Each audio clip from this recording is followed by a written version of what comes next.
Sit you down here, my Scrope, that is the seat of honor, and you shall have it. What is this, a letter, and marked urgent and in a man's hand? It must be read. Some good fellow nabbed by a bailiff or planted by his mistress. Signals of distress, we must assist our friends. The flame of the fire fell upon Lord Catterse's face as he read the letter. He was still standing, while his friend was stretched out in his easy chair, and inwardly congratulating himself on his comfortable prospects. The countenance of Catterses did not change, but he bit his lip, and read the letter twice, and turned it over but with a careless air, and then he asked what o'clock it was. The servant informed him and left the room. "Scrope," said Lord Catterses quietly and still standing, "are you very drunk?" "My dear fellow, I am as fresh as possible. You will see what justice I shall do to the Burgundy." "Burgundy tomorrow, as the Greek proverb saith," observed Lord Catterses, "read that."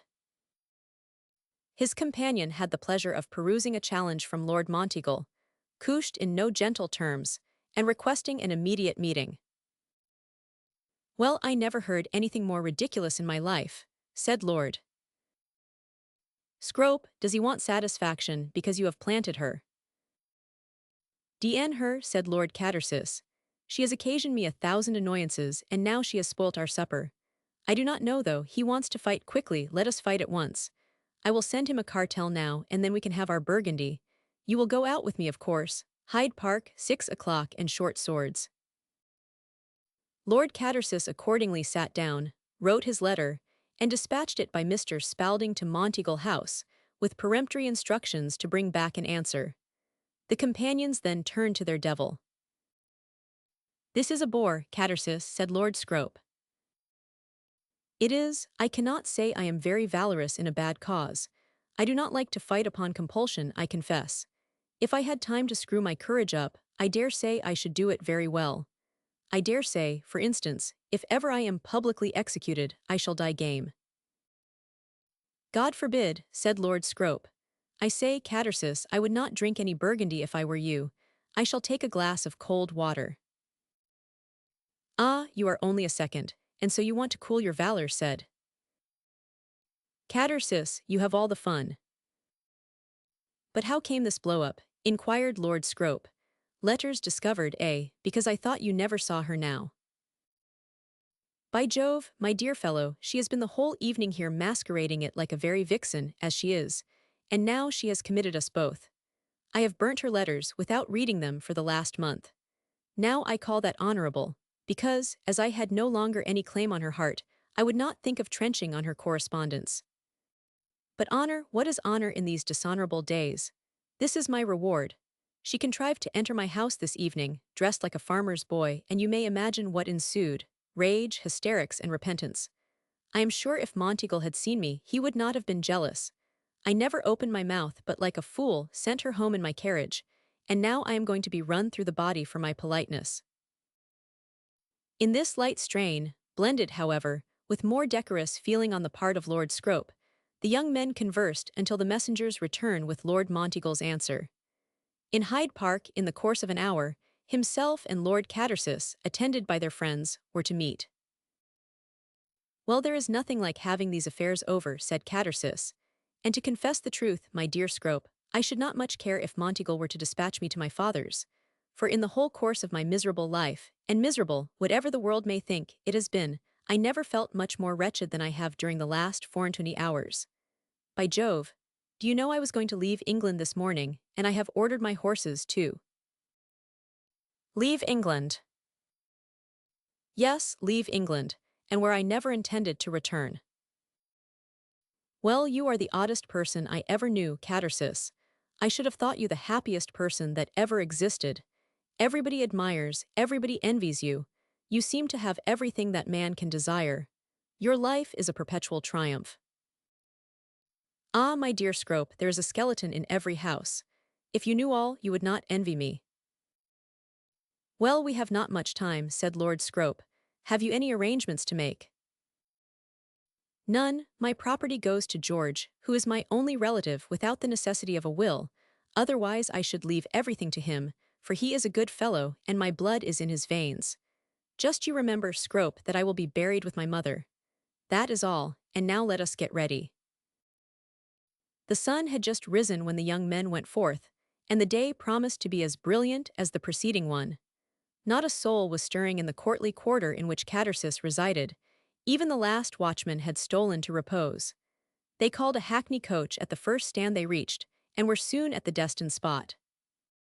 They were indeed before their time, and strolling by the side of the Serpentine, Catersis said, "Yesterday morning was one of the happiest of my life, Scrope, and I was in hopes that an event would have occurred in the course of the day that might have been my salvation. If it had by, I should not have returned to town, and got into this cursed scrape.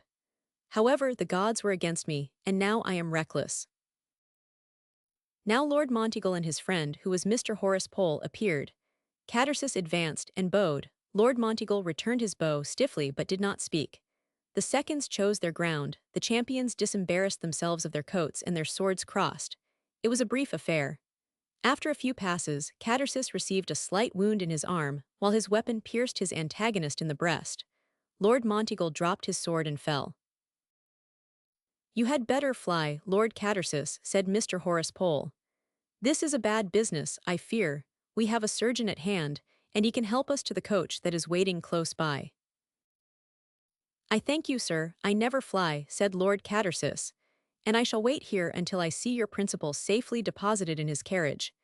He will have no objection to my friend, Lord Scrope, assisting him, who, by his presence today, has only fulfilled one of the painful duties that society imposes upon us." The surgeon gave an unfavorable report of the wound, which he dressed on the field. Lord Monteagle was then borne to his carriage, which was at hand, and Lord Scrope, the moment he had seen the equipage move slowly off, returned to his friend. "Well, Catersis," he exclaimed in an anxious voice, "I hope you have not killed him. What will you do now?"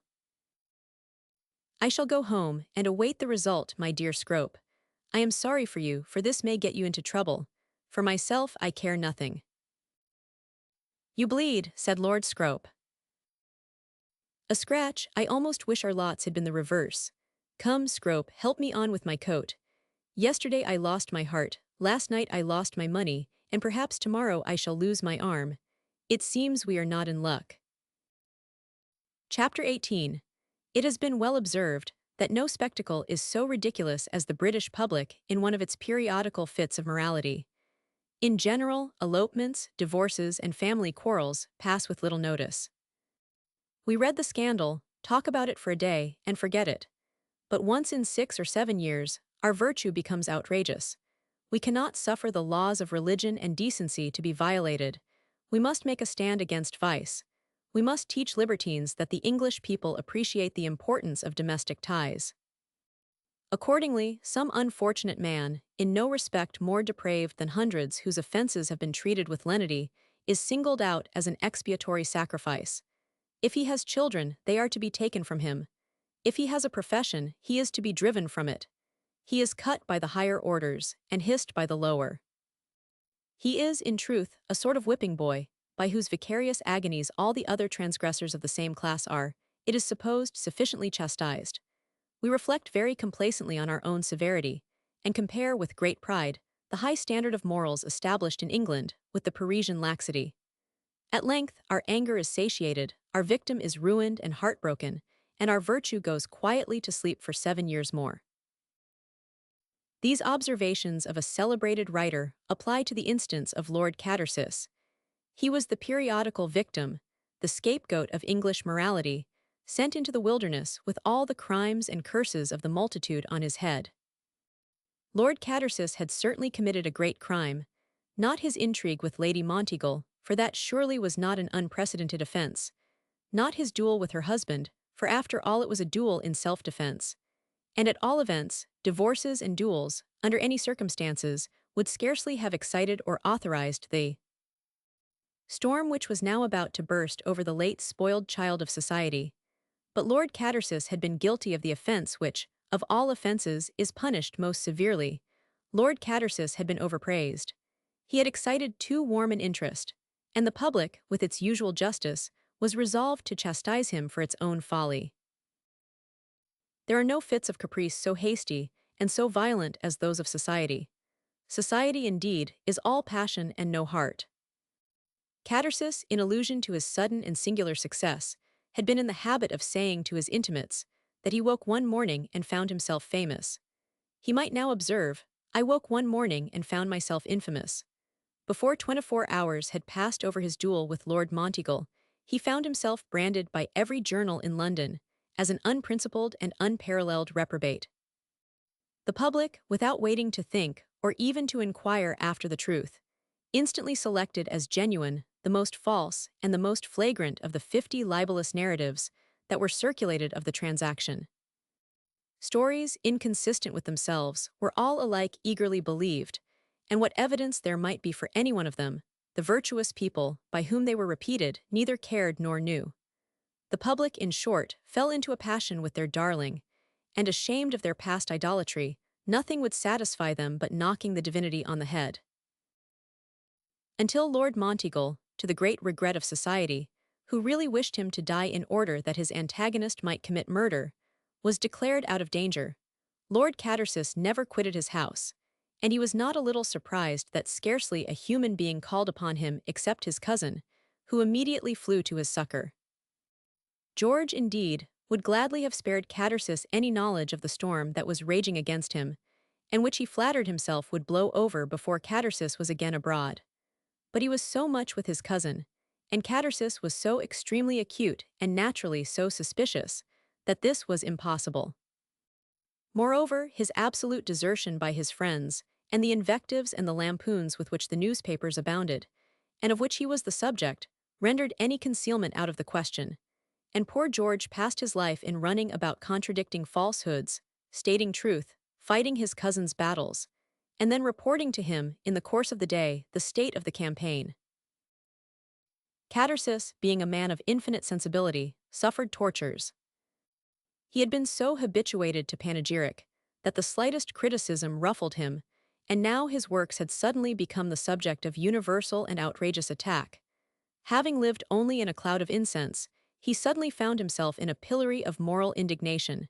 His writings, his habits, his temper, his person, were all alike ridiculed and vilified.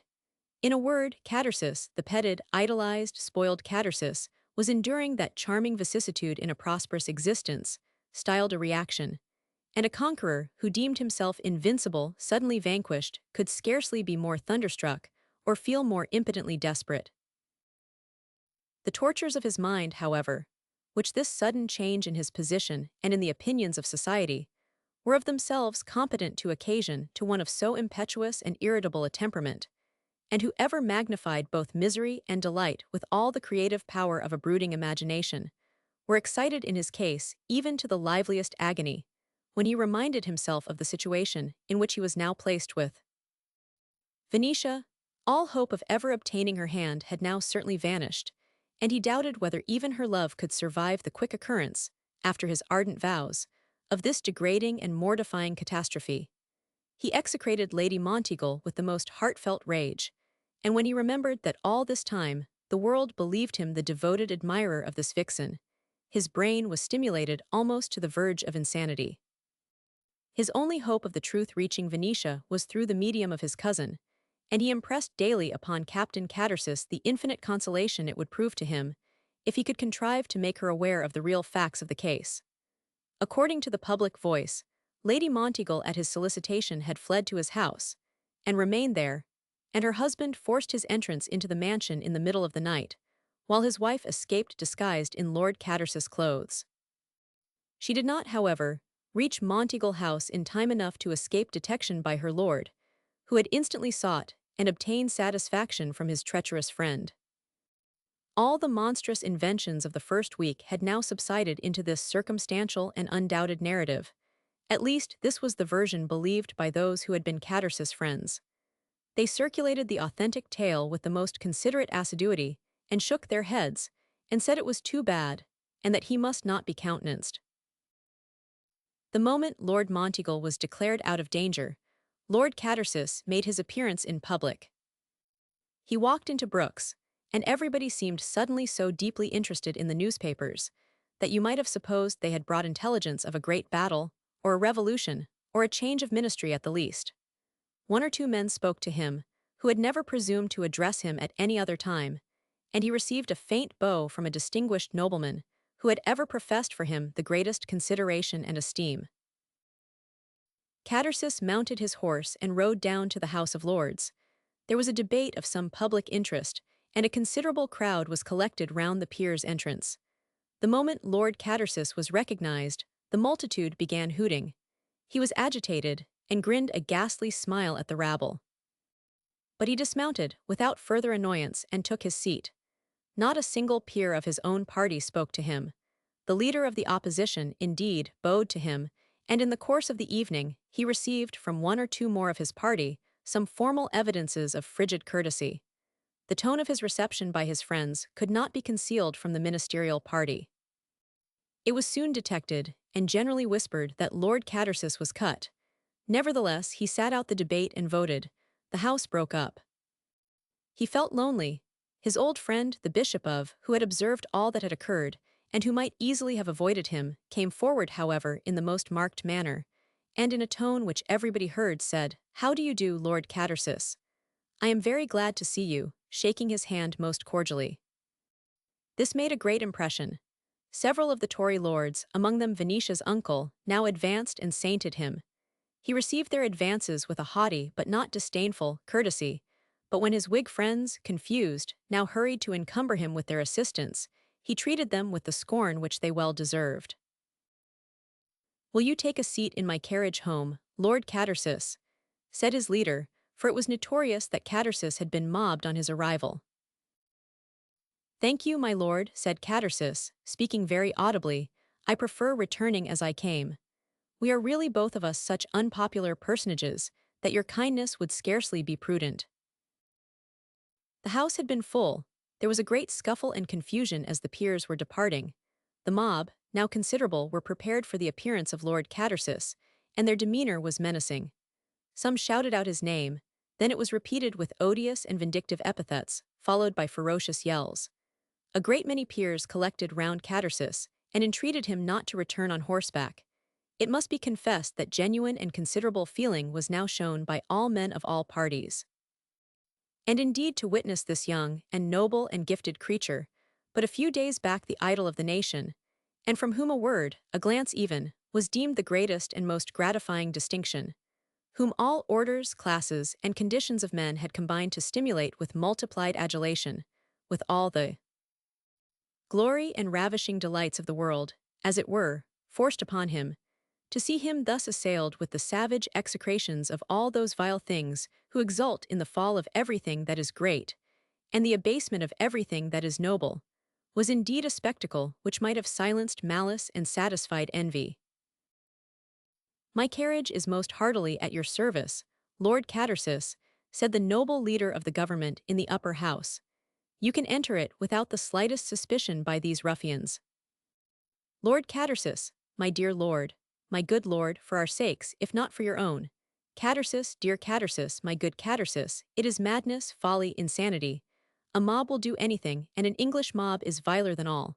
For heaven's sake." Such were a few of the varied exclamations which resounded on all sides, but which produced on the person to whom they were addressed only the result of his desiring the attendant to call for his horses. The lobby was yet full.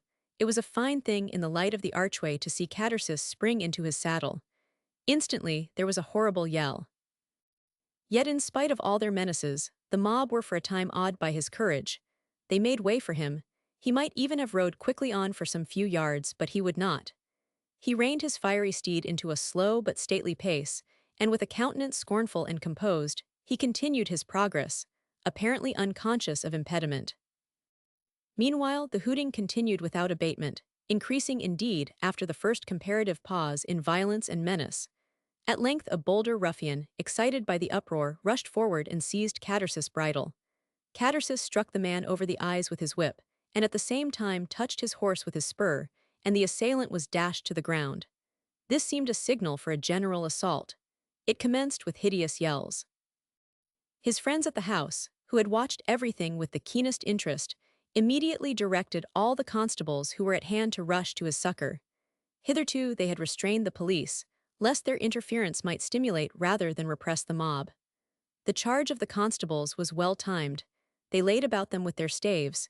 You might have heard the echo of many a broken crown.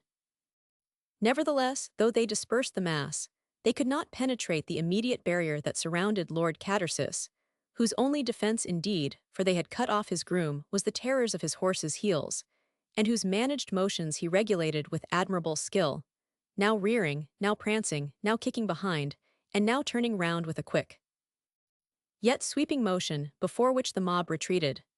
Off his horse, however, they seemed resolved to drag him, and it was not difficult to conceive, if they succeeded, what must be his eventual fate. They were infuriate, but his contact with his assailants fortunately prevented their co-mates from hurling stones at him from the fear of endangering their own friends.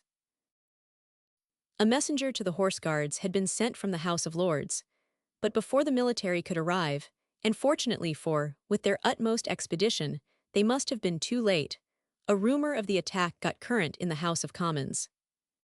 Captain Catersis, Lord Scrope, and a few other young men instantly rushed out, and ascertaining the truth, armed with good cudgels and such other effective weapons as they could instantly obtain, they mounted their horses and charged the nearly triumphant populace, dealing such vigorous blows that their efforts soon made a visible diversion in Lord Catersis' favor. It is difficult, indeed, to convey an idea of the exertions and achievements of Captain Catersis. No paladin of chivalry ever executed such marvels on a swarm of Paynim slaves, and many a bloody coxcomb and broken limb bore witness in petty France that night to his achievements. Still the mob struggled and were not daunted by the delay in immolating their victim. As long as they had only to fight against men in plain clothes, they were valorous and obstinate enough. But the moment that the crests of a troop of horse guards were seen trotting down Parliament Street, everybody ran away, and in a few minutes all Palace Yard was as still as if the genius of the place rendered a riot impossible. Lord Catersis thanked his friends, who were profuse in their compliments to his pluck. His manner, usually playful with his intimates of his own standing, was however rather grave at present, though very cordial. He asked them home to dine with him, but they were obliged to decline his invitation, as a division was expected. So, saying "Goodbye, George, perhaps I shall see you tonight," Catersis rode rapidly off. With Catersis, there was but one step from the most exquisite sensitiveness to the most violent defiance. The experience of this day had entirely cured him of his previous nervous deference to the feelings of society. Society had outraged him, and now he resolved to outrage society. He owed society nothing.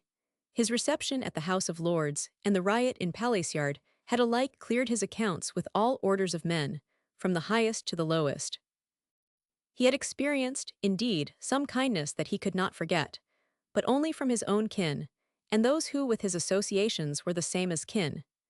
His memory dwelt with gratification on his cousin's courageous zeal, and still more on the demonstration which Masham had made in his favor, which, if possible, argued still greater boldness and sincere regard. That was a trial of true affection, and an instance of moral courage, which Catersis honored, and which he never could forget. He was anxious about Venetia. He wished to stand as well with her as he deserved, no better, but he was grieved to think she could believe all those infamous tales at present current respecting himself. But for the rest of the world, he delivered them all to the most absolute contempt, disgust, and execration. He resolved, from this time, nothing should ever induce him again to enter society, or admit the advances of a single civilized ruffian who affected to be social.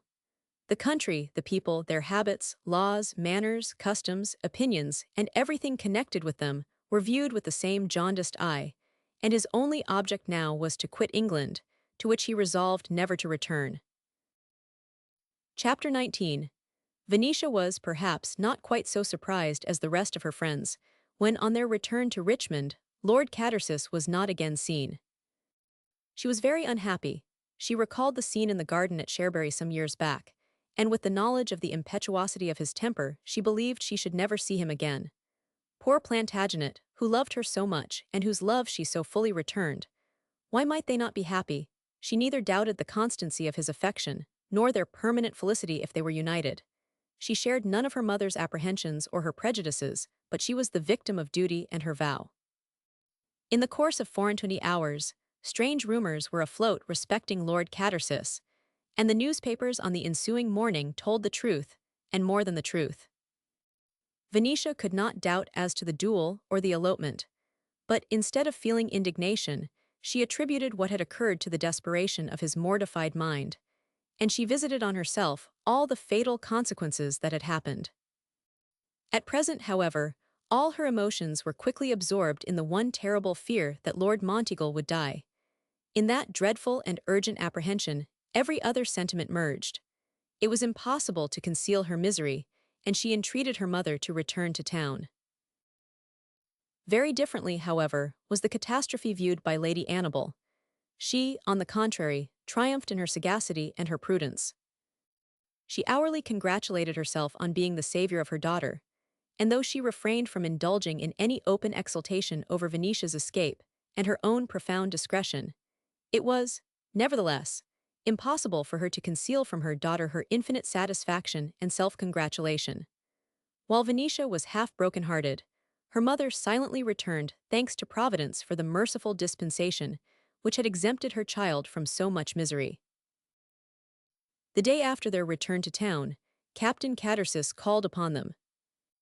Lady Annabel never mentioned the name of his cousin, but George, finding no opportunity of conversing with Venetia alone, and being indeed too much excited to speak on any other subject, plunged at once into the full narrative, defended Lord Catersis, abused the Monteagles and the slanderous world, and in spite of Lady Annabel's ill-concealed dissatisfaction, favored her with an exact and circumstantial account of everything that had happened, how it happened, when it happened, and where it happened, concluding by a declaration that Catersis was the best fellow that ever lived, the most unfortunate and the most illused, and that, if he were to be hunted down for an affair like this, over which he had no control, there was not a man in London who could be safe for 10 minutes. All that George effected by his zeal was to convince Lady Annabel that his cousin had entirely corrupted him. She looked upon her former favorite as another victim, but Venetia listened in silence, and not without solace. 2 or 3 days after the riot at the House of Lords, Captain Catersis burst into his cousin's room with a triumphant countenance. "Well, Plantagenet," he exclaimed, "I have done it. I have seen her alone, and I have put you as right as possible. Nothing can be better." "Tell me, my dear fellow," said Lord Catersis eagerly. "Well, you know, I have called half a dozen times," said George, "but either Lady Annabel was there, or they were not at home, or something always occurred to prevent any private communication. But I met her today with her aunt.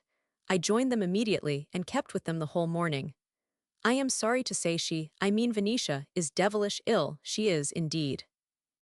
However, her aunt now is quite on your side, and very kind, I can tell you that. I put her right at first, and she has fought our battle bravely. Well, they stopped to call somewhere, and Venetia was so unwell that she would not get out, and I was left alone in the carriage with her. Time was precious, and I opened at once. I told her how wretched you were, and that the only thing that made you miserable was about her, because you were afraid she would think you so profligate and all that. I went through it all, told her the exact truth which indeed she had before heard. But now I assured her on my honor that it was exactly what happened. And she said she did not doubt it, and could not, from some conversation which you had together the day we were all at Hampton Court, and that she felt that nothing could have been premeditated, and fully believed that everything had occurred as I said. And however she deplored it, she felt the same for you as ever, and prayed for your happiness. Then she told me what misery the danger of Lord Monteagle had occasioned her, that she thought his death must have been the forerunner of her own, but the moment he was declared out of danger seemed the happiest hour of her life. I told her you were going to leave England, and asked her whether she had any message for you, and she said, 'Tell him he is the same to me that he has always been.' So when her aunt returned, I jumped out and ran on to you at once." "You are the best fellow that ever lived, George," said Lord Catersis, "and now the world may go to the devil." This message from Venetia acted upon Lord Catersis like a charm. It instantly cleared his mind. He shut himself up in his house for a week, and wrote a farewell to England, perhaps the most masterly effusion of his powerful spirit. It abounded in passages of overwhelming passion and almost satanic sarcasm. Its composition entirely relieved his long-brooding brain. It contained, moreover, a veiled address to Venetia, delicate, tender, and irresistibly affecting.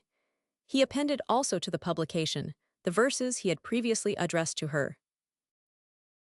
This volume, which was purchased with an avidity exceeding even the eagerness with which his former productions had been received, exercised extraordinary influence on public opinion. It enlisted the feelings of the nation on his side in a struggle with a coterie. It was suddenly discovered that Lord Catersis was the most injured of mortals, and far more interesting than ever. The address to the unknown object of his adoration, and the verses to Venetia, mystified everybody. Lady Monteagle was universally abused, and all sympathized with the long-treasured and baffled affection of the unhappy poet. Catersis, however, was not to be conciliated. He left his native shores in a blaze of glory, but with the accents of scorn still quivering on his lip. End of Book 4, Book 5, Chapter 1. The still waters of the broad and winding lake reflected the luster of the cloudless sky.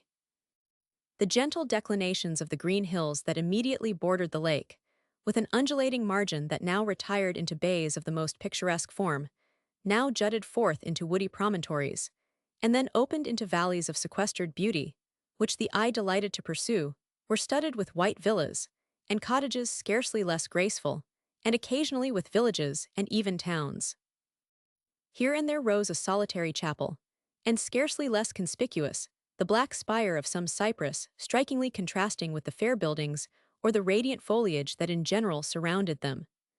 A rampart of azure mountains raised their huge forms behind the nearer hills, and occasionally peering over these, like specters on some brilliant festival, were the ghastly visages of the alpine glaciers. It was within an hour of sunset, and the long shadows had fallen upon the waters. A broad boat, with a variegated awning, rowed by two men, approached the steps of a marble terrace. The moment they had reached their point of destination, and had fastened the boat to its moorings, the men landed their oars, and immediately commenced singing a simple yet touching melody, wherewith it was their custom to apprise their employers of their arrival. "Will they come forth this evening, think you, Vittorio?" said one boatman to the other. "By our Holy Mother, I hope so," replied his comrade, "for this light air that is now rising will do the young signora more good than 50 doctors." "They are good people," said Vittorio. "It gives me more pleasure to row them than any persons who ever hired us." "Aye," said his comrade, "it was a lucky day when we first put an oar in the lake for them, heretics though they be." "But they may he converted yet," said his companion. "For, as I was saying to Father Francisco last night, if the young signora dies, it is a sad thing to think what will become of her." "And what said the good father?" "He shook his head," said Vittorio. "When Father Francisco shakes his head, he means a great deal," said his companion. At this moment, a servant appeared on the terrace, to say the ladies were at hand, and very shortly afterwards Lady Annabel Herbert, with her daughter leaning on her arm, descended the steps, and entered the boat. The countenances of the boatmen brightened when they saw them, and they both made their inquiries after the health of Venetia with tenderness and feeling.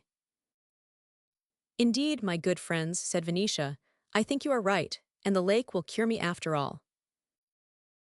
"The blessing of the lake be upon you, signora," said the boatmen, crossing themselves. Just as they were moving off, came running Mistress Paunceforte, quite breathless. "Miss Herbert's fur cloak, my lady. You told me to remember, my lady, and I cannot think how I forgot it. But I really have been so very hot all day that such a thing as furs never entered my head. And for my part, until I traveled, I always thought furs were only worn in Russia. But live and learn, as I say." They were now fairly floating on the calm, clear waters, and the rising breeze was as grateful to Venetia as the boatman had imagined. A return of those symptoms which had before disquieted Lady Annabel for her daughter, and which were formerly the cause of their residence at Weymouth, had induced her, in compliance with the advice of her physicians, to visit Italy. But the fatigue of travel had exhausted the energies of Venetia for. In those days the Alps were not passed in luxurious traveling carriages on the very threshold of the promised land, and Lady Annabel had been prevailed upon to take a villa on the Lago Maggiore, where Venetia had passed 2 months, still suffering indeed from great debility, but not without advantage. There are few spots more favored by nature than the Italian lakes and their vicinity. combining, as they do, the most sublime features of mountainous scenery with all the softer beauties and the varied luxuriance of the plain. As the still, bright lake is to the rushing and troubled cataract, is Italy to Switzerland and Savoy. Emerging from the chaotic ravines and the wild gorges of the Alps, the happy land breaks upon us like a beautiful vision. We revel in the sunny light, after the unearthly glare of eternal snow. Our sight seems renovated as we throw our eager glance over those golden plains, clothed with such picturesque trees, sparkling with such graceful villages, watered by such noble rivers, and crowned with such magnificent cities, and all bathed and beaming in an atmosphere so soft and radiant. Every isolated object charms us with its beautiful novelty. For the first time we gaze on palaces. The garden, the terrace, and the statue recall our dreams beneath a colder sky, and we turn from these to catch the hallowed form of some cupolid convent, crowning the gentle elevation of some green hill, and flanked by the cypress or the pine. The influence of all these delightful objects, and of this benign atmosphere on the frame and mind of Venetia had been considerable. After the excitement of the last year of her life, and the harassing and agitating scenes with which it closed, she found a fine solace in this fair land and this soft sky, which the sad perhaps can alone experience. Its repose alone afforded a consolatory contrast to the turbulent pleasure of the great world. She looked back upon those glittering and noisy scenes with an aversion which was only modified by her self-congratulation at her escape from their exhausting and contaminating sphere. Here she recurred, but with all the advantages of a change of scene, and a scene so rich in novel and interesting associations, to the calm tenor of those days, when not a thought ever seemed to escape from Cherbury and its spellbound seclusion. Her books, her drawings, her easel, and her harp were now again her chief pursuits, however, influenced by the genius of the land in which she lived, and therefore invested with a novel interest. For the literature and the history of the country naturally attracted her attention, and its fair aspects and sweet sounds alike inspired her pencil and her voice. She had in the society of her mother, indeed, the advantage of communing with a mind not less refined and cultivated than her own. Lady Annabel was a companion whose conversation, from reading and reflection, was eminently suggestive, and their hours, though they lived in solitude, never hung heavy. They were always employed and always cheerful. But Venetia was not more than cheerful. Still very young, and gifted with an imaginative and therefore sanguine mind, the course of circumstances, however, had checked her native spirit, and shaded a brow which, at her time of life and with her temperament, should have been rather fanciful than pensive. If Venetia, supported by the disciplined energies of a strong mind, had schooled herself into not looking back to the past with grief, her future was certainly not tinged with the iris pencil of hope. It seemed to her that it was her fate that life should bring her no happier hours than those she now enjoyed. They did not amount to exquisite bliss. That was a conviction which, by no process of reflection, however ingenious, could she delude herself to credit. Venetia struggled to take refuge in content, a mood of mind perhaps less natural than it should be to one so young, so gifted, and so fair. Their villa was surrounded by a garden in the ornate and artificial style of the country. A marble terrace overlooked the lake, crowned with many a statue and vase that held the aloe. The laurel and the cactus, the cypress and the pine, filled the air with their fragrance, or charmed the eye with their rarity and beauty. The walks were festooned with the vine, and they could raise their hands and pluck the glowing fruit which screened them from the beam by which it was ripened. In this enchanted domain Venetia might be often seen, a form even fairer than the sculptured nymphs among which she glided, catching the gentle breeze that played upon the surface of the lake, or watching the white sail that glittered in the sun as it floated over its purple bosom. Yet this beautiful retreat Venetia was soon to quit, and she thought of her departure with a sigh. Her mother had been warned to avoid the neighborhood of the mountains in the winter, and the autumn was approaching its close. If Venetia could endure the passage of the Apennines, it was the intention of Lady Annabel to pass the winter on the coast of the Mediterranean, otherwise to settle in one of the Lombard cities. At all events, in the course of a few weeks they were to quit their villa on the lake. Chapter 2. A very few days after this excursion on the lake, Lady Annabel and her daughter were both surprised and pleased with a visit from a friend, whose appearance was certainly very unexpected. This was Captain Catersis. On his way from Switzerland to Sicily, he had heard of their residence in the neighborhood and had crossed over from Arona to visit them. The name of Catersis was still dear to Venetia, and George had displayed such gallantry and devotion in all his cousin's troubles that she was personally attached to him. He had always been a favorite of her mother. His arrival, therefore, was welcomed by each of the ladies with great cordiality. He accepted the hospitality which Lady Annabel offered him, and remained with them a week, a period which they spent in visiting the most beautiful and interesting spots of the lake, with which they were already sufficiently familiar to allow them to prove guides as able as they were agreeable. These excursions, indeed, contributed to the pleasure and happiness of the whole party. There was about Captain Catersis a natural cheerfulness which animated everyone in his society, a gay simplicity, difficult to define but very charming, and which, without effort, often produced deeper impressions than more brilliant and subtle qualities. Left alone in the world, and without a single advantage save those that nature had conferred upon him, it had often been remarked that in whatever circle he moved George Catersis always became the favorite and everywhere made friends. His sweet and engaging temper had perhaps as much contributed to his professional success as his distinguished gallantry and skill. Other officers, no doubt, were as brave and able as Captain Catersis, but his commanders always signaled him out for favorable notice. And strange to say, his success, instead of exciting envy and ill will, pleased even his less fortunate competitors.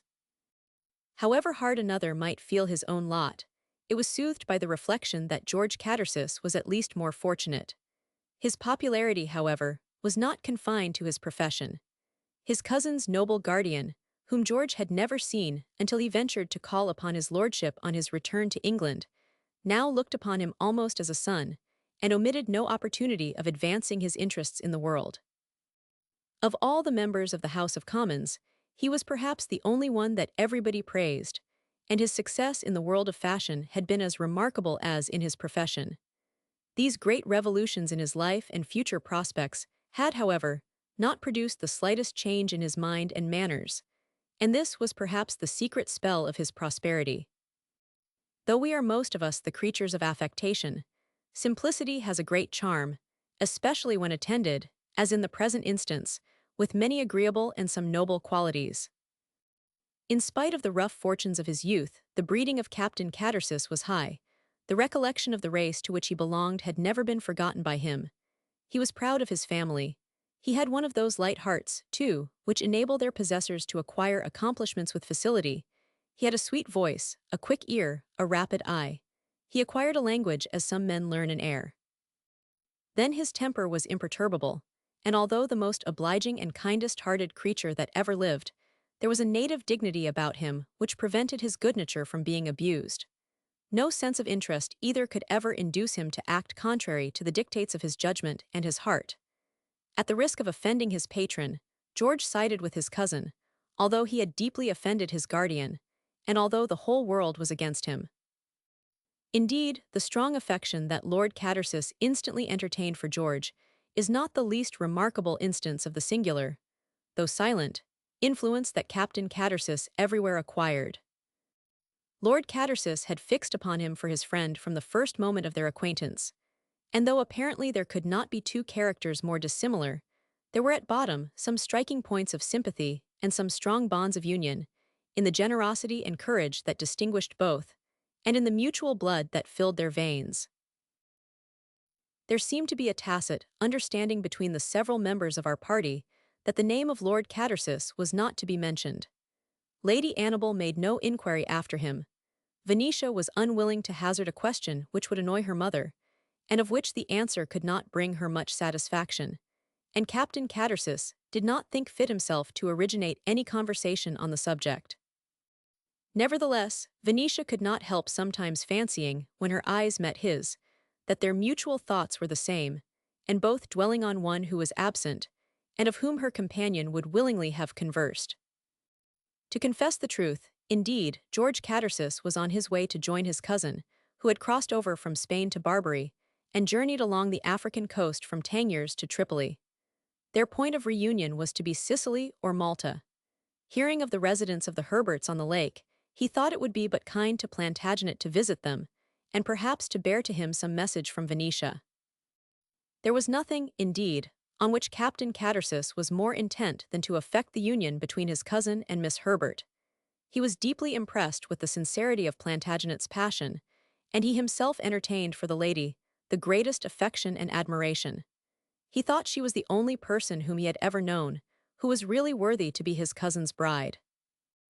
And independent of her personal charms and undoubted talents, she had displayed during the outcry against Lord Catersis so much good sense, such a fine spirit, and such modest yet sincere affection for the victim, that George Catersis had almost lost his own heart to her, when he was endeavoring to induce her not utterly to reject that of another, and it became one of the dreams of his life, that in a little time, when all, as he fondly anticipated, had ended as it should, and as he wished it, he should be able to find an occasional home at Catersis Abbey, and enjoy the charming society of one whom he had already taught himself to consider as a sister. "And tonight you must indeed go," said Venetia, as they were walking together on the terrace. It was the only time that they had been alone together during his visit. "I must start from Arona at daybreak," replied George, "and I must travel quickly, for in less than a month I must be in Sicily." "Sicily? Why are you going to Sicily?"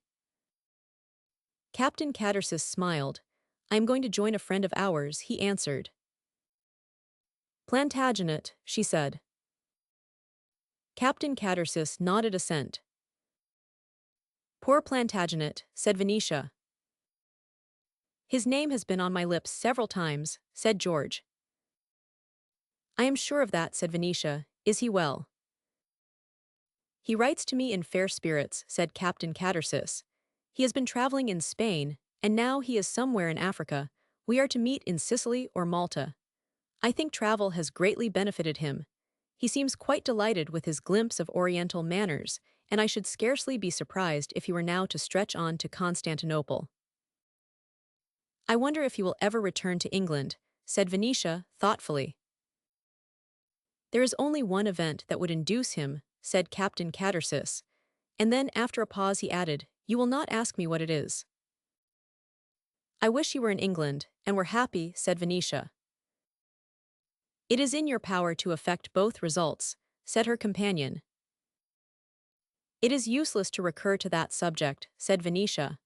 "Plantagenet knows my feelings towards him, but fate has forbidden our destinies to be combined. Then he will never return to England and never be happy.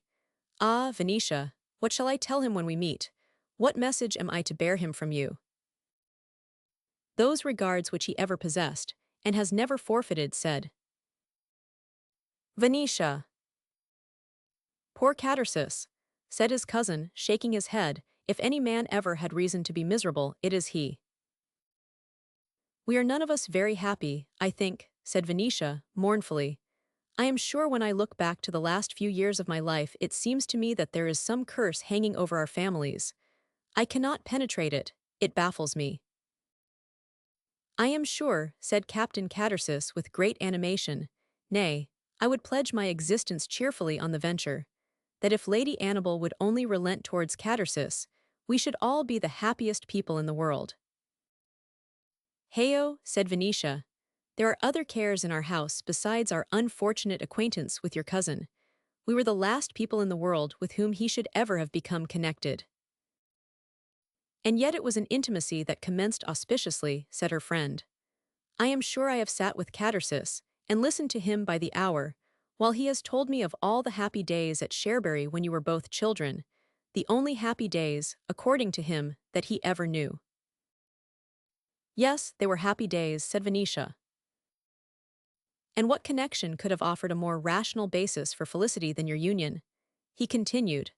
"Whatever the world may think, I, who know Catersis to the very bottom of his heart, feel assured that you never would have repented for an instant becoming the sharer of his life. Your families were of equal rank, your estates joined, he felt for your mother the affection of a son. There seemed every element that could have contributed to earthly bliss. As for his late career, you who know all have already, have always indeed, viewed it with charity. placed in his position, who could have acted otherwise? I know very well that his genius, which might recommend him to another woman, is viewed by your mother with more than apprehension. It is true that a man of his exquisite sensibility requires sympathies as refined to command his nature.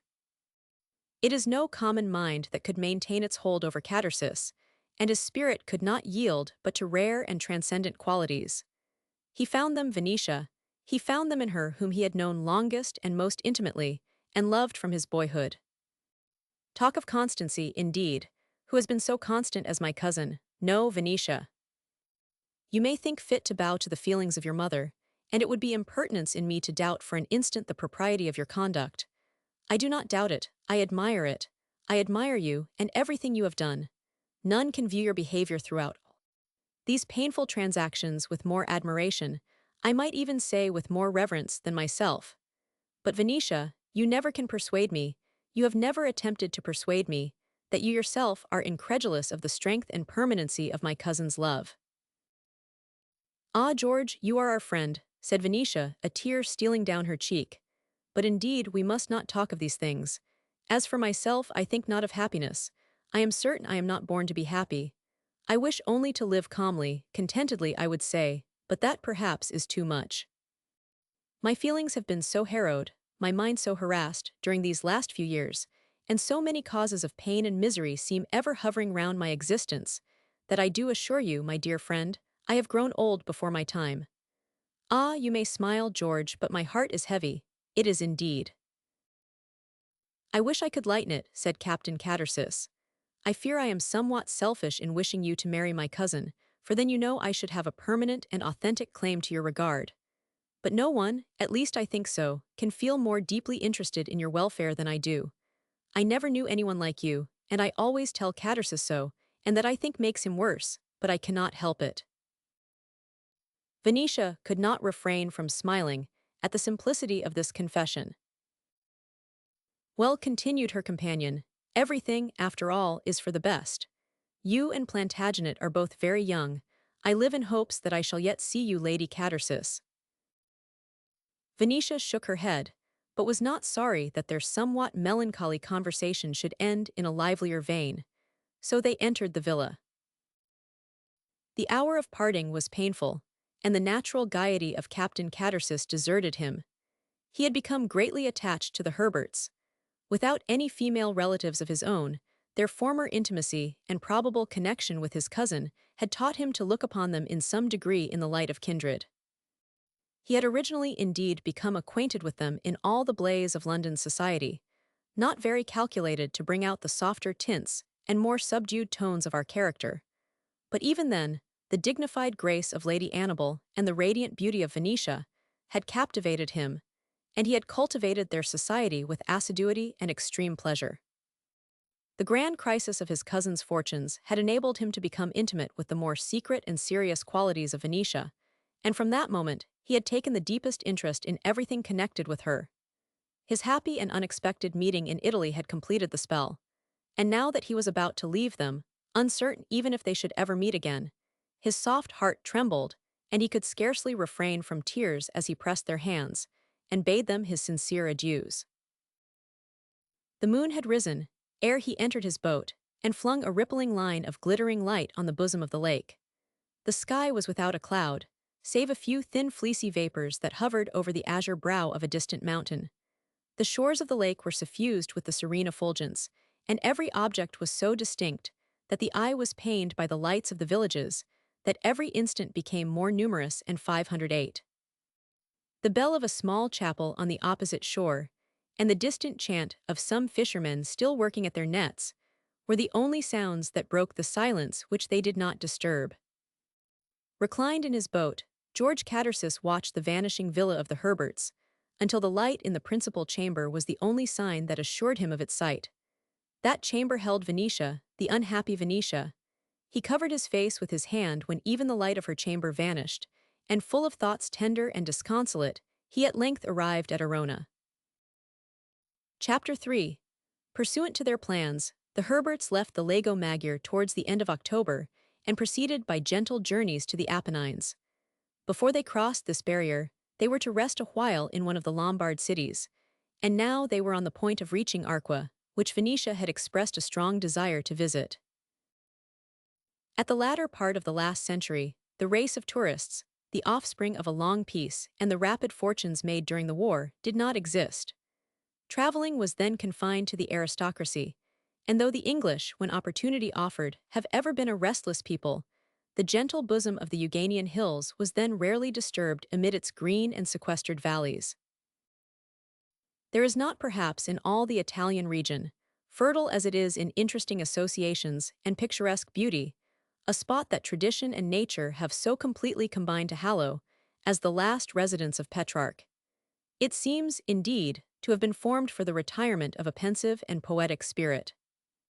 It recedes from the world by a succession of delicate acclivities clothed with vineyards and orchards, until, winding within these hills, the mountain hamlet is at length discovered, enclosed by two ridges that slope towards each other, and seem to shut out all the passions of a troubled race.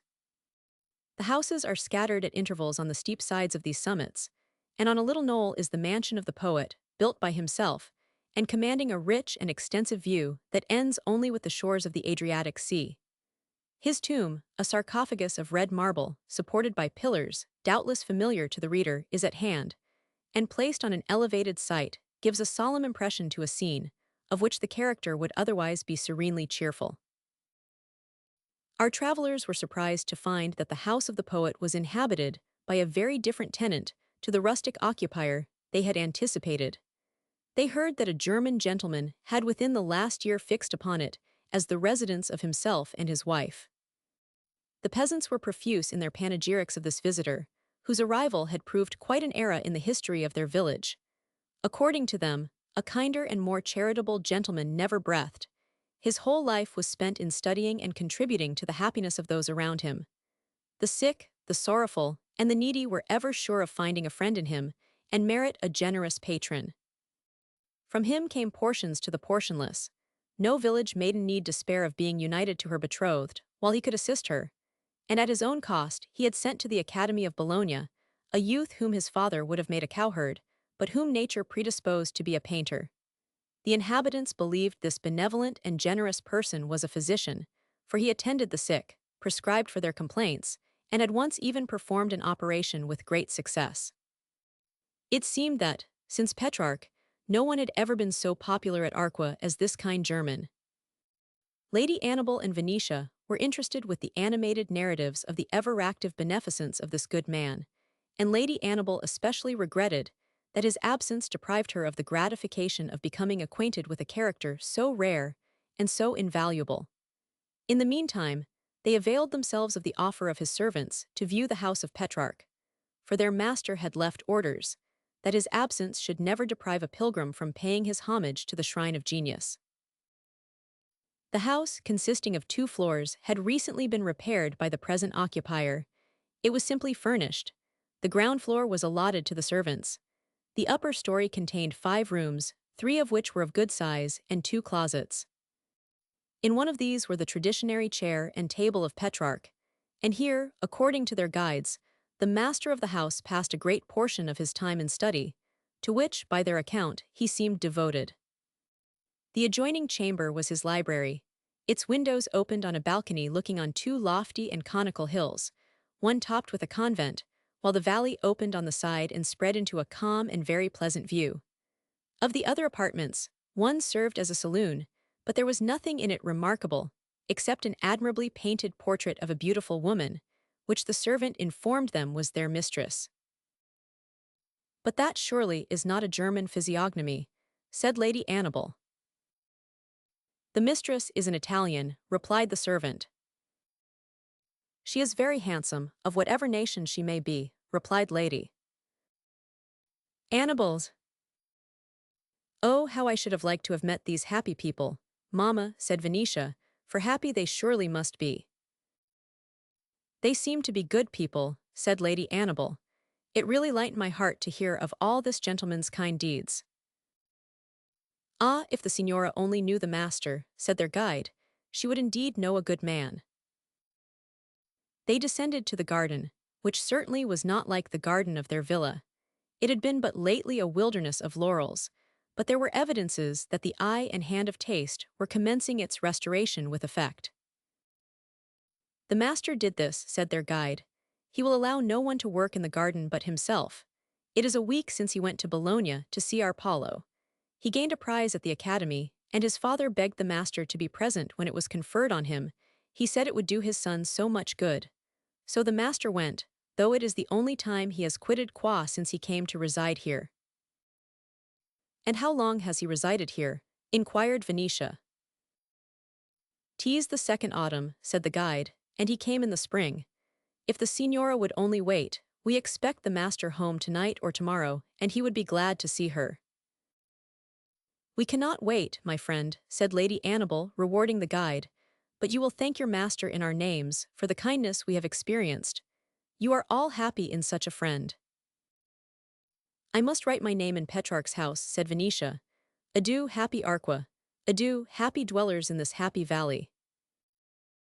Chapter 4. Just as Lady Annabel and her daughter arrived at Rovigo, one of those sudden and violent storms that occasionally occur at the termination of an Italian autumn raged with irresistible fury. The wind roared with a noise that overpowered the thunder.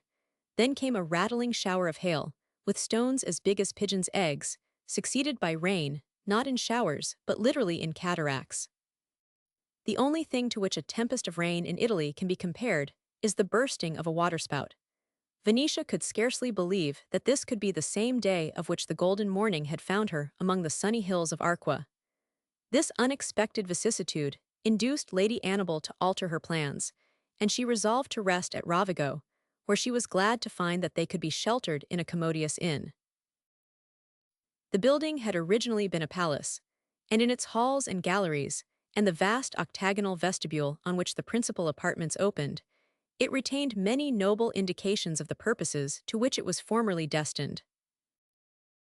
At present, a lazy innkeeper who did nothing, his bustling wife, who seemed equally at home in the saloon, the kitchen, and even the stable, and a solitary waiter, were the only inmates except the Herberts and a traveling party who had arrived shortly after them, and who, like them, had been driven by stress of weather to seek refuge at a place where otherwise they had not intended to remain. A blazing fire of pine wood soon gave cheerfulness to the vast and somewhat desolate apartment into which our friends had been ushered. Their sleeping room was adjoining, but separated. In spite of the lamentations of Pansifort, who had been drenched to the skin, and who required much more waiting upon than her mistress, Lady Annabel and Venetia at length produced some degree of comfort. They drew the table near the fire, they ensconced themselves behind an old screen, and producing their books and work notwithstanding the tempest, they contrived to domesticate themselves at Rovigo. "I cannot help thinking of Arqua and its happy tenants, Mamma," said Venetia. "And yet perhaps they may have their secret sorrows," said Lady Annabel. "I know not why, I always associate seclusion with unhappiness." Venetia remembered Cherbury. Their life at Cherbury was like the life of the German at Arqua. A chance visitor to Cherbury in their absence, viewing the beautiful residence and the fair domain, and listening to the tales which they well might hear of all her mother's grace and goodness, might perhaps too envy its happy occupiers. But were they happy? Had they no secret sorrows? Was their seclusion associated with unhappiness? These were reflections that made Venetia grave, but she opened her journal, and describing the adventures and feelings of the morning, she dissipated some mournful reminiscences. The storm still raged. Venetia had quitted the saloon in which her mother and herself had been sitting, and had repaired to the adjoining chamber to fetch a book. The door of this room opened, as all the other entrances of the different apartments, on to the octagonal vestibule. Just as she was quitting the room, and about to return to her mother, the door of the opposite chamber opened, and there came forward a gentleman in a Venetian dress of black velvet. His stature was much above the middle height, though his figure, which was remarkably slender, was bowed. Not by years certainly, for his countenance, though singularly emaciated, still retained traces of youth. His hair, which he wore very long, descended over his shoulders, and must originally have been of a light golden color, but now was severely touched with gray. His countenance was very pallid, so colorless indeed that its aspect was almost unearthly. But his large blue eyes, that were deeply set in his majestic brow, still glittered with fire, and their expression alone gave life to a visage, which, though singularly beautiful in its outline, from its faded and attenuated character, seemed rather the countenance of a corpse than of a breathing being. The glance of the stranger caught that of Venetia, and seemed to fascinate her. She suddenly became motionless. Wildly she stared at the stranger, who, in his turn, seemed arrested in his progress, and stood still as a statue, with his eyes fixed with absorbing interest on the beautiful apparition before him. An expression of perplexity and pain flitted over the amazed features of Venetia, and then it seemed that, by some almost supernatural effort, confusion amounting to stupefaction suddenly brightened and expanded into keen and overwhelming intelligence.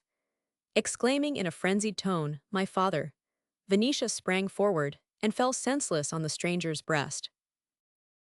Such, after so much mystery, so many aspirations, so much anxiety, and so much suffering, such was the first meeting of Venetia Herbert with her father. Marmion Herbert, himself trembling and speechless, bore the apparently lifeless Venetia into his apartment. Not permitting her for a moment to quit his embrace, he seated himself, and gazed silently on the inanimate and unknown form he held so strangely within his arms. Those lips, now closed as if in death, had uttered however one word which thrilled to his heart, and still echoed, like a supernatural enunciation, within his ear. He examined with an eye of agitated scrutiny the fair features no longer sensible of his presence. He gazed upon that transparent brow, as if he would read some secret in its pellucid veins, and touched those long locks of golden hair with a trembling finger that seemed to be wildly seeking for some vague and miraculous proof of inexpressible identity. The fair creature had called him father. His dreaming reveries had never pictured a being half so beautiful. She called him father. The word had touched his brain, as lightning cuts a tree. He looked around him with a distracted air, then gazed on the tranced form he held with a glance which would have penetrated her soul, and murmured unconsciously the wild words she had uttered. She called him father. He dared not think who she might be. His thoughts were wandering in a distant land. Visions of another life, another country, rose before him, troubled and obscure. Baffled aspirations and hopes blighted in the bud, and the cherished secrets of his lorn existence, clustered like clouds upon his perplexed, yet creative, brain. She called him father. It was a word to make him mad. Father, this beautiful being had called him father, and seemed to have expired, as it were, in the irresistible expression. His heart yearned to her, he had met her embrace with an inexplicable sympathy, her devotion had seemed, as it were, her duty and his right. Yet who was she? He was a father. It was a fact alike full of solace and mortification, the consciousness of which never deserted him. But he was the father of an unknown child, to him the child of his poetic dreams rather than his reality. And now there came this radiant creature and called him father. Was he awake and in the harsh, busy world, or was it the apparition of an overexcited imagination, brooding too constantly on one fond idea on which he now gazed so fixedly? Was this some spirit? Would that she would speak again. Would that those sealed lips would part and utter but one word, would but again call him father, and he asked no more. Father, to be called father by one whom he could not name, by one over whom he mused in solitude, by one to whom he had poured forth all the passion of his desolate soul. To be called father by this being was the aspiring secret of his life. He had painted her to himself in his loneliness. He had conjured up dreams of ineffable loveliness and inexpressible love. He had led with her an imaginary life of thrilling tenderness. He had indulged in a delicious fancy of mutual interchange of the most exquisite offices of our nature. And then, when he had sometimes looked around him, and found no daughter there, no beaming countenance of purity to greet him with its constant smile, and receive the quick and ceaseless tribute of his vigilant affection, the tears had stolen down his lately excited features. All the consoling beauty of his visions had vanished into air. He had felt the deep curse of his desolation, and had anathematized the cunning brain that made his misery 1,000-fold keener by the mockery of its transporting illusions. And now there came this transcendent creature, with a form more glowing than all his dreams, a voice more musical than a seraphic chorus, though it had uttered but one thrilling word. There came this transcendent creature, beaming with grace, beauty, and love, and had fallen upon his heart and called him father. Herbert looked up to heaven, as if waiting for some fresh miracle to terminate the harrowing suspense of his tortured mind. Herbert looked down upon his mysterious companion. The rose was gradually returning to her cheek. Her lips seemed to tremble with reviving breath. There was only one word more strange to his ear than that which she had uttered, but an irresistible impulse sent forth the sound. "Venetia!" he exclaimed. The eyes of the maiden slowly opened. She stared around her with a vague glance of perplexity, not unmingled with pain. She looked up. She caught the rapt gaze of her father, bending over her with fondness yet with fear. His lips moved. For a moment they refused to articulate, yet at length they again uttered, "Venetia." And the only response she made was to cling to him with nervous energy and hide her face in his bosom. Herbert pressed her to his heart, yet even now he hesitated to credit the incredible union. Again he called her by her name, but added with rising confidence, "My Venetia." Your child," she murmured, "your own Venetia." He pressed his lips to hers. He breathed over her 1,000 blessings. She felt his tears trickling on her neck. At length Venetia looked up and sighed. She was exhausted by the violence of her emotions. Her father relaxed his grasp with infinite tenderness, watching her with delicate solicitude. She leaned her arm upon his shoulder with downcast eyes.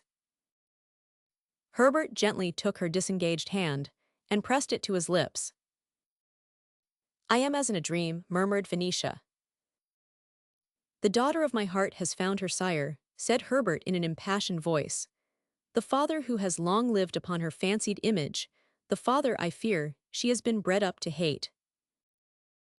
"Oh, no, no," said Venetia, speaking rapidly and with a slight shiver, "not hate. It was a secret, his being was a secret, his name was never mentioned, it was unknown." "A secret, my existence a secret from my child, my beautiful fond child," exclaimed Herbert in a tone even more desolate than bitter. "Why did they not let you at least hate me?" "My father," said Venetia in a firmer voice and with returning animation, yet gazing around her with a still distracted air. "Am I with my father? The clouds clear from my brain. I remember that we met. Where was it? Was it at Arqua in the garden? I am with my father," she continued in a rapid tone and with a wild smile. "Oh, let me look on him," and she turned round and gazed upon Herbert with a serious scrutiny. "Are you my father?" she continued in a still, small voice. "Your hair has grown gray since last I saw you, it was golden then like mine. I know you are my father," she added after a pause and in a tone almost of gaiety. "You cannot deceive me, I know your name. They did not tell it me, I found it out myself, but it made me very ill, very, and I do not think I have ever been quite well since. You are Marmion Herbert.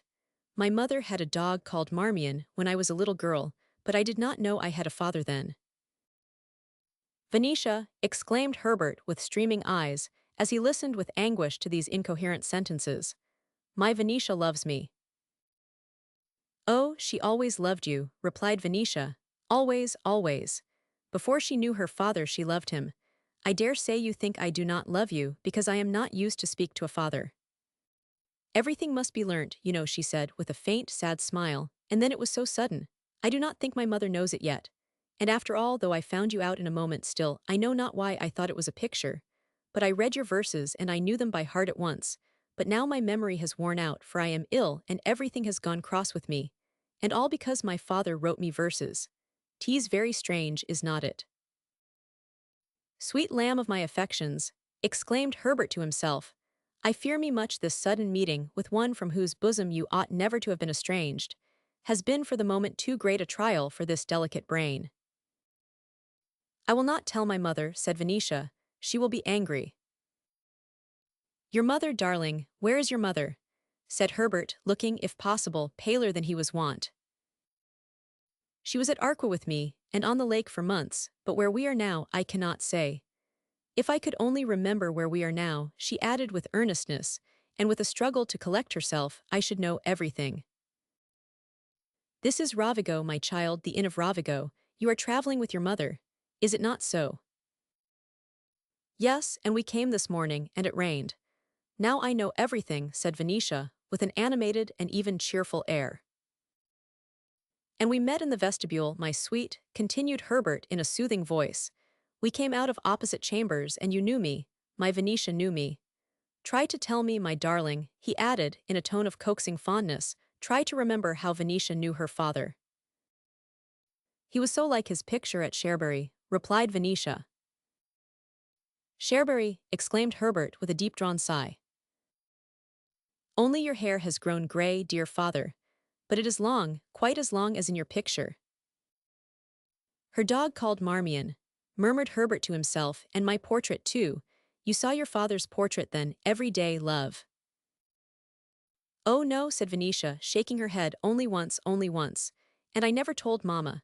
It was where no one could go, but I went there one day. It was in a room that no one ever entered except Mamma, but I entered it.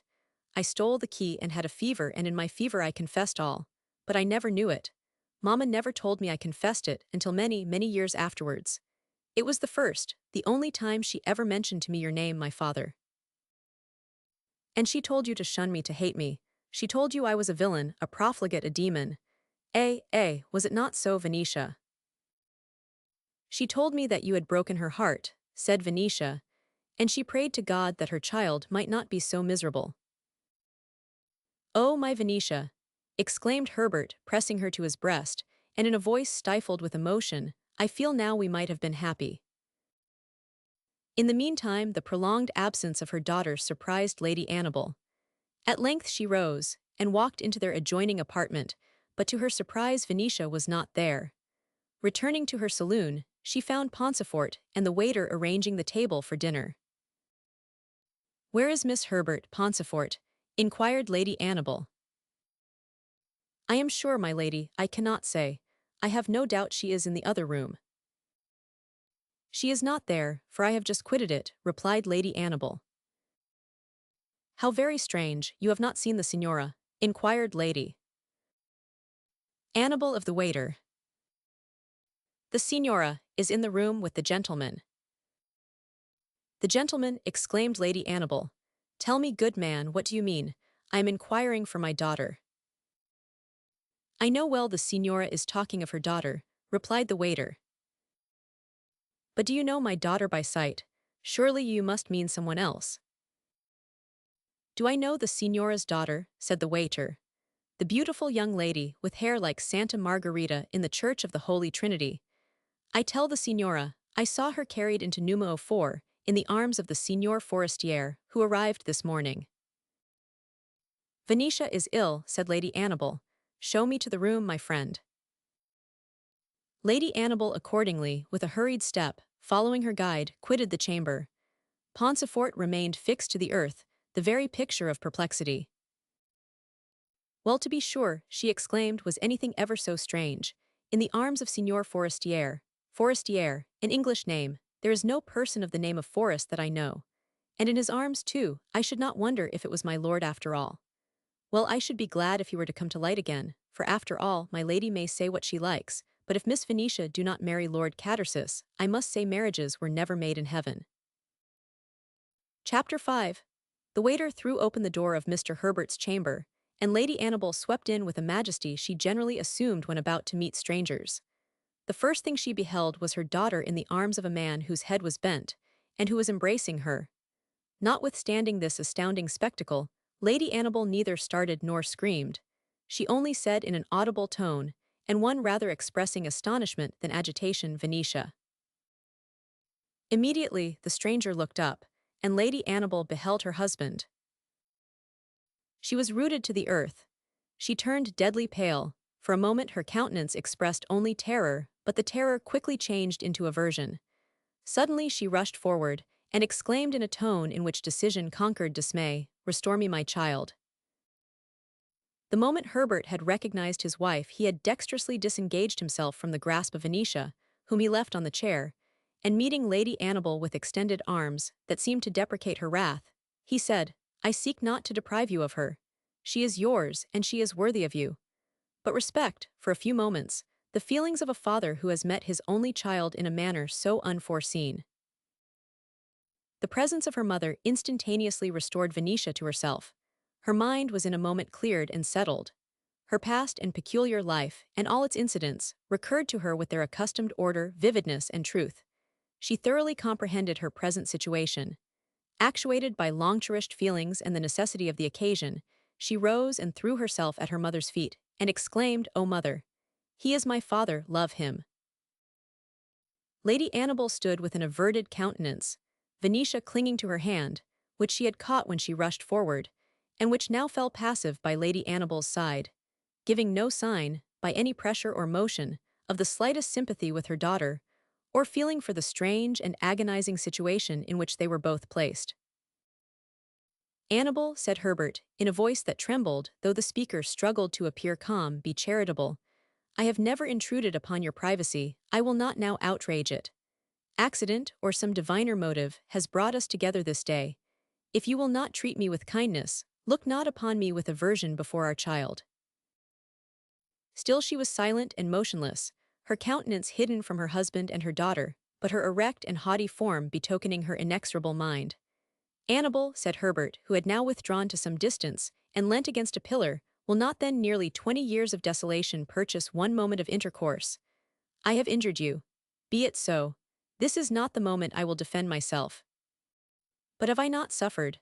Is not this meeting a punishment deeper even than your vengeance could devise?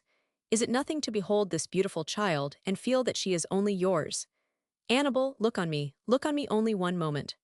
My frame is bowed, my hair is grey, my heart is withered, the principle of existence waxes faint and slack in this attenuated frame.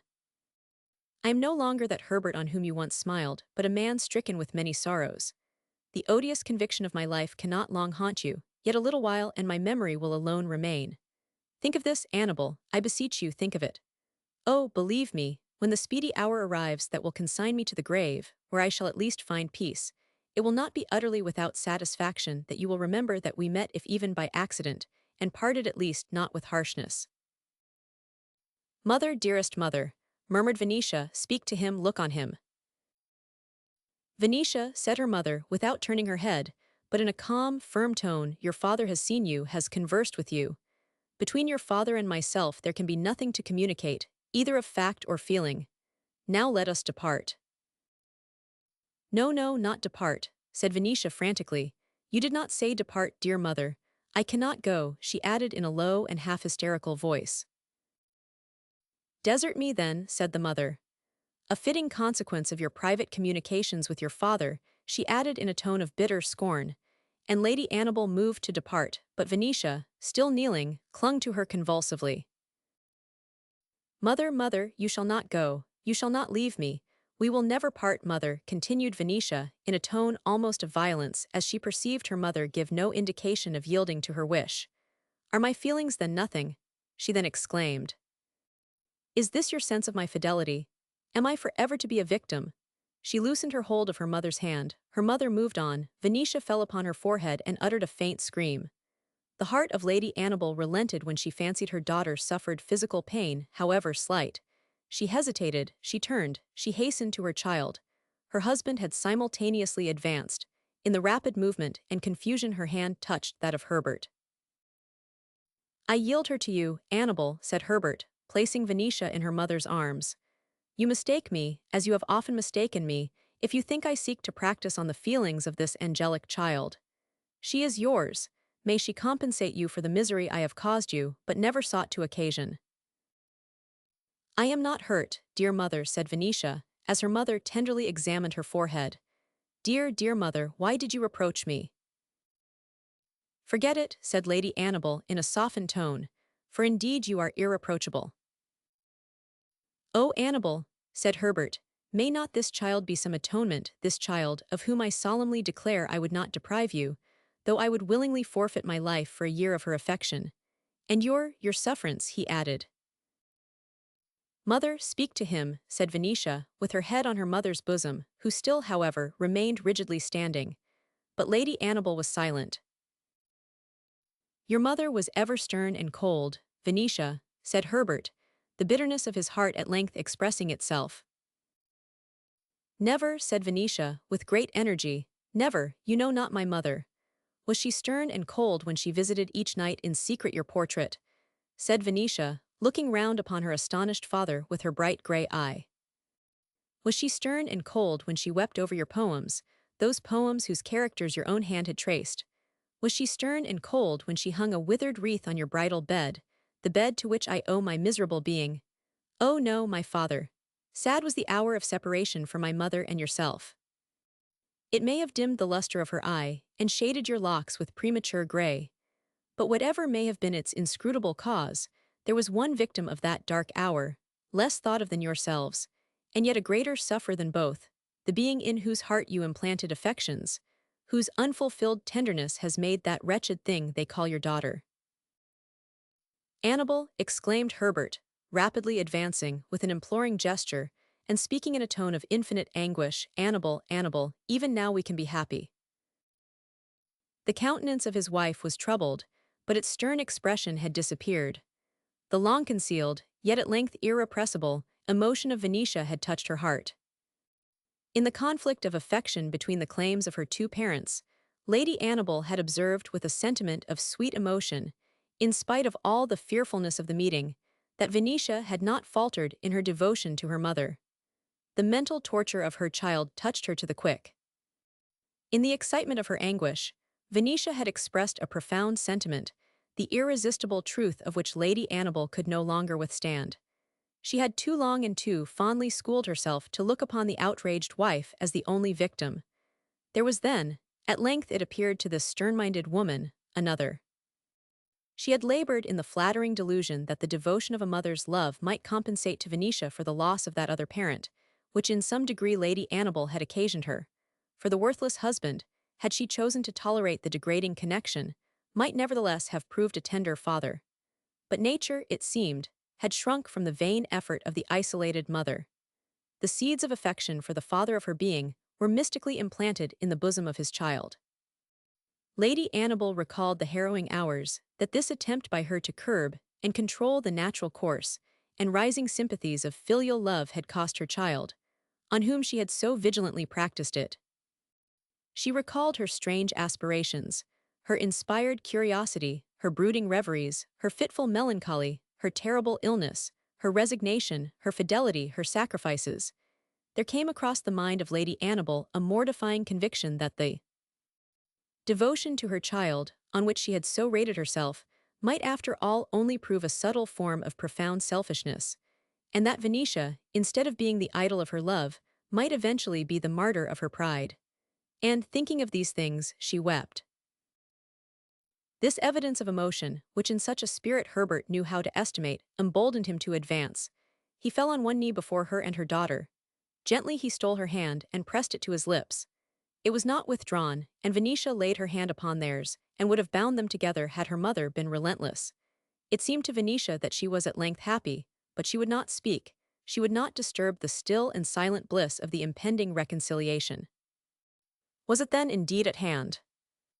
In truth, the deportment of Herbert throughout the whole interview, so delicate, so subdued, so studiously avoiding the slightest rivalry with his wife in the affections of their child, and so carefully abstaining from attempting in the slightest degree to control the feelings of Venetia, had not been lost upon Lady Annabel, and when she thought of him, so changed from what he had been, grey, bent, and careworn, with all the luster that had once so fascinated her, faded, and talking of that impending fate which his wan though spiritual countenance too clearly intimated, her heart melted.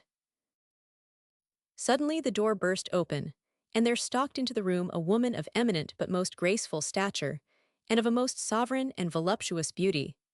She was habited in the Venetian dress, her dark eyes glittered with fire, her cheek was inflamed with no amiable emotion, and her long black hair was disordered by the violence of her gesture.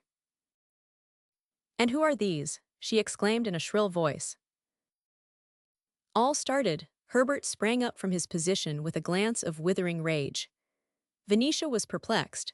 Lady Annabel looked round, and recognized the identical face, however distorted by passion, that she had admired in the portrait at Arqua. "And who are these?" exclaimed the intruder advancing. "Perfidious Marmion, to whom do you dare to kneel?" Lady Annabel drew herself up to a height that seemed to look down even upon this tall stranger. The expression of majestic scorn that she cast upon the intruder made her, in spite of all her violence and excitement, tremble and be silent. She felt cowed, she knew not why. "Come, Venetia," said Lady Annabel with all her usual composure. "Let me save my daughter at least from this profanation." "Annabel," said Herbert, rushing after them, "be charitable, be just." He followed them to the threshold of the door. Venetia was silent, for she was alarmed. "Adieu, Marmion," said Lady Annabel, looking over her shoulder with a bitter smile but placing her daughter before her, as if to guard her. "Adieu, Marmion, adieu forever." Chapter 6. The moon shone brightly on the house of Petrarch, and the hamlet slept in peace. Not a sound was heard, save the shrill voice of the grasshoppers, so incessant that its monotony blended, as it were, with the stillness. Over the green hills and the far expanse of the sheeny plain, the beautiful light of heaven fell with all the magical repose of the serene hour, an hour that brought to one troubled breast, and one distracted spirit, in that still and simple village, no quietude. Herbert came forth into the balcony of his residence, and leaning over the balustrade, revolved in his agitated mind the strange and stirring incidents of the day. His wife and his child had quitted the Inn of Ravigo instantly after that mortifying rencounter that had dashed so cruelly to the ground all his sweet and quickly rising hopes. As for his companion, she had by his peremptory desire returned to Arqua alone. He was not in a mood to endure her society, but he had conducted himself to her mildly, though with firmness.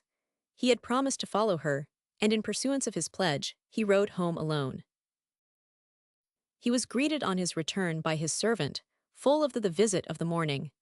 With an irresistible curiosity, Herbert had made him describe every incident that had occurred, and repeat 100 times every word that the visitors had uttered. He listened with some consolation, however mournful, to his wife's praises of the unknown stranger's life. He gazed with witching interest upon the autograph of his daughter on the wall of his library. He had not confessed to his mistress the relation which the two strangers bore to him, yet he was influenced in concealing the real circumstances, only by an indefinite sentiment that made him reluctant to acknowledge to her ties so pure. The feelings of the parent overpowered the principles of the philosopher. This lady indeed, although at the moment she had indulged in so violent an ebullition of temper, possessed little influence over the mind of her companion. Herbert, however fond of solitude, required in his restricted world the graceful results of feminine superintendence. Time had stilled his passions, and cooled the fervor of his soul. The age of his illusions had long passed. This was a connection that had commenced in no extravagant or romantic mood, and perhaps for that reason had endured. He had become acquainted with her on his first unknown arrival in Italy, from America, now nearly 2 years back. It had been maintained on his side by a temper naturally sweet, and which, exhausted by years of violent emotion, now required only repose. Seeking, in a female friend, a form that should not outrage an eye ever musing on the beautiful, and a disposition that should contribute to his comfort, and never ruffle his feelings.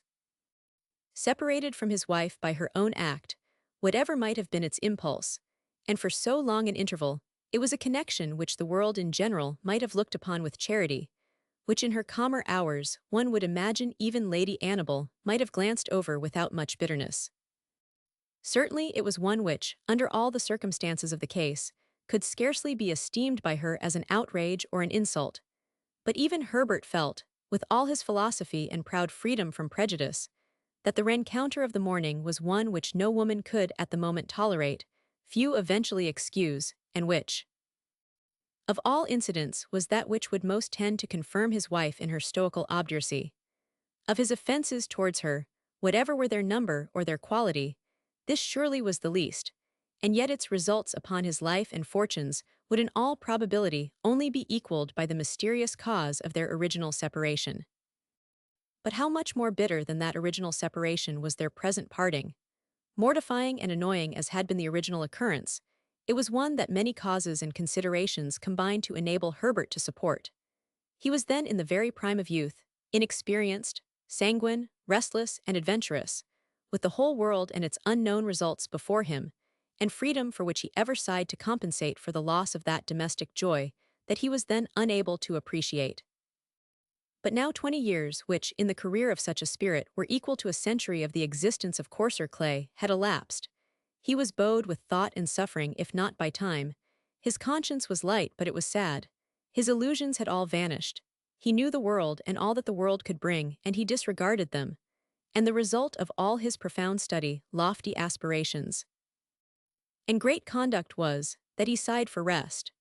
The original catastrophe had been merely a separation between a husband and a wife. The one that had just happened involved other feelings. The father was also separated from his child, and a child of such surpassing qualities that his brief acquaintance with her had alone sufficed to convert his dream of domestic repose into a vision of domestic bliss. Beautiful Venetia, so fair and yet so dutiful, with a bosom teeming with such exquisite sensibilities, and a mind bright with such acute and elevated intelligence. An abstract conception of the sentiments that might subsist between a father and a daughter, heightened by all the devices of a glowing imagination, had haunted indeed occasionally the solitary musing of Marmion Herbert. But what was this creation of his poetic brain compared with the reality that now had touched his human heart? Vainly had he believed that repose was the only solace that remained for his exhausted spirit. He found that a new passion now swayed his soul, a passion, too, that he had never proved, of a nature most peculiar, pure, gentle, refined, yet ravishing and irresistible, compared with which all former transports, no matter how violent, tumultuous, and exciting, seemed evanescent and superficial. They were indeed the wind, the fire, and the tempest that had gone before, but this was the still small voice that followed excelled, and survived their might and majesty, unearthly and eternal. His heart melted to his daughter, nor did he care to live without her love and presence. His philosophical theories all vanished. He felt how dependent we are in this world on our natural ties, and how limited, with all his arrogance, is the sphere of man. Dreaming of philanthropy, he had broken his wife's heart and bruised, perhaps irreparably, the spirit of his child. He had rendered those miserable who depended on his love, and for whose affection his heart now yearned to that degree that he could not contemplate existence without their active sympathy. Was it then too late? Was it then impossible to regain that paradise he had forfeited so weakly, and of whose amaranthine bowers, but a few hours since, he had caught such an entrancing glimpse, of which the gate for a moment seemed about to reopen? In spite of all, then, Annabel still loved him passionately, visited his picture, mused over the glowing expression of their loves, wept over the bridal bed so soon deserted. She had a dog, too, when Venetia was a child, and called it Marmion. The recollection of this little trait, so trifling, yet so touching, made him weep even with wildness. The tears poured down his cheeks in torrents, he sobbed convulsively, his very heart seemed to burst. For some minutes he leant over the balustrade in a paroxysm of grief.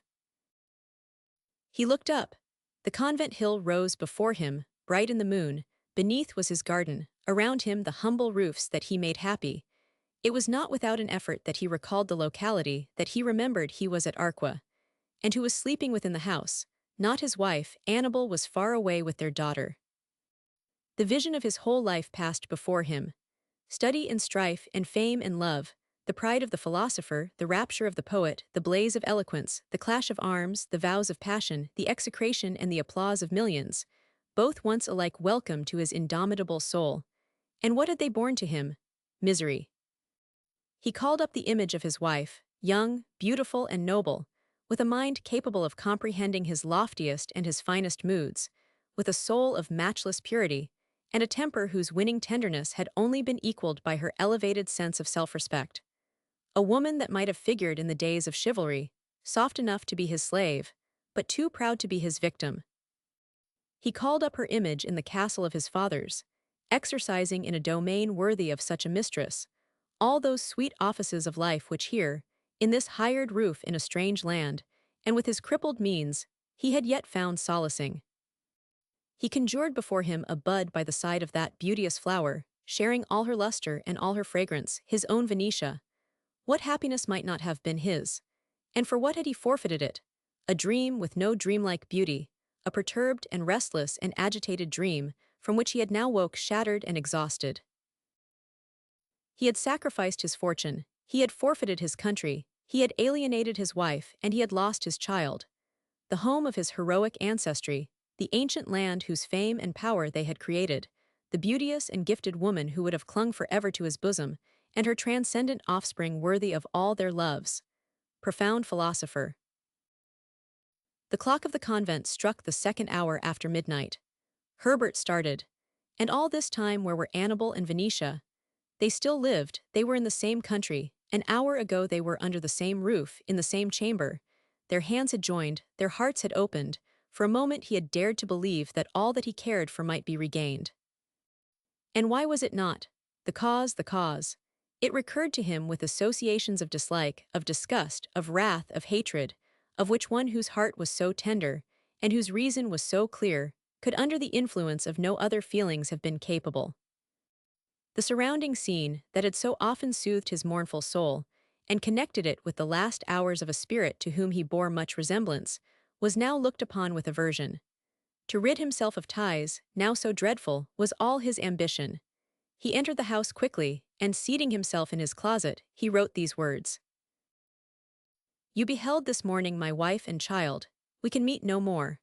All that I can effect to console you under this sudden separation shall be done. My banker from Bologna will be here in 2 days. Express to him all your wishes. It was written, sealed, directed, and left upon the table at which they had so often been seated. Herbert descended into the garden, saddled his horse, and in a few minutes, in the heart of night, had quitted Arqua. Chapter 7. The moment that the wife of Marmion Herbert re-entered her saloon, she sent for her courier and ordered horses to her carriage instantly. Until they were announced as ready, Lady Annabel walked up and down the room with an impatient step, but was as completely silent as the miserable Venetia, who remained weeping on the sofa. The confusion and curiosity of Mistress Pansifort were extraordinary.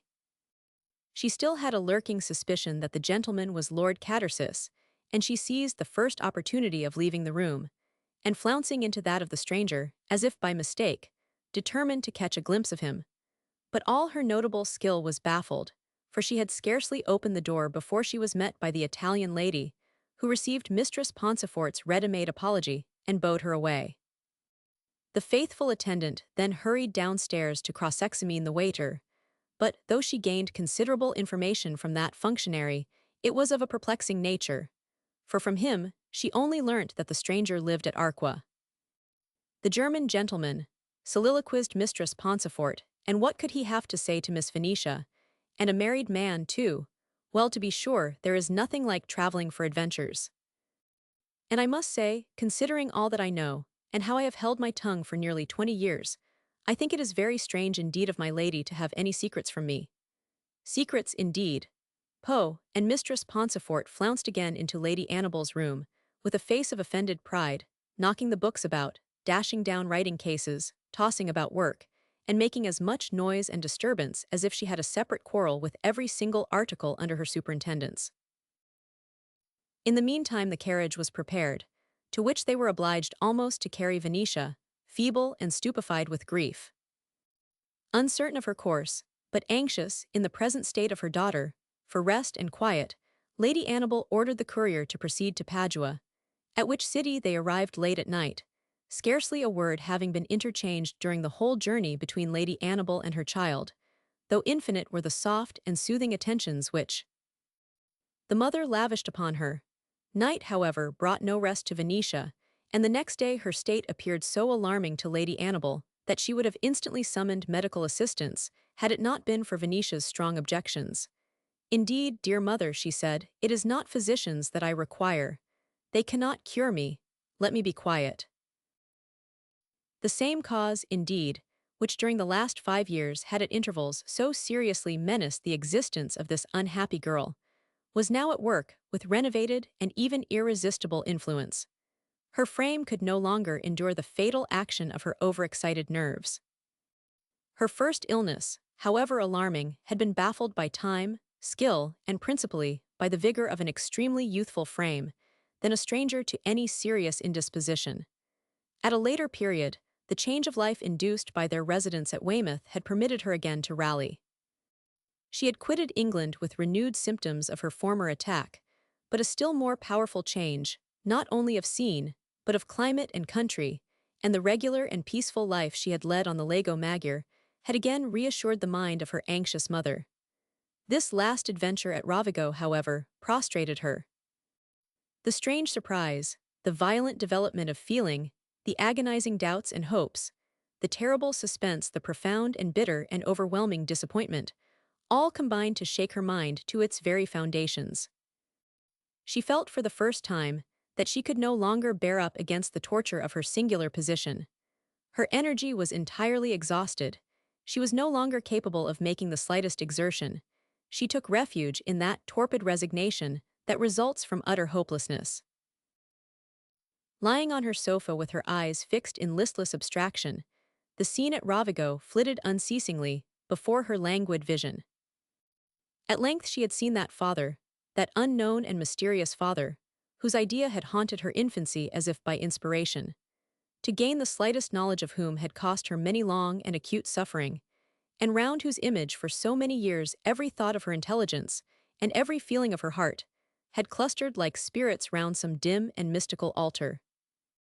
At length she had beheld him, she had gazed on that spiritual countenance, she had listened to the tender accents of that musical voice. Within his arms she had been folded with rapture, and pressed to a heart that seemed to beat only for her felicity. The blessing of her father, uttered by his long-gloved lips, had descended on her brow, and been sealed with his passionate embrace. The entrance of her mother, that terrible contest of her lacerated heart, when her two parents, as it were, appealed to her love which they would not share. The inspiration of her despair, that so suddenly had removed the barriers of long years before whose irresistible pathos her father had bent a penitent, and her mother's inexorable pride had melted. The ravishing bliss that for a moment had thrilled through her, being experienced too for the first time, when she felt that her parents were again united and bound by the sweet tie of her now happy existence. This was the drama acted before her with an almost ceaseless repetition of its transporting incidents, and when she looked round, and beheld her mother sitting alone, and watching her with a countenance almost of anguish, it was indeed with extreme difficulty that Venetia could persuade herself that all had not been a reverie, and she was only convinced of the contrary by that heaviness of the heart, which too quickly assures us of the reality of those sorrows of which fancy for a moment may cheat us into skepticism. And indeed her mother was scarcely less miserable. The sight of Herbert, so changed from the form that she remembered, those tones of heartrending sincerity in which he had mournfully appealed to the influence of time and sorrow on his life, still greatly affected her. She had indulged for a moment in a dream of domestic love. She had cast to the winds the inexorable determination of a life, and had mingled her tears with those of her husband and her child. And how had she been repaid? By a degrading catastrophe, from whose revolting associations her mind recoiled with indignation and disgust. But her lingering feeling for her husband, her own mortification, were as nothing compared with the harrowing anxiety she now entertained for her daughter. To converse with Venetia on the recent occurrence was impossible. It was a subject which admitted of no discussion. They had passed a week at Padua, and the slightest allusion to what had happened had never been made by either Lady Annabel or her child. It was only by her lavish testimonies of affection that Lady Annabel conveyed to Venetia how deeply she sympathized with her, and how unhappy she was herself. She had, indeed, never quitted for a moment the side of her daughter, and witnessed each day, with renewed anguish, her deplorable condition. For Venetia continued in a state which, to those unacquainted with her, might have been mistaken for insensibility, but her mother knew too well that it was despair. She never moved, she never sighed, nor wept. She took no notice of anything that occurred, she sought relief in no resources. Books and drawings and music were quite forgotten by her, nothing amused and nothing annoyed her, she was not even fretful. She had apparently no physical ailment. She remained pale and silent, plunged in an absorbing paroxysm of overwhelming woe. The unhappy Lady Annabel, at a loss how to act, at length thought it might be advisable to cross over to Venice. She felt assured now that it would be a long time, if ever, before her child could again endure the fatigue of travel, and she thought that for every reason, whether for domestic comfort or medical advice, or those multifarious considerations which interest the invalid, a capital was by far the most desirable residence for them. There was a time when a visit to the city that had given her a name had been a favorite dream of Venetia. She had often sighed to be within the seaborne city's walls, the graceful towers, loved by the bard, Those lines of her father had long echoed in her ear, but now the proposition called no light to her glazed eye, nor summoned for an instant the color back to her cheek. She listened to her mother's suggestion, and expressed her willingness to do whatever she desired. Venice to her was now only a name, for, without the presence and the united love of both her parents, no spot on earth could interest, and no combination of circumstances affect her. To Venice, however, they departed, having previously taken care that every arrangement should be made for their reception. The English ambassador at the ducal court was a relative of Lady Annabel, and therefore no means or exertions were spared to study and secure the convenience and accommodation of the invalid. The barge of the ambassador met them at Fusina, and when Venetia beheld the towers and cupolas of Venice, suffused with a golden light, and rising out of the bright blue waters, for a moment her spirit seemed to light. It is indeed a spectacle as beautiful as rare, and one to which the world offers few, if any, rivals. Gliding over the great lagoon, the buildings, with which the pictures at Cherbury had already made her familiar, gradually rose up before her. The mosque-like church of St. Mark, the tall campanile red in the sun, the Moresso Palace of the Doges, the deadly Bridge of Sighs, and the dark structure to which it leads. Venice had not then fallen. The gorgeous standards of the sovereign republic, and its tributary kingdoms, still waved in the place of St. Mark, the Bucentaur was not rotting in the arsenal, and the warlike galleys of the state cruised without the lagoon. A busy and picturesque population swarmed in all directions, and the Venetian noble, the haughtiest of men, might still be seen proudly moving from the council of state or stepping into a gondola amid a bowing crowd. All was stirring life, yet all was silent. The fantastic architecture, the glowing sky, the flitting gondolas, and the brilliant crowd gliding about with noiseless step, this city without sound, it seemed a dream. Chapter 8. The ambassador had engaged for Lady Annabel a palace on the Grand Canal, belonging to Count Manfrini. It was a structure of great size and magnificence, and rose out of the water with a flight of marble steps. Within was a vast gallery, lined with statues and busts on tall pedestals, suites of spacious apartments with marble floors and hung with satin, ceilings painted by Tintoretto and full of Turkish trophies, furniture alike sumptuous and massy, the gilding, although of 200 years' duration, as bright and burnished as if it had but yesterday been touched with the brush. Sequin gold, as the Venetians tell you to this day with pride. But even their old furniture will soon not be left to them, as palaces are now daily broken up like old ships, and their colossal spoils consigned to Hanway Yard and Bond Street, whence, reburnished and vamped up, their titanic proportions in time appropriately figure in the boudoirs of May Fair and the miniature saloons of St. James.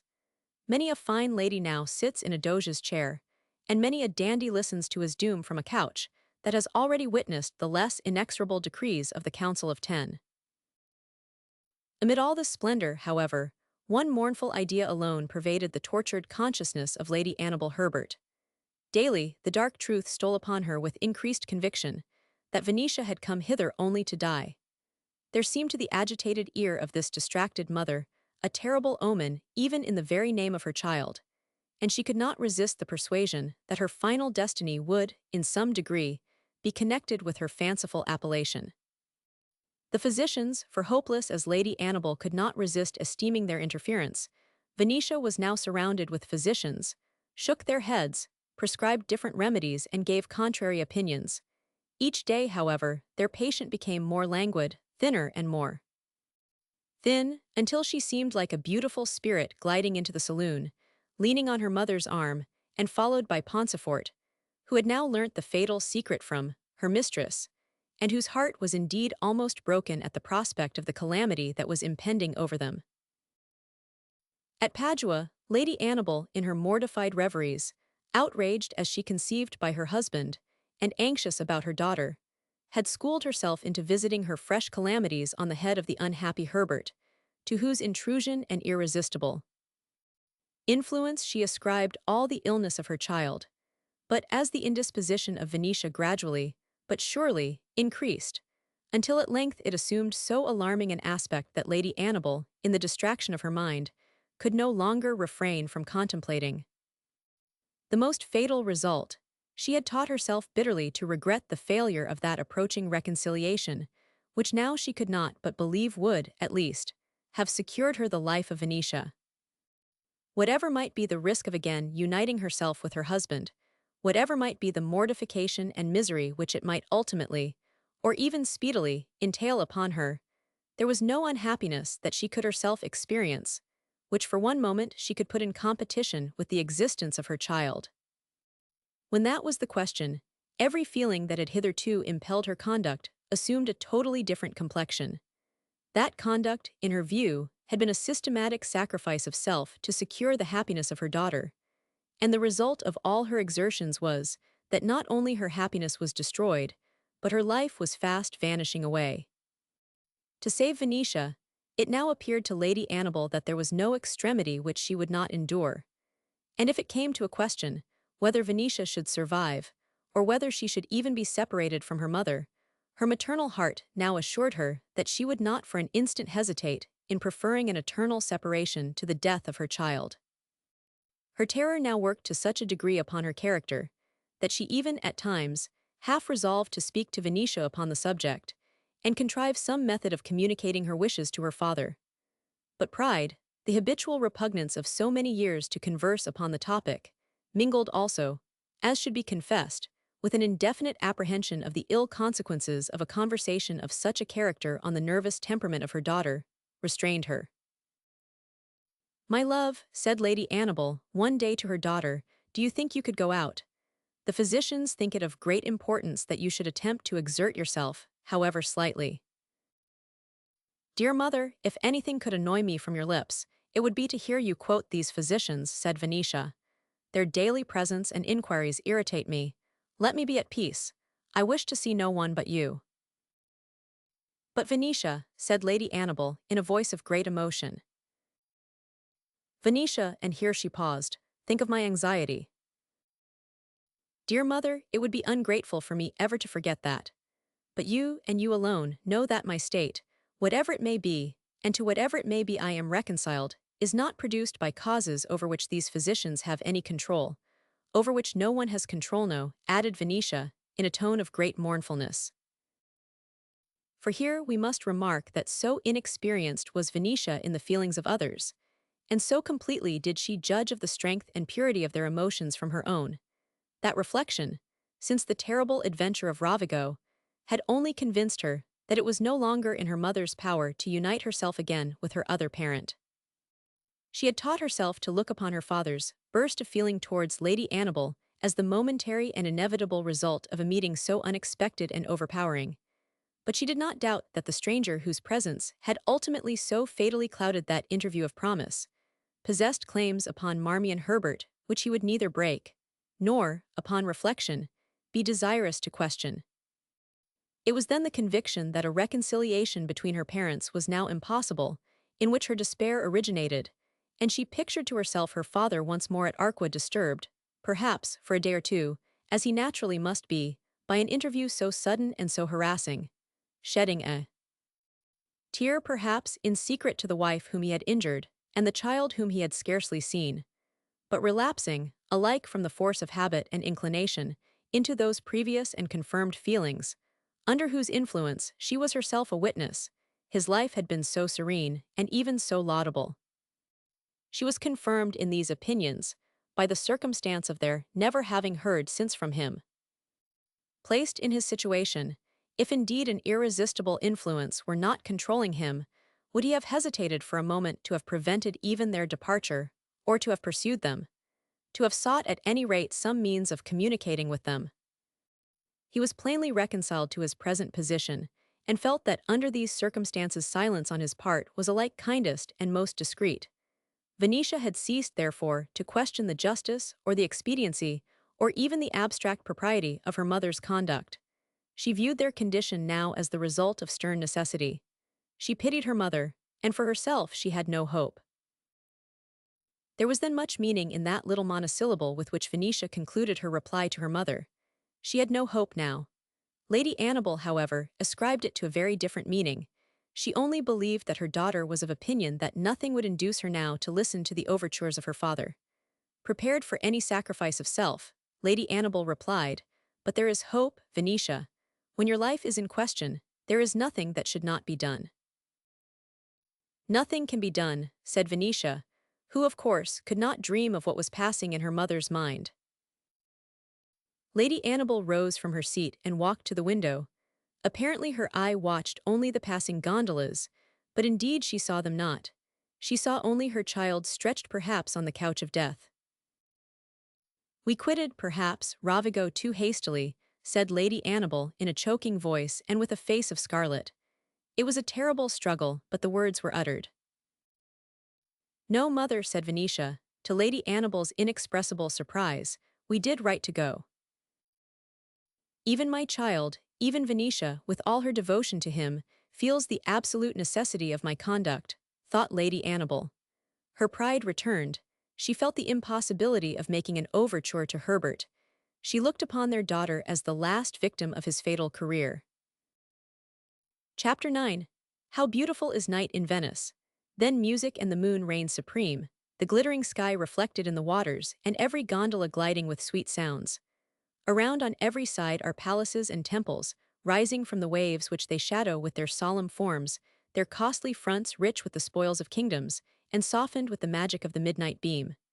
The whole city, too, is poured forth for festival. The people lounge on the quays and cluster on the bridges. The light barks skim along in crowds, just touching the surface of the water, while their bright prows of polished iron gleam in the moonshine and glitter in the rippling wave. Not a sound that is not graceful. The tinkle of guitars, the sighs of serenaders, and the responsive chorus of gondoliers. Now and then a laugh, light, joyous, and yet musical, bursts forth from some illuminated coffee-house, before which a buffo disports, a tumbler stands on his head, or a juggler mystifies, and all for a sequin. The place of St. Mark, at the period of our story, still presented the most brilliant spectacle of the kind in Europe. Not a spot was more distinguished for elegance, luxury, and enjoyment. It was indeed the inner shrine of the temple of pleasure, and very strange and amusing would be the annals of its picturesque arcades. We must not, however, step behind their blue awnings, but content ourselves with the exterior scene, and certainly the place of St. Mark, with the variegated splendor of its Christian mosque, the ornate architecture of its buildings, its diversified population, a tribute from every shore of the Midland Sea, and where the noble Venetian, in his robe of crimson silk and long white peruke, might be jostled by the Sclavonian with his target, and the Albanian in his kilt, while the Turk, sitting cross-legged on his Persian carpet, smoked his long chibouque with serene gravity, and the mild Armenian glided by him with a low reverence, presented an aspect under a Venetian moon, such as we shall not easily find again in Christendom, and, in spite of the dying glory and the neighboring vice, was pervaded with an air of romance and refinement, compared with which the glittering dissipation of Paris, even in its liveliest and most graceful hours, assumes a character alike coarse and commonplace. It is the hour of love and of Pharaoh. Now is the hour to press your suit and to break a bank, to glide from the apartment of rapture into the chamber of chance. Thus a noble Venetian contrived to pass the night, in alternations of excitement that in general left him sufficiently serious for the morrow's council. For more vulgar tastes there was the minstrel, the conjurer, and the storyteller, goblets of Cyprus wine, flasks of sherbet, and confectionery that dazzled like diamonds. And for everyone, from the grave senator to the gay gondolier, there was an atmosphere in itself a spell, and which, after all, has more to do with human happiness than all the accidents of fortune and all the arts of government. Amid this gay and brilliant multitude, one human being stood alone. Muffled in his cloak, and leaning against a column in the portico of St. Mark, an expression of oppressive care and affliction was imprinted on his countenance, and ill accorded with the light and festive scene. Had he been crossed in love, or had he lost at play? Was it woman or gold to which his anxiety and sorrow were attributable? For under one or other of these categories, undoubtedly, all the miseries of man may range. Want of love, or want of money, lies at the bottom of all our griefs. The stranger came forward, and leaving the joyous throng, turned down the Piazzetta and approached the quay of the lagoon. A gondolier saluted him, and he entered his boat. "Whither, signor?" said the gondolier. "To the Grand Canal," he replied. Over the moonlit wave the gondola swiftly skimmed. The scene was a marvelous contrast to the one which the stranger had just quitted, but it brought no serenity to his careworn countenance, though his eye for a moment kindled as he looked upon the moon, that was sailing in the cloudless heaven with a single star by her side. They had soon entered the Grand Canal, and the gondolier looked to his employer for instructions. "Row opposite to the Manfrini Palace," said the stranger, "and rest upon your oar." The blinds of the great window of the palace were withdrawn. Distinctly might be recognized a female figure bending over the recumbent form of a girl. An hour passed away, and still the gondola was motionless, and still the silent stranger gazed on the inmates of the palace. A servant now came forward and closed the curtain of the chamber. The stranger sighed, and waving his hand to the gondolier, bade him return to the lagoon. Chapter 10. It is curious to recall our feelings at a moment when a great event is impending over us, and we are utterly unconscious of its probable occurrence. How often does it happen that a subject which almost unceasingly engages our mind is least thought of at the very instant that the agitating suspense involved in its consideration is perhaps about to be terminated forever. The very morning after the mysterious gondola had rested so long before the Manfrini Palace, Venetia rose for the first time since the flight from Rovigo, refreshed by her slumbers and tranquil in her spirit. It was not in her power to recall her dreams, but they had left a vague and yet serene impression. There seemed a lightness in her heart that long had been unusual with her, and she greeted her mother with a smile, faint indeed, yet natural.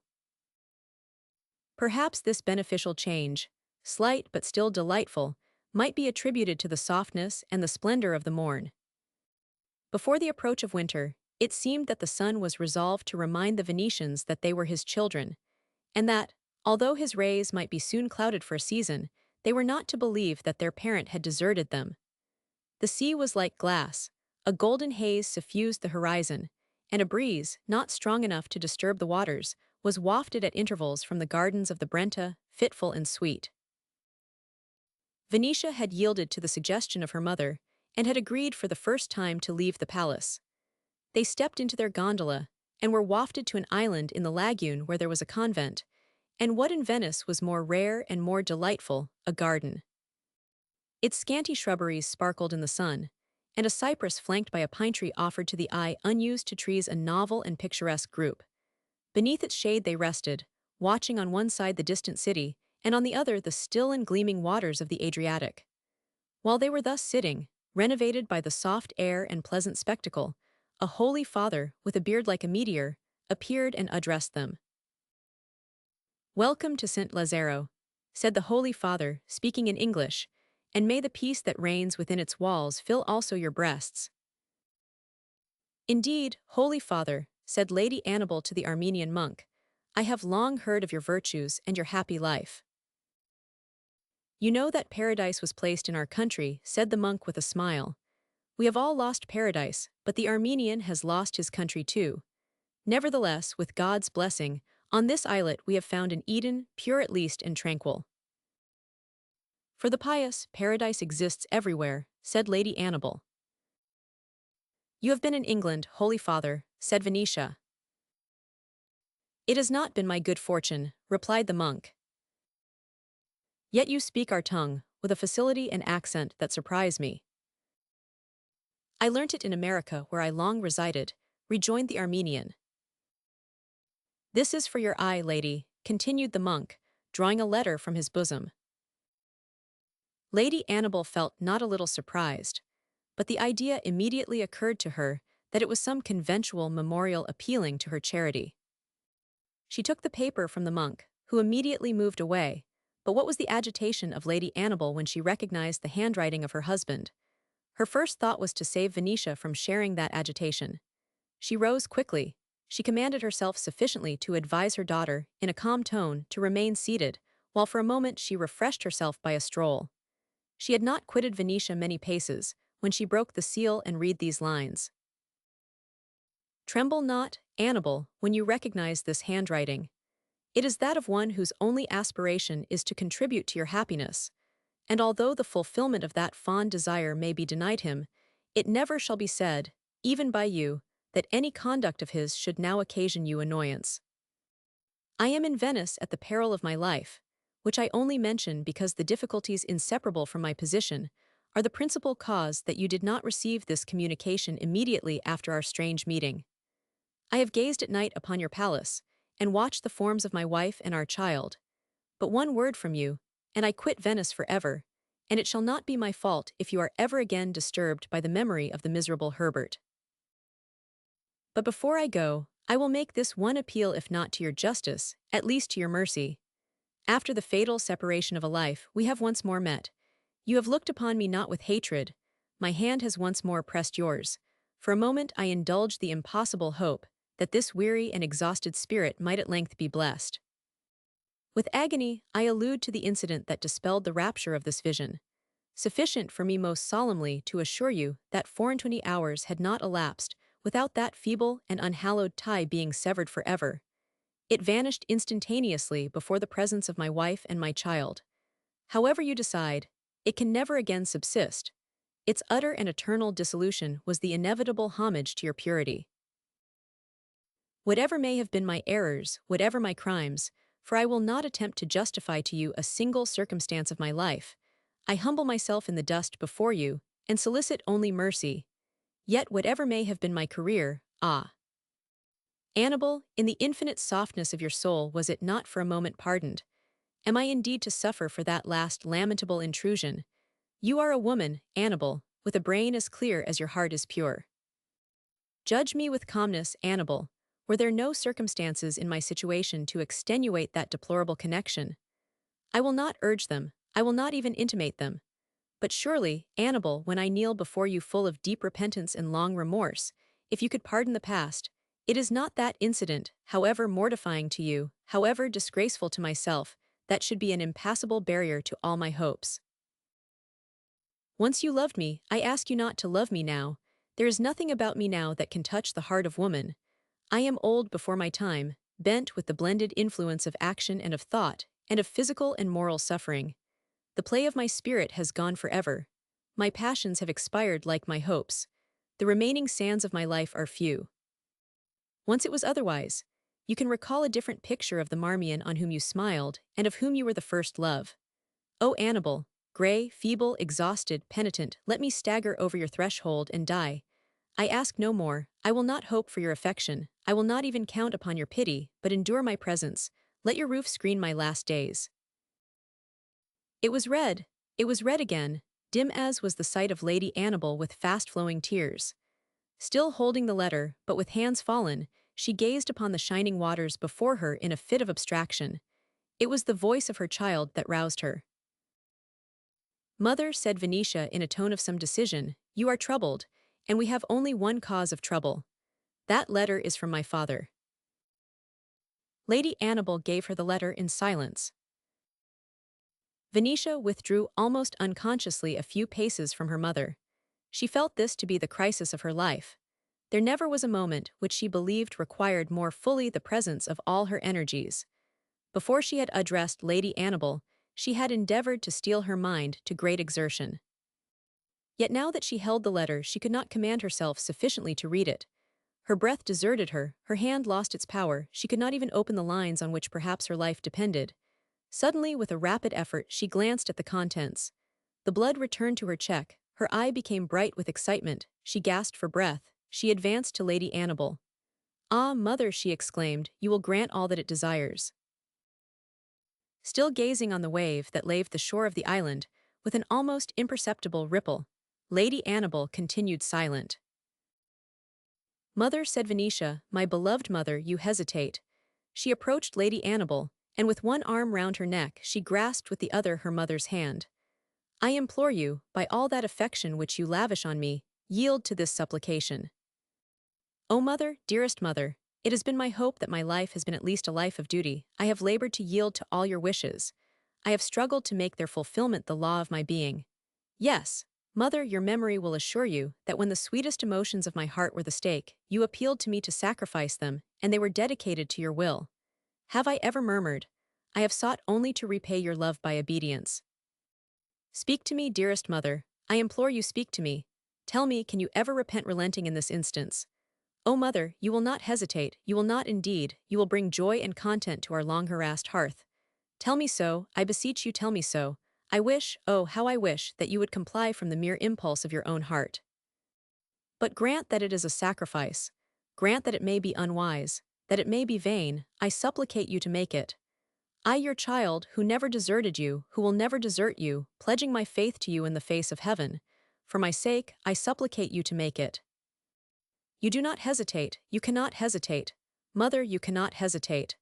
Ah, you would not if you knew all the misery of my life, you would be glad, you would be cheerful, you would look upon this as an interposition of Providence in favor of your Venetia. You would indeed, dear mother. What evil fortune guided our steps to Italy? Said Lady Annabel in a solemn tone, and as if in soliloquy. No, no, mother, not evil fortune, fortune the best and brightest, exclaimed her daughter. We came here to be happy, and happiness we have at length gained. It is in our grasp, I feel it. It was not fortune, dear mother. It was fate, it was providence, it was God. You have been faithful to him, and he has brought back to you my father, chastened and repentant. God has turned his heart to all your virtues. Will you desert him? No, no, mother, you will not, you cannot, for his sake, for your own sake, and for your child's you will not. For 20 years, I have acted from an imperious sense of duty, said Lady Annabel, and for your sake, Venetia, as much as for my own. Shall the feelings of a moment. O mother, dearest mother, say not these words. With me, at least, it has not been the feeling of a moment. It haunted my infancy, it harassed me while a girl, it has brought me in the prime of womanhood to the brink of the grave. And with you, mother, has it been the feeling of a moment? Ah, you ever loved him when his name was never breathed by those lips. You loved him when you deemed he had forgotten you, when you pictured him to yourself in all the pride of health and genius, wanton and daring. And now that he comes to you penitent, perhaps dying, more like a remorseful spirit than a breathing being, and humbles himself before you, and appeals only to your mercy, ah, my mother, you could not reject him, even if you were alone, even if you had no child. My child, all my hopes were in my child, murmured Lady Annabel's. Is she not by your side? Said Venetia. You know not what you ask, you know not what you counsel, said Lady Annabel. It has been the prayer and effort of my life that you should never know. There is a bitterness in the reconciliation which follows long estrangement, that yields a pang more acute even than the first disunion. Shall I be called upon to mourn over the wasted happiness of 20 years? Why did he not hate us? The pang is already felt, mother, said Venetia. Reject my father, but you cannot resume the feelings of a month back. You have seen him, you have listened to him. He is no longer the character which justified your conduct and upheld you under the trial. His image has entered your soul, your heart is softened. Bid him quit Venice without seeing you, and you will remain the most miserable of women. On his head, then, be the final desolation, said Lady Annabel. It is but a part of the lot that he has yielded me. I am silent, said Venetia, relaxing her grasp. I see that your child is not permitted to enter into your considerations. She turned away. Venetia, said her mother. Mother, said Venetia, looking back but not returning. Return one moment to me. Venetia slowly rejoined her. Lady Annabel spoke in a kind and gentle, though serious tone. Venetia, she said, what I am about to speak is not the impulse of the moment, but has been long revolved in my mind. Do not, therefore, misapprehend it. I express without passion what I believe to be truth. I am persuaded that the presence of your father is necessary to your happiness, nay more, to your life. I recognize the mysterious influence which he has ever exercised over your existence. I feel it impossible for me any longer to struggle against a power to which I bow. Be happy then, my daughter, and live. Fly to your father, and be to him as matchless a child as you have been to me. She uttered these last words in a choking voice. Is this indeed the dictate of your calm judgment, mother? Said Venetia. I call God to witness, it has of late been more than once on my lips. The other night, when I spoke of Ravigo, I was about to express this. Then, mother, said Venetia, I find that I have been misunderstood. At least I thought my feelings towards yourself had been appreciated. They have not, and I can truly say, my life does not afford a single circumstance to which I can look back with content. Well will it indeed be for me to die. The dream of my life, said Lady Annabel, in a tone of infinite distress, was that she at least should never know unhappiness. It was indeed a dream. There was now a silence of several minutes. Lady Annabel remained in exactly the same position, Venetia standing at a little distance from her, looking resigned and sorrowful. Venetia, at length said Lady Annabel, why are you silent? Mother, I have no more to say. I pretend not to act in this life. It is my duty to follow you. And your inclination? Inquired Lady Annabel. I have ceased to have a wish upon any subject, said Venetia. Venetia, said Lady Annabel with a great effort, I am miserable. This unprecedented confession of suffering from the strong mind of her mother melted Venetia to the heart. She advanced, and threw her arms round her mother's neck, and buried her weeping face in Lady Annabel's bosom. Speak to me, my daughter, said Lady Annabel, counsel me, for my mind trembles, anxiety has weakened it. Nay, I beseech you, speak. Speak, speak, Venetia. What shall I do? Mother, I will never say anything again, but that I love you. I see the Holy Father in the distance. Let us walk to him, my child, and meet him. Accordingly Lady Annabel, now leaning on Venetia, approached the monk. About 5 minutes elapsed before they reached him, during which not a word was spoken. Holy Father, said Lady Annabel, in a tone of firmness that surprised her daughter and made her tremble with anticipation, you know the writer of this letter. He is my friend of many years, lady, replied the Armenian. I knew him in America. I owe to him my life, and more than my life. There breathes not his equal among men. A tear started to the eye of Lady Annabel. She recalled the terms in which the household at Arqua had spoken of Herbert. He is in Venice, she inquired. He is within these walls, the monk replied. Venetia, scarcely able to stand, felt her mother start. After a momentary pause, Lady Annabel said, Can I speak with him and alone? Nothing but the most nervous apprehension of throwing any obstacle in the way of the interview could have sustained Venetia. Quite pale, with her disengaged hand clenched, not a word escaped her lips. She hung upon the answer of the monk. You can see him, and alone, said the monk. He is now in the sacristy, follow me. Venetia, said Lady Annabel, remain in this garden. I will accompany this holy man. Stop, embrace me before I go, and she added in a whisper, pray for me. It needed not the admonition of her mother to induce Venetia to seek refuge in prayer, in this agony of her life. But for its salutary and stilling influence, it seemed to her that she must have forfeited all control over her mind. The suspense was too terrible for human aid to support her. Seated by the seaside, she covered her face with her hands and invoked the supreme assistance. More than an hour passed away. Venetia looked up. Two beautiful birds of strange form and spotless plumage that perhaps had wandered from the Aegean were hovering over her head, bright and glancing in the sun. She accepted their appearance as a good omen. At this moment she heard a voice, and looking up, observed a monk in the distance, beckoning to her. She rose and with a trembling step approached him. He retired, still motioning to her to follow him. She entered by a low portal a dark cloister. It led to an antechapel through which, as she passed, her ear caught the solemn chorus of the brethren. Her step faltered, her sight was clouded, she was as one walking in a dream. The monk opened a door and retiring waved his hand as for her to enter. There was a spacious and lofty chamber, scantily furnished, some huge chests and many sacred garments. At the extreme distance her mother was reclined on a bench, her head supported by a large crimson cushion and her father kneeling by her mother's side. With a soundless step, and not venturing even to breathe, Venetia approached them, and she knew not how, found herself embraced by both her parents. End of Book 5. Book 6. Chapter 1. In a green valley of the Apennines, close to the seacoast between Genoa and Spezia, is a marine villa that once belonged to the Malaspina family, in olden time the friends and patrons of Dante. It is rather a fantastic pile, painted in fresco, but spacious, in good repair and convenient. Although little more than a mile from Spezia, a glimpse of the blue sea can only be caught from one particular spot. So completely is the land locked with hills, covered with groves of chestnut and olive orchards.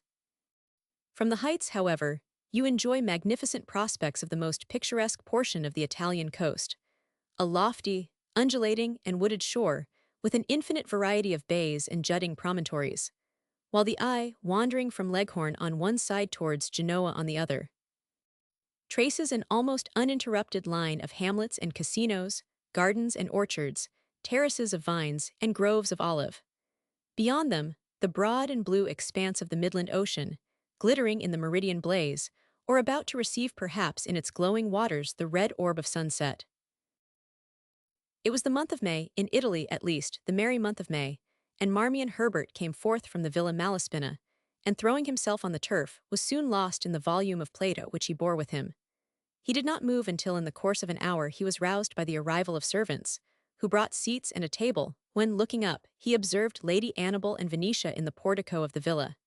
He rose to greet them, and gave his arm to his wife.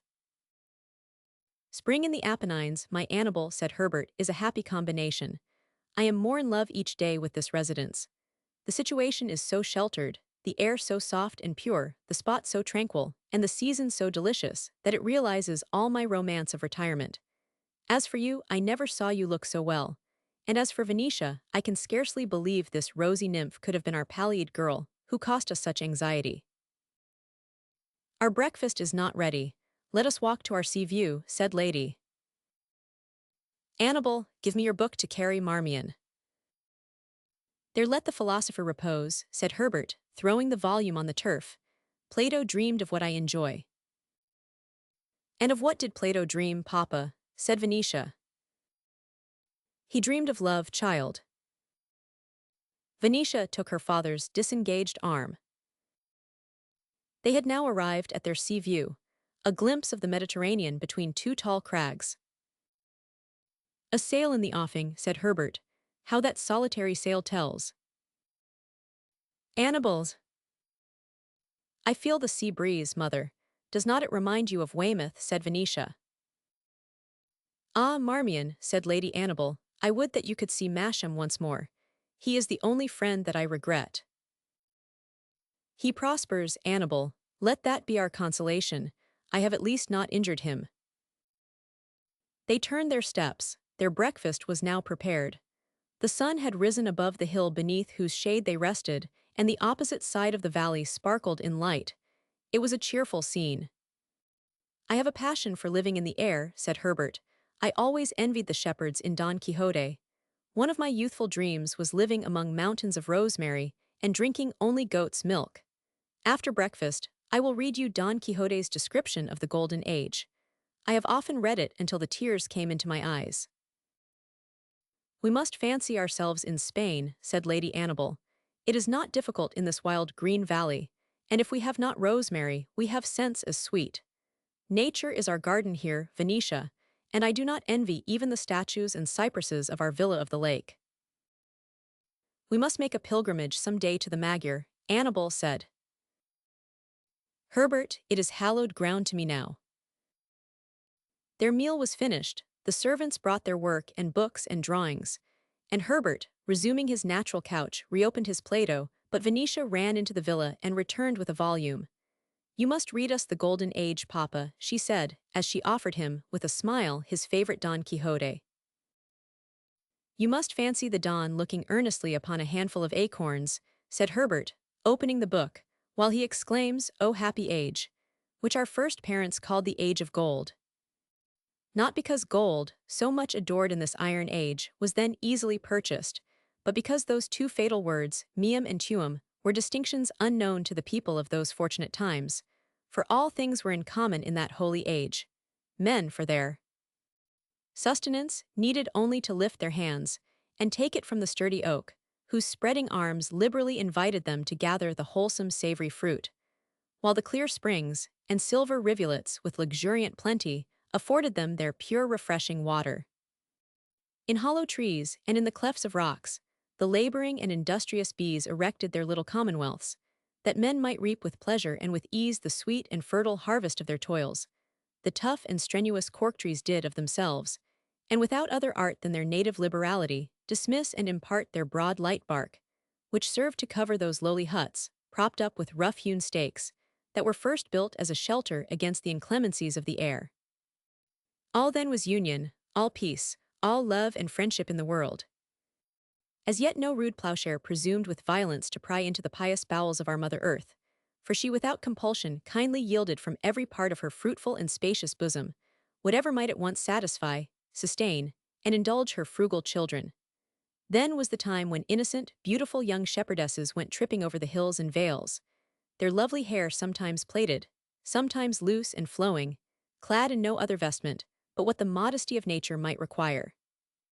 The Tyrian dye, the rich glossy hue of silk, martyred and dissembled into every color, which are now esteemed so fine and magnificent, were unknown to the innocent simplicity of that age.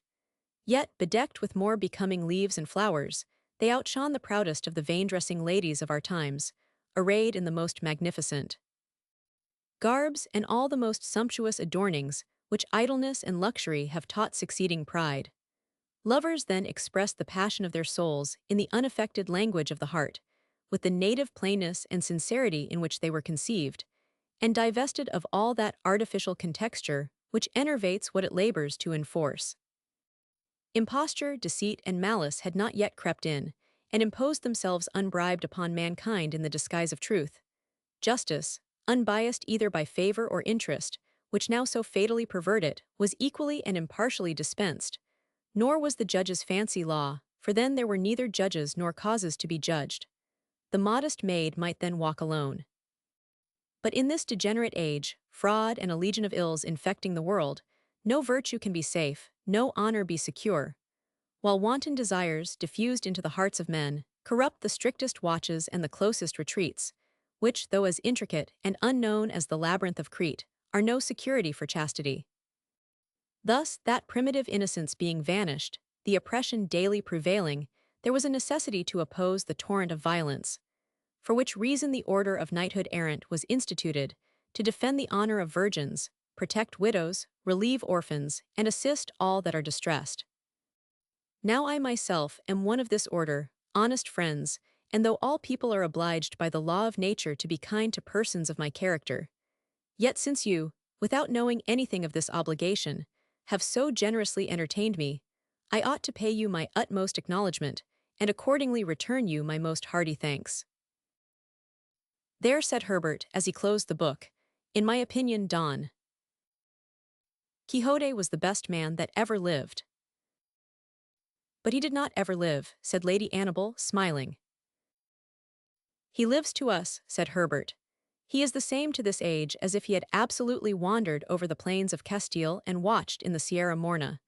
We cannot, indeed, find his tomb, but he has left us his great example.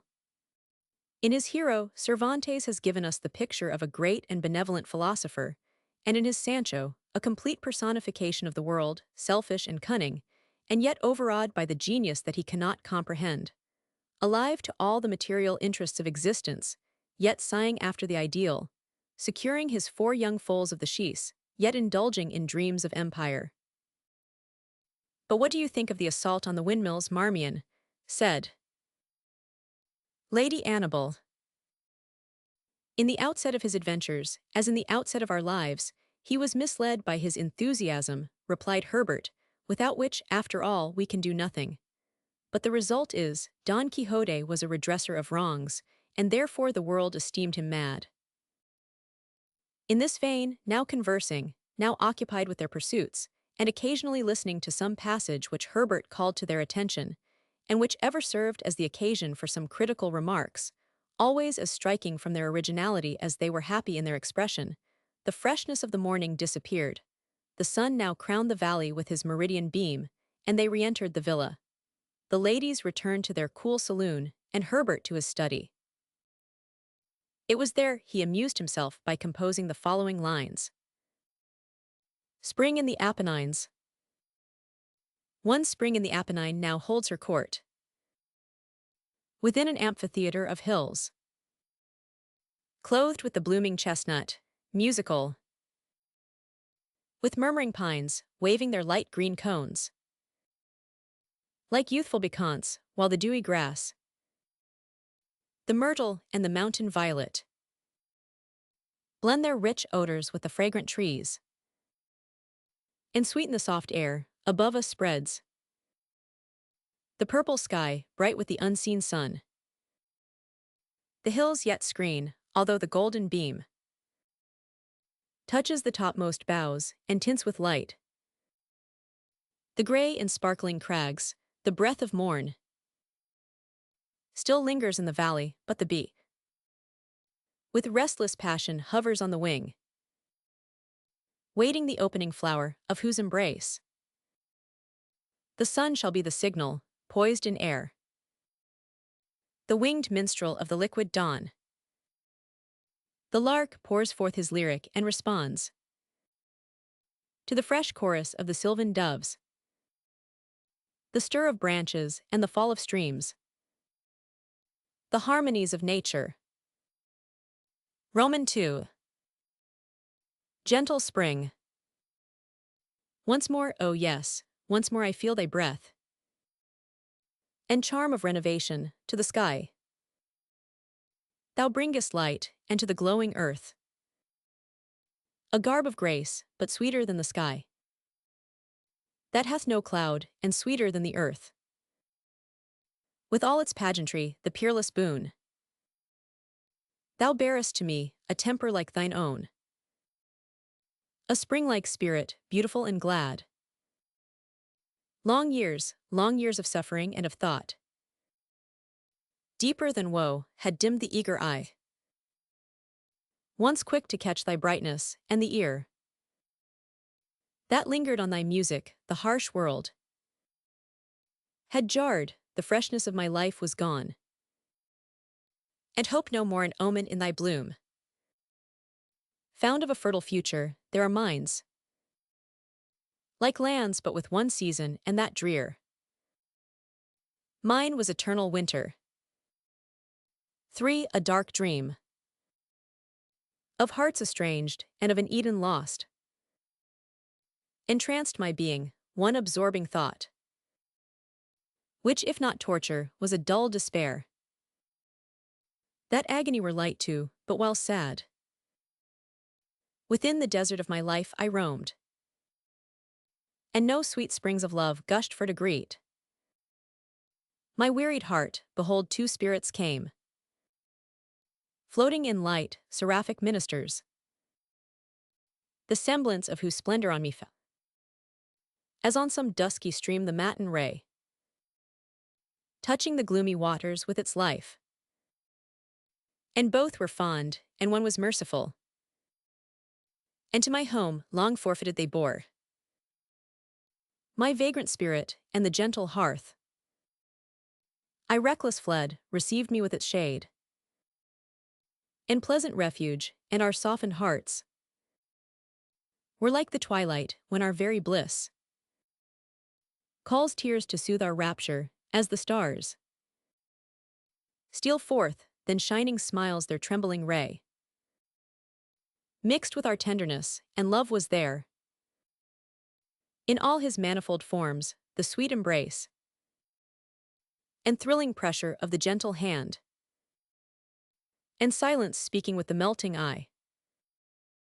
4. And now again I feel thy breath, O spring, and now the seal hath fallen from my gaze, and thy wild music in my ready ear finds a quick echo, the discordant world mars not thy melodies, thy blossoms now are emblems of my heart, and through my veins the flow of youthful feeling, long pent up, glides like thy sunny streams, in this fair scene. On forms still fairer I my blessing pour, on her the beautiful, the wise, the good, who learnt the sweetest lesson to forgive, and on the brighty daughter of our love, who soothed a mother, and a father saved. Chapter 2. Between the reconciliation of Lady Annabel Herbert with her husband at the Armenian convent at Venice, and the spring morning in the Apennines, which we have just described, half a year had intervened. The political position of Marmion Herbert rendered it impossible for him to remain in any city where there was a representative of His Britannic Majesty. Indeed, it was scarcely safe for him to be known out of America. He had quitted that country shortly after the struggle was over, chiefly from considerations for his health. His energies had been fast failing him, and a retired life and change of climate had been recommended by his physicians. His own feelings induced him to visit Italy, where he had once intended to pass his life, and where he now repaired to await death. Assuming a feigned name and living in strict seclusion, it is probable that his presence would never have been discovered, or, if detected, would not have been noticed. Once more united with his wife, her personal influence at the court of St. James, and her powerful connections, might secure him from annoyance, and Venetia had even indulged in a vague hope of returning to England. But Herbert could only have found himself again in his native country as a prisoner on parole. It would have been quite impossible for him to mix in the civil business of his native land, or enjoy any of the rights of citizenship. If a mild sovereign in his mercy had indeed accorded him a pardon, it must have been accompanied with rigorous and mortifying conditions, and his presence, in all probability, would have been confined to his country residence and its immediate neighborhood. The pride of Lady Annabel herself recoiled from this sufferance, and although Herbert, keenly conscious of the sacrifice which a permanent estrangement from England entailed upon his wife and child, would have submitted to any restrictions, however humiliating, provided they were not inconsistent with his honor. It must be confessed that, when he spoke of this painful subject to his wife, it was with no slight self-congratulation that he had found her resolution to remain abroad under any circumstances was fixed with her habitual decision. She communicated both to the bishop of and to her brother the unexpected change that had occurred in her condition, and she had reason to believe that a representation of what had happened would be made to the royal family. Perhaps both the head of her house and her reverend friend anticipated that time might remove the barrier that presented itself to Herbert's immediate return to England. They confined their answers, however, to congratulations on the reconciliation, to their confidence in the satisfaction it would occasion her, and to the expression of their faithful friendship, and neither alluded to a result which both, if only for her sake, desired. The Herberts had quitted Venice a very few days after the meeting on the island of St. Lazaro, had traveled by slow journeys, crossing the Apennines to Genoa, and only remained in that city until they engaged their present residence. It combined all the advantages which they desired: seclusion, beauty, comfort, and the mild atmosphere that Venetia had seemed to require. It was not, however, the genial air that had recalled the rose to Venetia's cheek and the sunny smile to her bright eye, or had inspired again that graceful form with all its pristine elasticity. It was a heart content, a spirit at length at peace.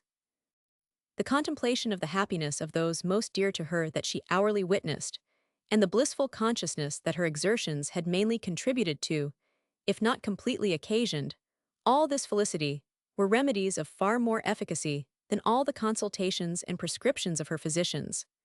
The conduct of her father repaid her for all her sufferings, and realized all her dreams of domestic tenderness and delight. Tender, grateful, and affectionate, Herbert hovered round her mother like a delicate spirit who had been released by some kind mortal from a tedious and revolting thraldom, and who believed he could never sufficiently testify his devotion. There was so much respect blended with his fondness that the spirit of her mother was utterly subdued by his irresistible demeanor. All her sadness and reserve, her distrust and her fear had vanished, and rising confidence mingling with the love she had ever borne to him, she taught herself even to seek his opinion and be guided by his advice. She could not refrain, indeed, from occasionally feeling, in this full enjoyment of his love, that she might have originally acted with too much precipitation, and that, had she only bent for a moment to the necessity of conciliation, and condescended to the excusable artifices of affection, their misery might have been prevented. Once when they were alone, her softened heart would have confessed to Herbert this painful conviction, but he was too happy and too generous to permit her for a moment to indulge in such a remorseful retrospect. All the error, he insisted, was his own, and he had been fool enough to have wantonly forfeited a happiness which time and experience had now taught him to appreciate. We married to young Marmion, said his wife. It shall be that then, love, replied Herbert, but for all that I have suffered, I would not have avoided my fate on the condition of losing the exquisite present. It is perhaps scarcely necessary to remark that Herbert avoided with the most scrupulous vigilance the slightest allusion to any of those peculiar opinions for which he was, unhappily, too celebrated. Musing over the singular revolutions which had already occurred in his habits and his feelings towards herself, Lady Annabel, indeed, did not despair that his once self-sufficient soul might ultimately bow to that blessed faith which to herself had ever proved so great a support, and so exquisite a solace. It was, indeed, the inexpressible hope that lingered at the bottom of her heart, and sometimes she even indulged in the delightful fancy that his mild and penitent spirit had, by the gracious mercy of Providence, been already touched by the bright sunbeam of conviction. At all events, his subdued and chastened temperament was no unworthy preparation for still greater blessings. It was this hallowed anticipation which consoled, and alone consoled, Lady Annabel for her own estrangement from the communion of her national church. Of all the sacrifices which her devotion to Herbert entailed upon her, this was the one which she felt most constantly and most severely. Not a day elapsed but the chapel at Cherbury rose before her, and when she remembered that neither herself nor her daughter might again kneel round the altar of their God, she almost trembled at the step which she had taken, and almost esteemed it a sacrifice of heavenly to earthly duty, which no consideration, perhaps, warranted. This apprehension, indeed, was the cloud in her life, and one which Venetia, who felt all its validity, found difficulty in combating. Otherwise, when Venetia beheld her parents, she felt ethereal and seemed to move in air, for her life, in spite of its apparent tranquility, was to her all excitement. She never looked upon her father or heard his voice without a thrill. His society was as delightful as his heart was tender. It seemed to her that she could listen to him forever. Every word he spoke was different from the language of other men. There was not a subject on which his richly cultivated mind could not pour forth instantaneously a flood of fine fancies and deep intelligence. He seemed to have read every book in every language, and to have mused over every line he had read. She could not conceive how one, the tone of whose mind was so original that it suggested on every topic some conclusion that struck instantly by its racy novelty, could be so saturated with the learning and the views of other men. Although they lived in unbroken solitude, and were almost always together, not a day passed that she did not find herself musing over some thought or expression of her father, and which broke from his mind without effort, and as if by chance. Literature to Herbert was now only a source of amusement and engaging occupation. All thought of fame had long fled his soul. He cared not for being disturbed, and he would throw down his Plato for Don Quixote, or close his Aeschylus, and take up a volume of Madame de Sévigné without a murmur, if reminded by anything that occurred of a passage which might contribute to the amusement and instruction of his wife and daughter. Indeed, his only study now was to contribute to their happiness. For him, they had given up their country and society, and he sought, by his vigilant attention and his various accomplishments, to render their hours as light and pleasant as, under such circumstances, was possible. His muse, too, was only dedicated to the celebration of any topic which their life or themselves suggested. He loved to lie under the trees, and pour forth sonnets to Lady Annabel, and encouraged Venetia, by the readiness and interest with which he invariably complied with her intimations, to throw out every fancy which occurred to her for his verse. A life passed without the intrusion of a single evil passion, without a single expression that was not soft, and graceful, and mild, and adorned with all the resources of a most accomplished and creative spirit, required not the distractions of society. It would have shrunk from it, from all its artificial excitement and vapid reaction. The days of the Herberts flowed on in one bright, continuous stream of love, and literature, and gentle pleasures. Beneath them was the green earth, above them the blue sky. Their spirits were as clear, and their hearts as soft as the clime. The hour of twilight was approaching, and the family were preparing for their daily walk. Their simple repast was finished, and Venetia held the verses which her father had written in the morning, and which he had presented to her. "Let us descend to Spezia," said Herbert to Lady Annabel. "I love an ocean sunset." Accordingly, they proceeded through their valley to the craggy path which led down to the bay.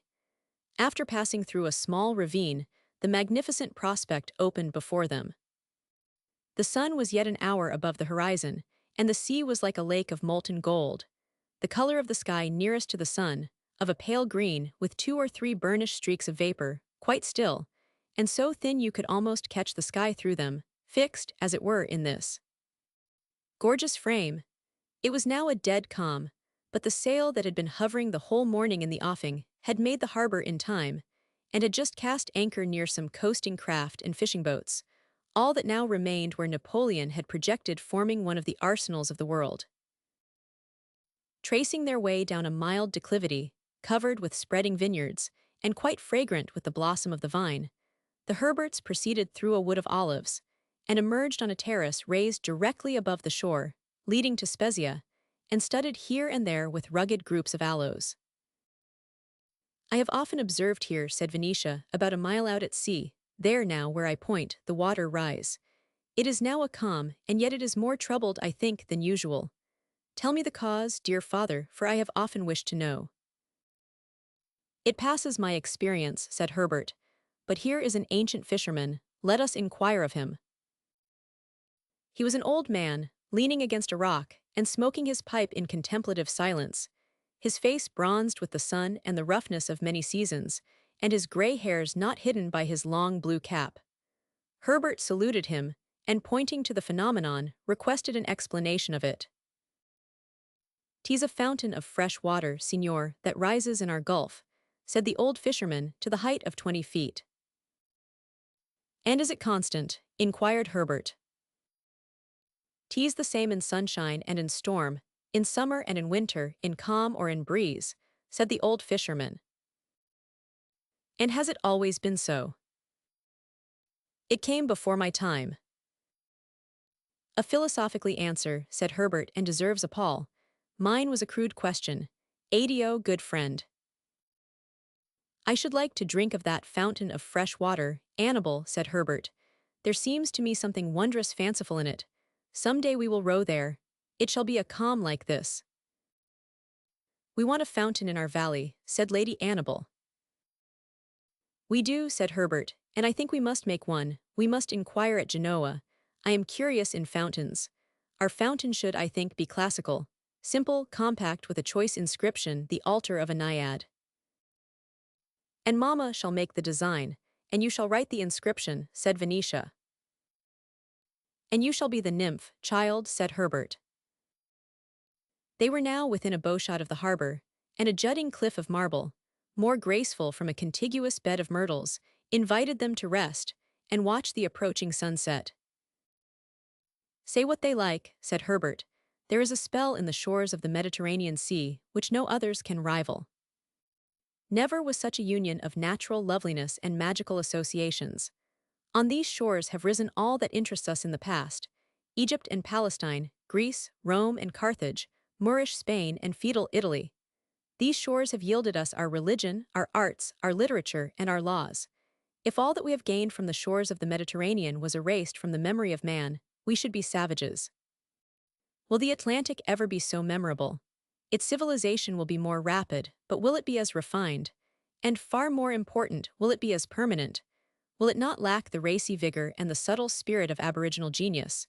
Will not a colonial character cling to its society, feeble, inanimate, evanescent? What America is deficient in is creative intellect. It has no nationality. Its intelligence has been imported, like its manufactured goods. Its inhabitants are a people, but are they a nation? I wish that the empire of the Incas and the kingdom of Montezuma had not been sacrificed. I wish that the republic of the Puritans had blended with the tribes of the wilderness." The red sun was now hovering over the horizon. It quivered for an instant, and then sank. Immediately the high and undulating coast was covered with a crimson flush. The cliffs, the groves, the bays and jutting promontories, each straggling sail and tall white tower, suffused with a rosy light. Gradually that rosy tint became a bright violet, and then faded into purple. But the glory of the sunset long lingered in the glowing west, streaming with every color of the iris, while a solitary star glittered with silver light amid the shifting splendor. Hesperus rises from the sunset like the fountain of fresh water from the sea, said Herbert. The sky and the ocean have two natures, like ourselves. At this moment the boat of the vessel, which had anchored about an hour back, put to shore. That seems an English brig, said Herbert. I cannot exactly make out its trim, it scarcely seems a merchant vessel. The projection of the shore hid the boat from their sight as it landed. The Herberts rose and proceeded towards the harbor. There were some rude steps cut in the rock which led from the immediate shore to the terrace. As they approached these, two gentlemen in sailors' jackets mounted suddenly. Lady Annabel and Venetia simultaneously started as they recognized Lord Catersis and his cousin. They were so close that neither party had time to prepare themselves. Venetia found her hand in that of Plantagenet, while Lady Annabel saluted George.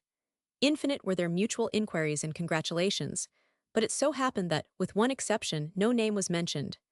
It was quite evident, however, to Herbert that these were very familiar acquaintances of his family, for in the surprise of the moment, Lord Catersis had saluted his daughter by her Christian name.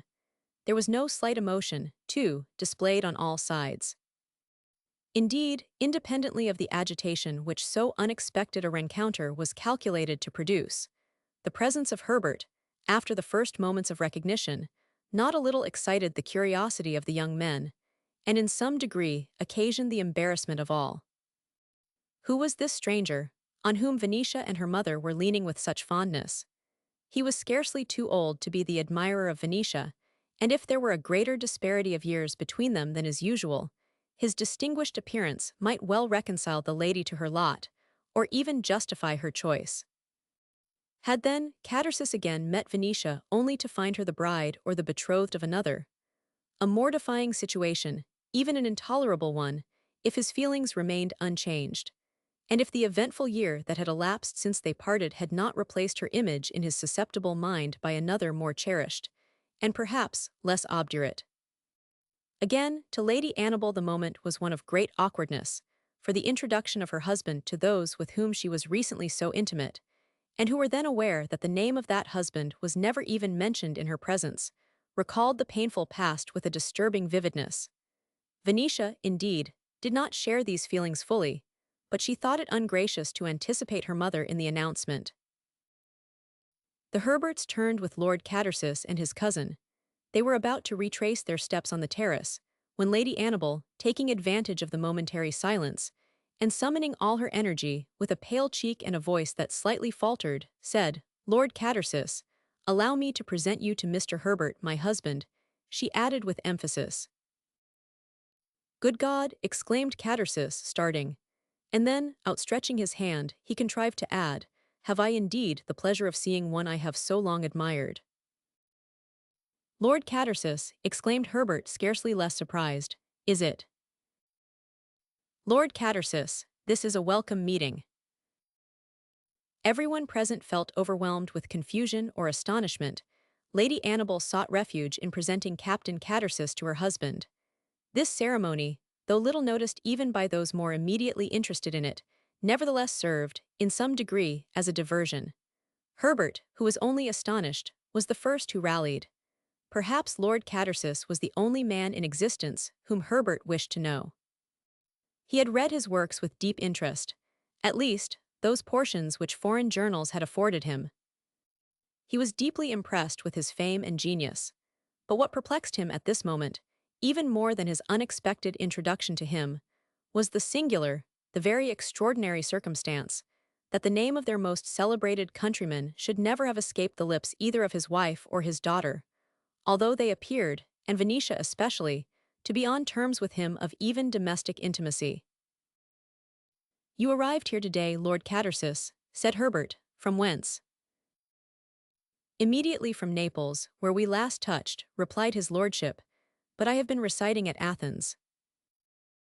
"I envy you," said Herbert. "It would be a fit residence for you," said Lord Catersis. "You were, however, in some degree, my companion, for a volume of your poems was one of the few books I had with me. I parted with all the rest, but I retain that. It is in my cabin, and full of my scribblement. If you would condescend to accept it, I would offer it to you. Mr. Herbert and Lord Catersis maintained the conversation along the terrace. Venetia, by whose side her old companion walked, was quite silent. Once her eyes met those of Catersis, his expression of mingled archness and astonishment was irresistible. His cousin and Lady Annabel carried on a more suppressed conversation, but on ordinary topics. When they had reached the Olive Grove, Herbert said, "Here lies our way homeward, my lord. If you and your cousin will accompany us, it will delight Lady Annabel and myself." "Nothing, I am sure, will give George and myself greater pleasure," he replied. "We had indeed no purpose when you met us, but to enjoy our escape from imprisonment, little dreaming we should meet our kindest and oldest friends," he added. Kindest and oldest friends, thought Herbert to himself. Well, this is strange indeed.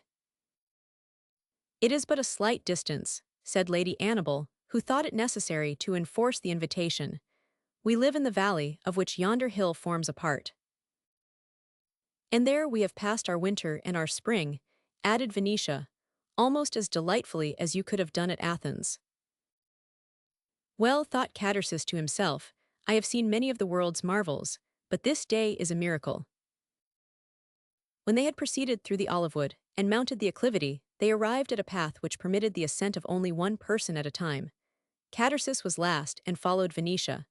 Unable any longer to endure the suspense, he was rather irritated that she kept so close to her father.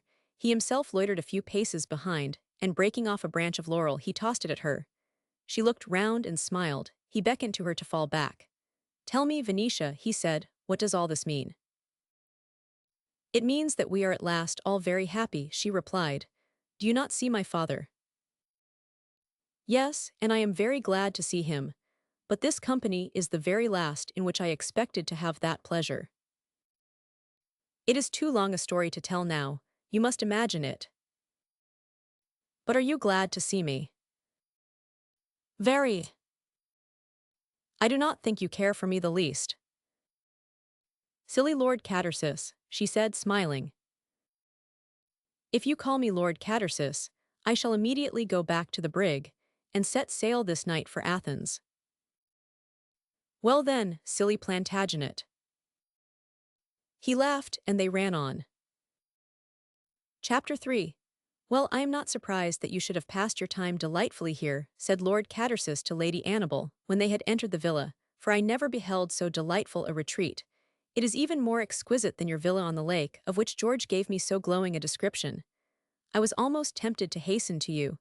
Would you have smiled on me?" he added rather archly and in a coaxing tone. "I am more gratified that we have met here," said Lady Annabel. "And thus," added Catersis. "You have been a great traveler since we last met," said Lady Annabel, a little embarrassed. "My days of restlessness are over," said Catersis. "I desire nothing more dearly than to settle down in the bosom of these green hills as you have done." "This life suits Mr. Herbert," said Lady Annabel. "He is fond of seclusion, and you know I am accustomed to it." "Ah, yes," said Catersis mournfully. "When I was in Greece, I used often to wish that none of us had ever left dear Cherbury, but I do not now." "We must forget Cherbury," said Lady Annabel. I cannot forget her who cherished my melancholy childhood. Dear Lady Annabel," he added in a voice of emotion, and offering her his hand, "forget all my follies, and remember that I was your child, once as dutiful as you were affectionate." Who could resist this appeal? Lady Annabel, not without agitation, yielded him her hand, which he pressed to his lips. "Now I am again happy," said Catersis. "Now we are all happy. Sweetest of friends, you have removed in a moment the bitterness of years." Although lights were in the saloon, the windows opening on the portico were not closed. The evening air was soft and balmy, and though the moon had not risen, the distant hills were clear in the starlight. Venetia was standing in the portico conversing with George Catersis. "I suppose you are too much of a Turk to drink our coffee, Lord Catersis," said Herbert. Catersis turned and joined him together with Lady Annabel. "Nay," said Lord Catersis, in a joyous tone, Lady Annabel will answer for me that I always find everything perfect under her roof. Captain Catersis and Venetia now re-entered the villa. They clustered round the table and seated themselves. "Why, Venetia," said Catersis, "George met me in Sicily and quite frightened me about you. Is it the air of the Apennines that has worked these marvels? For really, you appear to me exactly the same as when we learnt the French vocabulary together 10 years ago." The French vocabulary together 10 years ago. Thought Herbert, not a mere London acquaintance then. This is very strange. "Why, indeed, Plantagenet," replied Venetia, "I was very unwell when George visited us.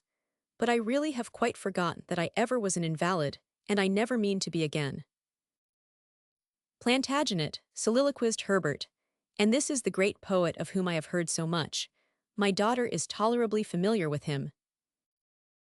"I have brought you all sorts of buffooneries from Stamboul," continued Catersis. "Sweetmeats and slippers and shawls and daggers worn only by sultanas, and with which, if necessary, they can keep the harems lord in order. I meant to have sent them with George to England, for really I did not anticipate our meeting here." "Sweetmeats and slippers," said Herbert to himself, "shawls and daggers. What next?" "And has George been with you all the time?" inquired Venetia. "Oh, we quarrelled now and then, of course. He found Athens dull and would stay at Constantinople, chained by the charms of a fair parrot, to whom he wanted me to write sonnets in his name. I would not, because I thought it immoral. But on the whole, we got on very well. A sort of Pylades and Orestes, I assure you. We never absolutely fought." "Come, come," said George. "Catersis is always ashamed of being amiable. We were together much more than I ever intended or anticipated. You know mine was a sporting tour, and therefore, of course, we were sometimes separated. But he was exceedingly popular with all parties, especially the Turks, whom he rewarded for their courtesy by writing odes to the Greeks to stir them up to revolt." "Well, they never read them," said Catersis. "All we, poor fellows, can do," he added, turning to Herbert, "is to wake the Hellenistic raptures of Mayfair, and that they call fame, as much like fame as a toadstool is like a truffle." "Nevertheless, I hope the muse has not slumbered," said Herbert, "for you have had the happiest inspiration in the climes in which you have resided. Not only are they essentially poetic, but they offer a virgin vein." "I have written a little," replied Catersis. "I will give it you, if you like, some day to turn over. Yours is the only opinion that I really care for. I have no great idea of the poetry, but I am very strong in my costume. I feel very confident about that. I fancy I know how to hit off a pasha, or touch in a Greek pirate now. As for all the things I wrote in England, I really am ashamed of them. I got up my Orientalism from books, and sultans and sultanas at masquerades," he added archly. "I remember I made my heroines always wear turbans. Only conceive my horror when I found that a Turkish woman would as soon think of putting my hat on as a turban, and that it was an article of dress entirely confined to a Bond Street milliner." The evening passed in interesting and diverting conversation. Of course, principally contributed by the two travelers, who had seen so much. Inspirited by his interview with Lady Annabel and her gracious reception of his overtures, Lord Catersis was in one of those frolic humours, which we have before noticed was not unnatural to him. He had considerable powers of mimicry, and the talent that had pictured to Venetia in old days, with such liveliness, the habits of the old maids of Morpeth, was now engaged on more considerable topics. An interview with a pasha, a peep into a harem, a visit to a pirate's isle, the slave market, the bazaar, the barracks of the janissaries, all touched with irresistible vitality, and colored with the rich phrases of unrivaled force of expression. The laughter was loud and continual. Even Lady Annabel joined zealously in the glee. As for Herbert, he thought Catersis by far the most hearty and amusing person he had ever known, and could not refrain from contrasting him with the picture which his works, and the report of the world, had occasionally enabled him to sketch to his mind's eye. The noble, young, and impassioned bard, pouring forth the eloquent tide of his morbid feelings to an idolizing world, from whose applause he nevertheless turned with an almost misanthropic melancholy. It was now much past the noon of night, and the hour of separation, long postponed, was inevitable. Often had Catersis risen to depart, and often, without regaining his seat, had he been tempted by his friends, and especially Venetia, into fresh narratives. At last he said, "Now we must go. Lady Annabel looks good night." "I remember the look," he said, laughing, "when we used to beg for a quarter of an hour more. Oh, Venetia, do not you remember that Christmas when dear old Masham read Julius Caesar, and we were to sit up until it was finished? When he got to the last act I hid his spectacles. I never confessed it until this moment. Will you pardon me, Lady Annabel?" And he pressed his hands together in a mockery of supplication. "Will you come and breakfast with us tomorrow?" said Lady Annabel. With delight, he answered. "I am used, you know, to walks before breakfast. George, I do not think George can do it, though. George likes his comforts. He is a regular John Bull. He was always calling for tea when we were in Turkey." At this moment, Mistress Paunceforte entered the room, ostensibly on some little affair of her mistress, but really to reconnoiter. "Ah, Mistress Paunceforte, my old friend Mistress Paunceforte, how do you do?" exclaimed his lordship. "Quite well, my lord, please your lordship, and very glad to see your lordship again, and looking so well too." "Ah, Mistress Paunceforte, you always flattered me." "Oh, dear my lord, your lordship no," said Mistress Paunceforte with a simper. "But you, Paunceforte," said Catersis, "why there must be some magic in the air here. I have been complimenting your lady and Miss Venetia, but really, I should almost have thought it was some younger sister." "Oh, my lord, you have such a way," said Mistress Paunceforte, retreating with a slow step that still lingered for a remark. "Paunceforte, is that an Italian cap?" said Lord Catersis, "you know. Paunceforte, you were always famous for your caps." Mistress Paunceforte disappeared in a fluster of delight. And now they had indeed departed. There was a pause of complete silence after they had disappeared, the slight and not painful reaction after the mirthful excitement of the last few hours. At length Herbert, dropping, as was his evening custom, a few drops of orangeflower into a tumbler of water, said, "Annabel, my love, I am rather surprised that neither you nor Venetia should have mentioned to me that you knew, and knew so intimately, a man like Lord Catersis." Lady Annabel appeared a little confused. She looked even at Venetia, but Venetia's eyes were on the ground. At length she said, "In truth, Marmion, since we met we have thought only of you." "Catersis Abbey, papa, is close to Cherbury," said Venetia. "Cherbury," said Herbert with a faint blush. "I have never seen it, and now I shall never see it. No matter, my country is your mother and yourself. Some find a home in their country, I find a country in my home. Well," he added in a gayer tone, "it has gratified me much to meet Lord Catersis. We were happy before, but now we are even gay. I like to see you smile, Annabel, and hear Venetia laugh. I feel myself quite an unusual hilarity." Catersis, it is very strange how often I have mused over that name. A year ago it was one of my few wishes to know him.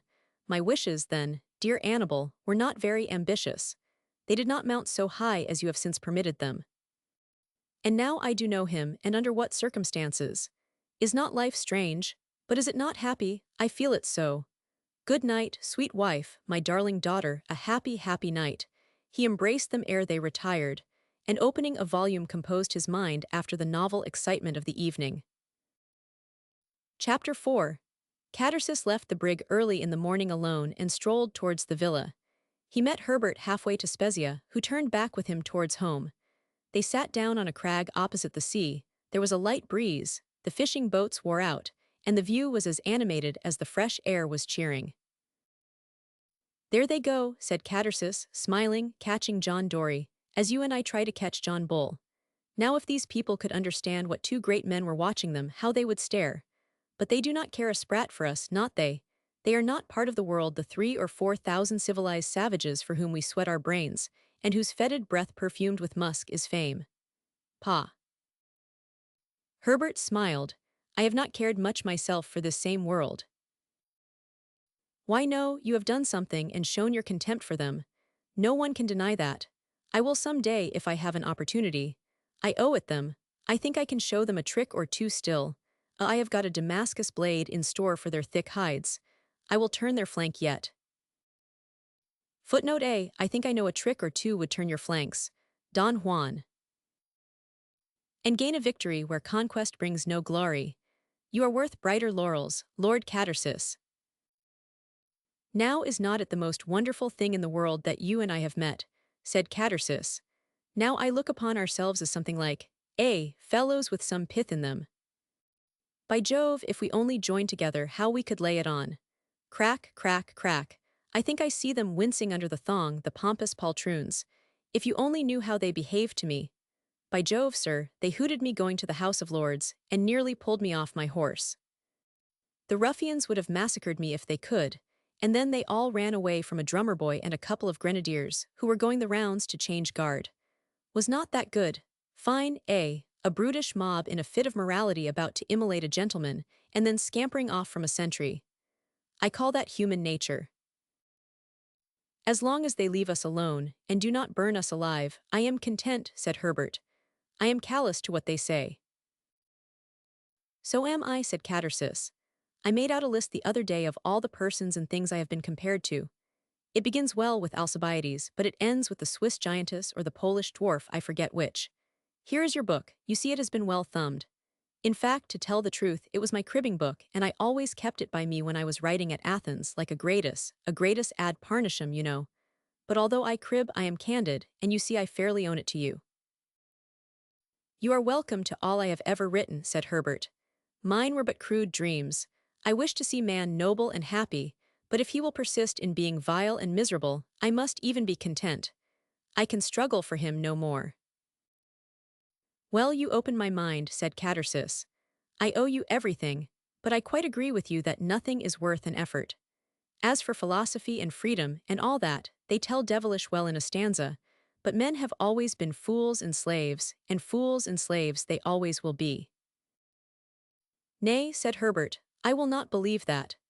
I will not give up a jot of my conviction of a great and glorious future for human destinies, but its consummation will not be so rapid as I once thought, and in the meantime I die.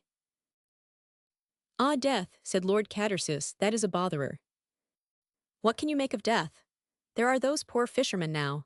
There will be a white squall some day, and they will go down with those lateen sails of theirs, and be food for the very prey they were going to catch. And if you continue living here, you may eat one of your neighbors in the shape of a shoal of red mullets, when it is the season. The great secret, we cannot penetrate that with all our philosophy, my dear Herbert. All that we know is, nothing can be known. Barren, barren, barren. And yet what a grand world it is. Look at this bay, these blue waters, the mountains, and these chestnuts, devilish fine. The fact is, truth is veiled, but like the Shekinah over the tabernacle, the veil is of dazzling light. Life is the great wonder, said Herbert, into which all that is strange and startling resolves itself. The mist of familiarity obscures from us the miracle of our being. Mankind are constantly starting at events which they consider extraordinary, but a philosopher acknowledges only one miracle, and that is life. Political revolutions, changes of empire, wrecks of dynasties, and the opinions that support them, these are the marvels of the vulgar, but these are only transient modifications of life. The origin of existence is, therefore, the first object which a true philosopher proposes to himself. Unable to discover it, he accepts certain results from his unbiased observation of its obvious nature, and on them he establishes certain principles to be our guides in all social relations, whether they take the shape of laws or customs. Nevertheless, until the principle of life be discovered, all theories and all systems of conduct founded on theory must be considered provisional. And do you believe that there is a chance of its being discovered? Inquired Catersis. I cannot, from any reason in my own intelligence, find why it should not, said Herbert. You conceive it possible that a man may attain earthly immortality? Inquired Catersis. Undoubtedly. By Jove, said Catersis, if I only knew how, I would purchase an immense annuity directly. When I said undoubtedly, said Herbert, smiling, I meant only to express that I know no invincible reason to the contrary. I see nothing inconsistent with the existence of a supreme creator in the annihilation of death. It appears to me an achievement worthy of his omnipotence. I believe in the possibility, but I believe in nothing more. I anticipate the final result, but not by individual means. It will, of course, be produced by some vast and silent and continuous operation of nature, gradually effecting some profound and comprehensive alteration in her order, a change of climate, for instance, the great enemy of life, so that the inhabitants of the earth may attain a patriarchal age. This renovated breed may in turn produce a still more vigorous offspring, and so we may ascend the scale, from the 70 of the psalmist to the immortality of which we speak. Indeed I, for my own part, believe the operation has already commenced, although thousands of centuries may elapse before it is consummated. The 70 of the psalmist is already obsolete. The whole world is talking of the general change of its seasons and its atmosphere. If the origin of America were such as many profound philosophers suppose, viz., a sudden emersion of a new continent from the waves, it is impossible to doubt that such an event must have had a very great influence on the climate of the world. Besides, why should we be surprised that the nature of man should change? Does not everything change? Is not change the law of nature? My skin changes every year, my hair never belongs to me a month, the nail on my hand is only a passing possession. I doubt whether a man at 50 is the same material being that he is at 25. I wonder, said Lord Catersis, if a creditor brought an action against you at 50 for goods delivered at 25, one could set up the want of identity as a plea in bar. It would be a consolation to an elderly gentleman. I am afraid mankind are too hostile to philosophy, said Herbert, smiling, to permit so desirable a consummation. Should you consider a long life a blessing, said Catersis, would you like, for instance, to live to the age of Methusalem? Those whom the gods love die young, said Herbert. For the last 20 years I have wished to die, and I have sought death. But my feelings, I confess, on that head are at present very much modified.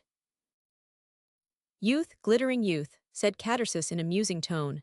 I remember when the prospect of losing my youth frightened me out of my wits. I dreamt of nothing but grey hairs, a paunch, and the gout or the gravel.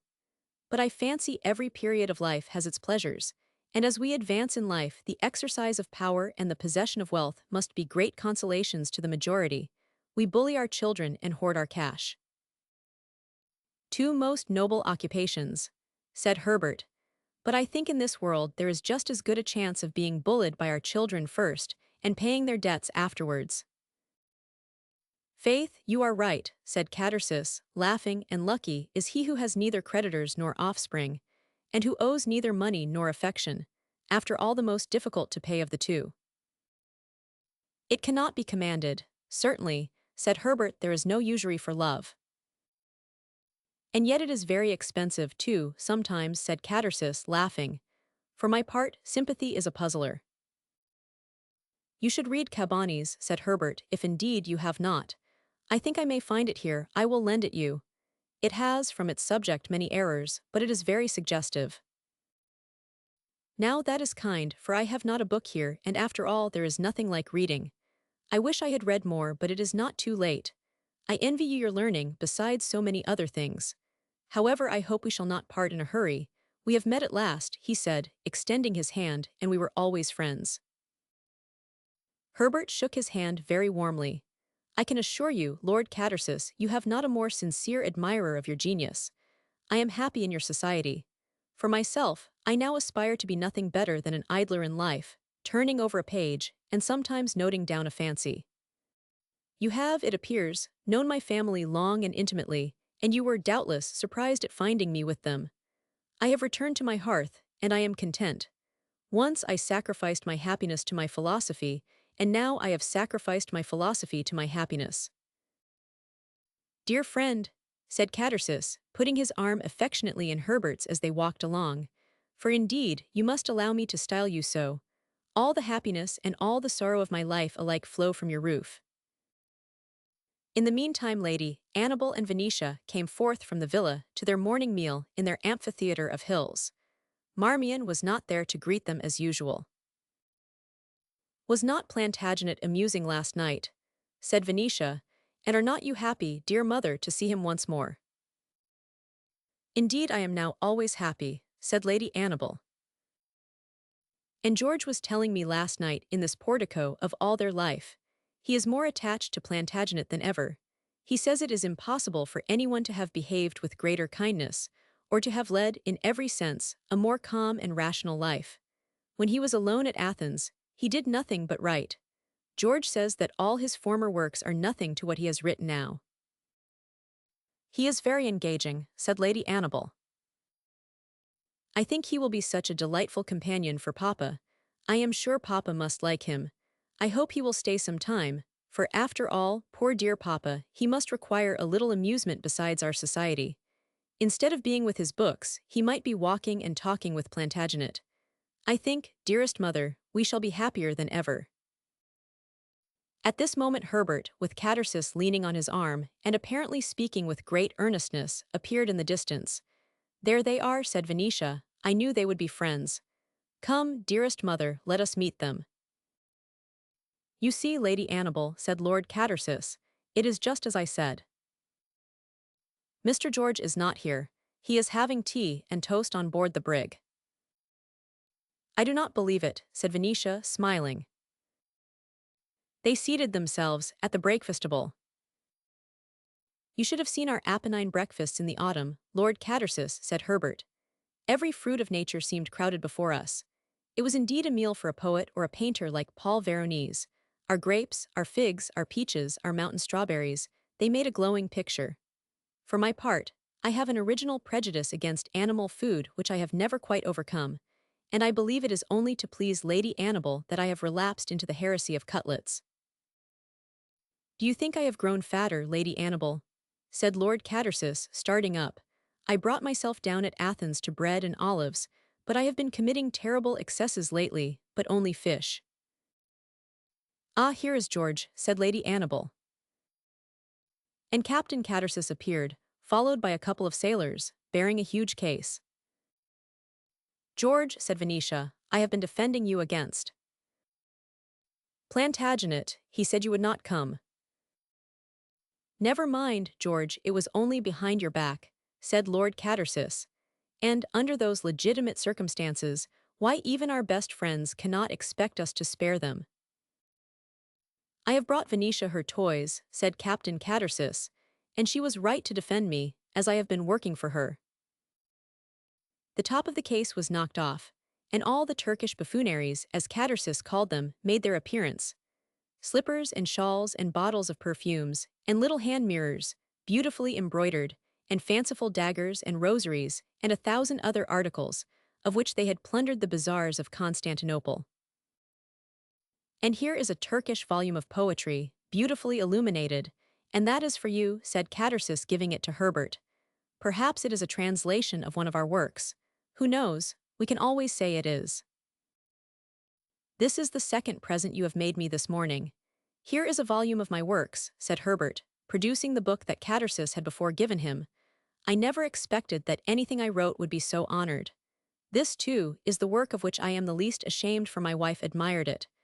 There, Annabel, even though Lord Catersis is here, I will present it to you. Tease an old friend. Lady Annabel accepted the book very graciously, and in spite of all the temptations of her toys, Venetia could not refrain from peeping over her mother's shoulder at its contents.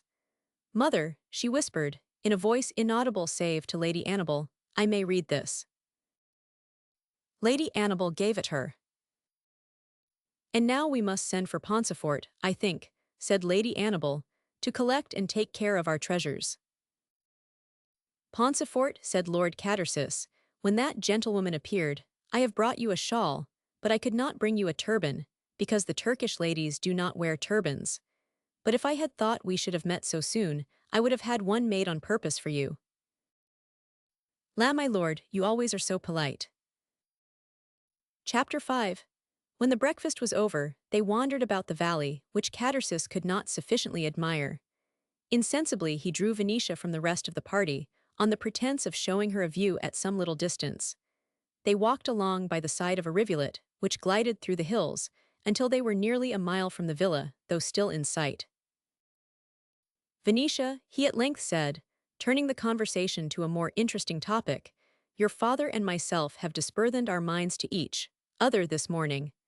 I think we know each other now as well as if we were as old acquaintances as myself and his daughter. Ah, I knew that you and Papa must agree, said Venetia. I was saying so this morning to my mother. Venetia, said Catersis, with a laughing eye, all this is very strange, is it not? Very strange, indeed, Plantagenet. I should not be surprised if it appeared to you as yet even incredible.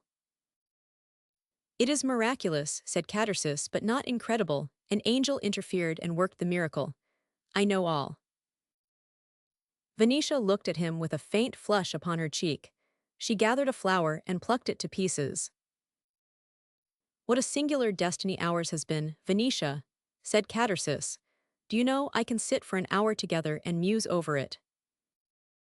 Can you, Plantagenet? I have such an extraordinary memory, I do not think I ever forgot anything. We have had some remarkable conversations in our time, Venetia. Do you remember my visit to Cherbury before I went to Cambridge, and the last time I saw you before I left England? And now it all ends in this. What do you think of it, Venetia? Think of what, Plantagenet? Why, of this reconciliation. Dear Plantagenet, what can I think of it but what I have expressed, that it is a wonderful event, but the happiest in my life. You are quite happy now. Quite. I see you do not care for me the least. Plantagenet, you are perverse, are you not here? Did you ever think of me, when I was away?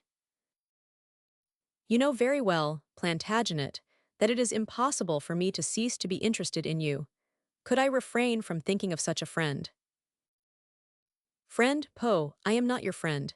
And as for that, you never once mentioned my name to your father, Miss Venetia. You might easily conceive that there were reasons for such silence, said Venetia. It could not arise on my part from forgetfulness or indifference, for even if my feelings were changed towards you, you are not a person that one would, or even could, avoid speaking of, especially to Papa, who must have felt such interest in you. I am sure, even if I had not known you, there were 1,000 occasions which would have called your name to my lips, had they been uncontrolled by other considerations. Come, Venetia, I am not going to submit to compliments from you, said Lord Catersis. No, Blarney. I wish you only to think of me as you did 10 years ago. I will not have our hearts polluted by the vulgarity of fame.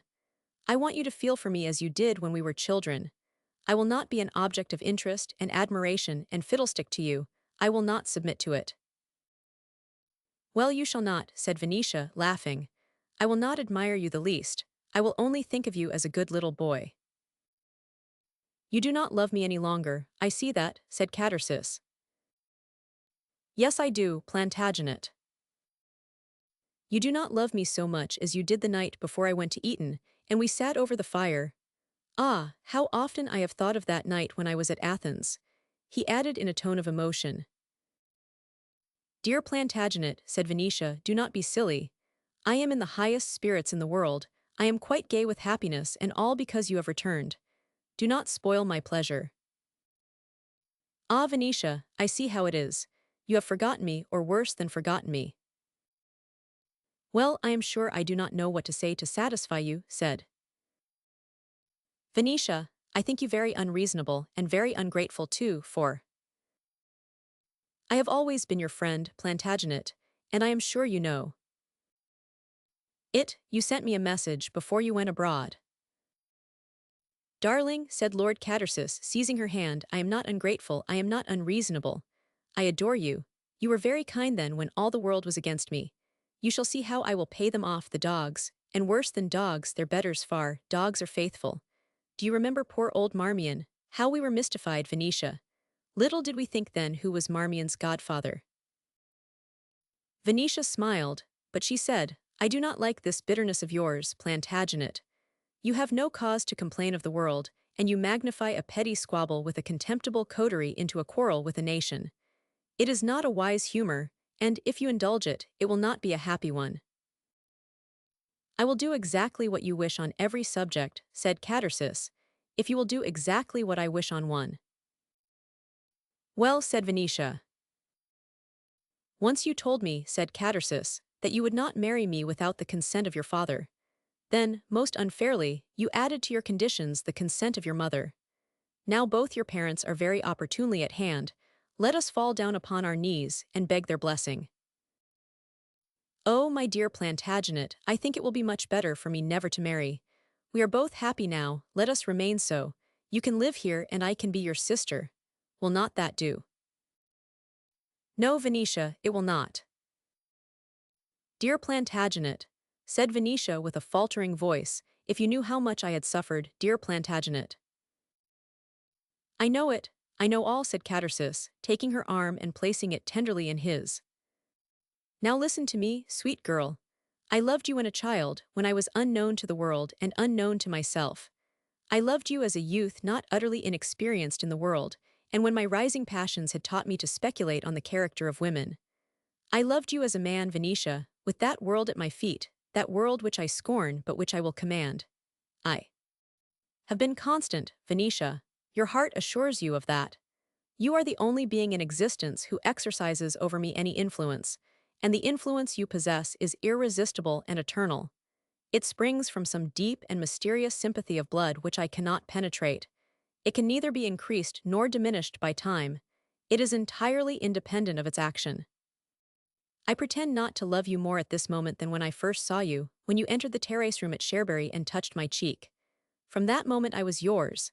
I declare to you, most solemnly I declare to you, that I know not what love is except to you. The world has called me a libertine. The truth is, no other woman can command my spirit for an hour. I see through them at a glance. I read all their weakness, frivolity, vanity, affectation, as if they were touched by the revealing rod of Asmodeus. You were born to be my bride. Unite yourself with me, control my destiny, and my course shall be like the sun of yesterday. But reject me, and I devote all my energies to the infernal gods. I will pour my lava over the earth until all that remains of my fatal and exhausted nature is a black and barren cone surrounded by bitter desolation. Plantagenet, be calm. I am perfectly calm, Venetia. You talk to me of your sufferings. What has occasioned them? A struggle against nature. Nature has now triumphed and you are happy. What necessity was there for all this misery that has fallen on your house? Why is your father in exile? Do not you think that if your mother had chosen to exert her influence, she might have prevented the most fatal part of his career? Undoubtedly despair impelled his actions as much as philosophy, though I give him credit for a pure and lofty spirit, to no man more. But not a murmur against your mother from me. She received my overtures of reconciliation last night with more than cordiality. She is your mother, Venetia, and she once was mine. Indeed, I love her. Indeed, you would find that I would study her happiness. For after all, sweet, is there another woman in existence better qualified to fill the position of my mother-in-law? I could not behave unkindly to her. I could not treat her with neglect or harshness, not merely for the sake of her many admirable qualities, but from other considerations, Venetia, considerations we never can forget. By heavens, I love your mother, I do, indeed, Venetia. I remember so many things, her last words to me when I went to Eton. If she would only behave kindly to me, you would see what a son-in-law I should make. You would be jealous that you should, Venetia. I can bear anything from you, Venetia, but with others I cannot forget who I am. It makes me bitter to be treated as Lady Annabel treated me last year in London. But a smile and a kind word, and I recall all her maternal love. I do indeed, Venetia. Last night when she was kind, I could have kissed her. Poor Venetia could not answer, her tears were flowing so plenteously. I have told your father all, sweetest, said Catersis. I concealed nothing. And what said he? Murmured Venetia. It rests with your mother. After all that has passed, he will not attempt to control your fate, and he is right. Perhaps his interference in my favor might even injure me, but there is no cause for despair. All I wanted was to come to an understanding with you, to be sure you loved me as you always have done. I will not be impatient.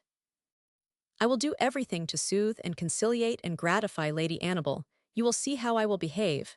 As you say, too, we are happy because we are together, and therefore, it would be unreasonable not to be patient. I never can be sufficiently grateful for this meeting. I concluded you would be in England, though we were on our way to Milan to inquire after you. George has been a great comfort to me in all this affair, Venetia. He loves you, Venetia, almost as much as I do. I think I should have gone mad during that cursed affair in England had it not been for George. I thought you would hate me, but when George brought me your message, I cared for nothing, and then his visit to the lake was so devilish kind. He is a noble fellow and a true friend. My sweet, sweet Venetia, dry your eyes. Let us rejoin them with a smile. We have not been long away. I will pretend we have been violet hunting, said Catersis, stooping down and plucking up a handful of flowers. Do you remember our violets at home, Venetia? Do you know, Venetia, I always fancy every human being is like some object in nature, and you always put me in mind of a violet so fresh and sweet and delicate. Chapter 6. We have been exploring the Happy Valley, said Lord Catersis to Lady Annabel, and here is our plunder, and he gave her the violets. You were always fond of flowers, said Lady Annabel. Yes, I imbibed the taste from you, said Catersis, gratified by the gracious remark. He seated himself at her feet, examined and admired her work, and talked of old times, but with such infinite discretion that he did not arouse a single painful association. Venetia was busied with her father's poems and smiled often at the manuscript notes of Catersis. Lying, as usual, on the grass and leaning his head on his left arm, Herbert was listening to Captain Catersis, who was endeavoring to give him a clear idea of the Bosphorus. Thus the morning wore away, until the sun drove them into the villa. I will show you my library, Lord Catersis, said Herbert. Catersis followed him into a spacious apartment, where he found a collection so considerable that he could not suppress his surprise. Italian spoils chiefly, said Herbert. A friend of mine purchased an old library at Bologna for me, and it turned out richer than I imagined. The rest are old friends that have been with me, many of them at least, at college. I brought them back with me from America, for then they were my only friends. Can you find Cabanis? Said Lord Catersis. Herbert looked about. It is in this neighborhood, I imagine, he said. Catersis endeavored to assist him. What is this? He said, Plato. I should like to read Plato at Athens, said Herbert. My ambition now does not soar beyond such elegant fortune. We are all under great obligations to Plato, said Catersis. I remember when I was in London, I always professed myself his disciple, and it is astonishing what results I experienced. Platonic love was a great invention. Herbert smiled, but as he saw Catersis knew nothing about the subject, he made no reply. Plato says, or at least I think he says, that life is love, said Catersis. I have said it myself in a very grand way too. I believe I cribbed it from you. But what does he mean? I am sure I meant nothing, but I dare say you 999. I certainly had some meaning, said Herbert, stopping in his search and smiling, but I do not know whether I expressed it. The principle of every motion, that is of all life, is desire or love. At present, I am in love with the lost volume of Cabanis, and if it were not for the desire of obtaining it, I should not now be affording any testimony of my vitality by looking after it. That is very clear, said Catersis, but I was thinking of love in the vulgar sense, in the shape of a petticoat. Certainly, when I am in love with a woman, I feel love is life. But when I am out of love, which often happens, and generally very soon, I still contrive to live. We exist, said Herbert, because we sympathize. If we did not sympathize with the air, we should die. But if we only sympathized with the air, we should be in the lowest order of brutes, baser than the sloth. Mount from the sloth to the poet. It is sympathy that makes you a poet. It is your desire that the airy children of your brain should be born anew within another's, that makes you create. Therefore, a misanthropical poet is a contradiction in terms. But when he writes a lampoon, said Catersis, he desires that the majority, who are not lampooned, should share his hate, said Herbert. But Swift lampooned the species, said Catersis. For my part, I think life is hatred. But Swift was not sincere, for he wrote the Drapier's letters at the same time. Besides, the very fact of your abusing mankind proves that you do not hate them. It is clear that you are desirous of obtaining their good opinion of your wit. You value them, you esteem them, you love them. Their approbation causes you to act and makes you happy. As for sexual love, said Herbert, of which you were speaking, its quality and duration depend upon the degree of sympathy that subsists between the two persons interested. Plato believed, and I believe with him, in the existence of a spiritual antitype of the soul, so that when we are born, there is something within us which, from the instant we live and move, thirsts after its likeness. This propensity develops itself with the development of our nature. The gratification of the senses soon becomes a very small part of that profound and complicated sentiment which we call love. Love, on the contrary, is an universal thirst for a communion, not merely of the senses, but of our whole nature, intellectual, imaginative, and sensitive. He who finds his antitype enjoys a love perfect and enduring. Time cannot change it, distance cannot remove it. The sympathy is complete. He who loves an object that approaches his antitype is proportionately happy. The sympathy is feeble or strong as it may be. If men were properly educated and their faculties fully developed, continued Herbert, the discovery of the antitype would be easy, and when the day arrives that it is a matter of course, the perfection of civilization will be attained. I believe in Plato, said Lord Catersis, and I think I have found my antitype. His theory accounts for what I never could understand. Chapter 7. In the course of the evening Lady Annabel requested Lord Catersis and his cousin to take up their quarters at the villa. Independent of the delight which such an invitation occasioned him, Catersis was doubly gratified by its being given by her. It was indeed her unprompted solicitation, for neither Herbert nor even Venetia, however much they desired the arrangement, was anxious to appear eager for its fulfillment. Desirous of pleasing her husband and her daughter, a little penitent as to her previous treatment of Catersis, now that time and strange events had combined to soften her feelings, and won by his engaging demeanor towards herself, Lady Annabel had of mere impulse resolved upon the act, and she was repaid by the general air of gaiety and content which it diffused through the circle. Few weeks indeed passed ere her ladyship taught herself even to contemplate the possibility of an union between her daughter and Lord Catersis. The change which had occurred in her own feelings and position had in her estimation removed very considerable barriers to such a result. It would not become her again to urge the peculiarity of his temperament as an insuperable objection to the marriage. That was out of the question, even if the conscience of Lady Annabel herself, now that she was so happy, were perfectly free from any participation in the causes which occasioned the original estrangement between Herbert and herself. Desirous too, as all mothers are, that her daughter should be suitably married, Lady Annabel could not shut her eyes to the great improbability of such an event occurring, now that Venetia had, as it were, resigned all connection with her native country. As to her daughter marrying a foreigner, the very idea was intolerable to her, and Venetia appeared therefore to have resumed that singular and delicate position which she occupied at Cherbury in earlier years, when Lady Annabel had esteemed her connection with Lord Catersis so fortunate and auspicious. Moreover, while Lord Catersis, in birth, rank, country, and consideration, offered in every view of the ease so gratifying an alliance, he was perhaps the only Englishman whose marriage into her family would not deprive her of the society of her child. Catersis had a great distaste for England, which he seized every opportunity to express.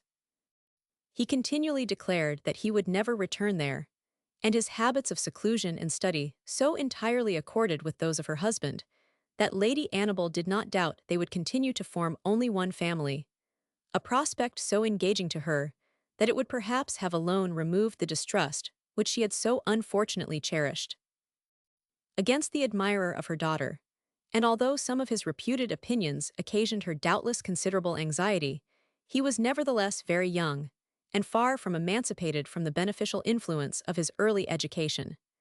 She was sanguine that this sheep would yet return to the fold where once he had been tended with so much solicitude. When too she called to mind the chastened spirit of her husband, and could not refrain from feeling that, had she not quitted him, he might at a much earlier period have attained a mood so full of promise, and to her so cheering, she could not resist the persuasion that, under the influence of Venetia, Catersis might speedily free himself from the dominion of that arrogant genius to which, rather than to any serious conviction, the result of a studious philosophy, she attributed his indifference on the most important of subjects. On the whole, however, it was with no common gratification that Lady Annabel observed the strong and intimate friendship that arose between her husband and Catersis. They were inseparable companions. Independently of the natural sympathy between two highly imaginative minds, there were in the superior experience, the noble character, the vast knowledge, and refined taste of Herbert, charms of which Catersis was very susceptible. Catersis had not been a great reader himself, and he liked the company of one whose mind was at once so richly cultured and so deeply meditative. Thus he obtained matter and spirit distilled through the alembic of another's brain. Jealousy had never had a place in Herbert's temperament. Now he was insensible even to emulation. He spoke of Catersis as he thought, with the highest admiration, as one without a rival, and in whose power it was to obtain an imperishable fame. It was his liveliest pleasure to assist the full development of such an intellect, and to pour to him, with a lavish hand, all the treasures of his taste, his learning, his fancy, and his meditation. His kind heart, his winning manners, his subdued and perfect temper, and the remembrance of the relation which he bore to Venetia, completed the spell which bound Catersis to him with all the finest feelings of his nature. It was, indeed, an intercourse peculiarly beneficial to Catersis, whose career had hitherto tended rather to the development of the power than the refinement of his genius, and to whom an active communion with an equal spirit of a more matured intelligence was an incident rather to be desired than expected. Herbert and Catersis, therefore, spent their mornings together, sometimes in the library, sometimes wandering in the chestnut woods, sometimes sailing in the boat of the brig, for they were both fond of the sea. In these excursions, George was in general their companion. He had become a great favorite with Herbert as with everybody else. No one managed a boat so well, although Catersis prided himself also on his skill in this respect. And George was so frank and unaffected, and so used to his cousin's habits, that his presence never embarrassed Herbert and Catersis, and they read or conversed quite at their ease, as if there were no third person to mar, by his want of sympathy, the full communion of their intellect. The whole circle met at dinner, and never again parted until at a late hour of night. This was a most agreeable life. Catersis himself, good-humored because he was happy, doubly exerted himself to ingratiate himself with Lady Annabel, and felt every day that he was advancing. Venetia always smiled upon him, and praised him delightfully for his delightful conduct. In the evening, Herbert would read to them the manuscript poem of Catersis, the fruits of his Attic residence and Grecian meditations. The poet would sometimes affect a playful bashfulness on this head, perhaps not altogether affected, and amuse Venetia, in a whisper with his running comments, or exclaim with an arch air, "I say, Venetia, what would Mrs. Montague and the Blues give for this? I can fancy Hannah more in decent ecstasies." Chapter 8.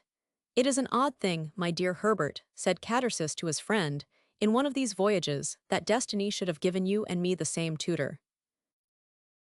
Masham, said Herbert, smiling, I tell you what is much more singular, my dear Catersis. It is that, notwithstanding being our tutor, a mitre should have fallen upon his head. I am heartily glad, said Catersis. I like Masham very much. I really have a sincere affection for him. Do you know, during my infernal affair about those accursed Monteagles, when I went to the House of Lords, and was cut even by my own party, think of that, the polished ruffians. Masham was the only person who came forward and shook hands with me, and in the most marked manner. A bishop, too, and the other side. That was good, was it not? But he would not see his old pupil snubbed. If he had waited 10 minutes longer, he might have had a chance of seeing him massacred. And then they complain of my abusing England, my mother country, a stepdame, I take it. Masham is in politics a Tory, in religion ultra-orthodox, Herbert. He has nothing about him of the latitudinarian, and yet he is the most amiable man with whom I am acquainted. Nature has given him a kind and charitable heart, which even his opinions have not succeeded in spoiling. Perhaps that is exactly what he is saying of us too at this moment, said Catersis. After all, what is truth? It changes as you change your clime or your country, it changes with the century. The truth of 100 years ago is not the truth of the present day, and yet it may have been as genuine. Truth at Rome is not the truth of London, and both of them differ from the truth of Constantinople. For my part, I believe everything. Well, that is practically prudent, if it be metaphysically possible, said Herbert. Do you know that I have always been of opinion that Pontius Pilate has been greatly misrepresented by Lord Bacon in the quotation of his celebrated question. "What is truth?" said jesting Pilate, and would not wait for an answer. Let us be just to Pontius Pilate, who has sins enough surely to answer for. There is no authority for the jesting humor given by Lord Bacon. Pilate was evidently of a merciful and clement disposition, probably an Epicurean. His question referred to a declaration immediately preceding it, that he who was before him came to bear witness to the truth. Pilate inquired what truth. "Well, I always have a prejudice against Pontius Pilate," said Lord Catersis, "and I think it is from seeing him, when I was a child, on an old Dutch tile fireplace at Maringhurst, dressed like a burgomaster. One cannot get over one's early impressions, but when you picture him to me as an Epicurean, he assumes a new character. I fancy him young, noble, elegant, and accomplished, crowned with a wreath and waving a goblet, and enjoying his government vastly."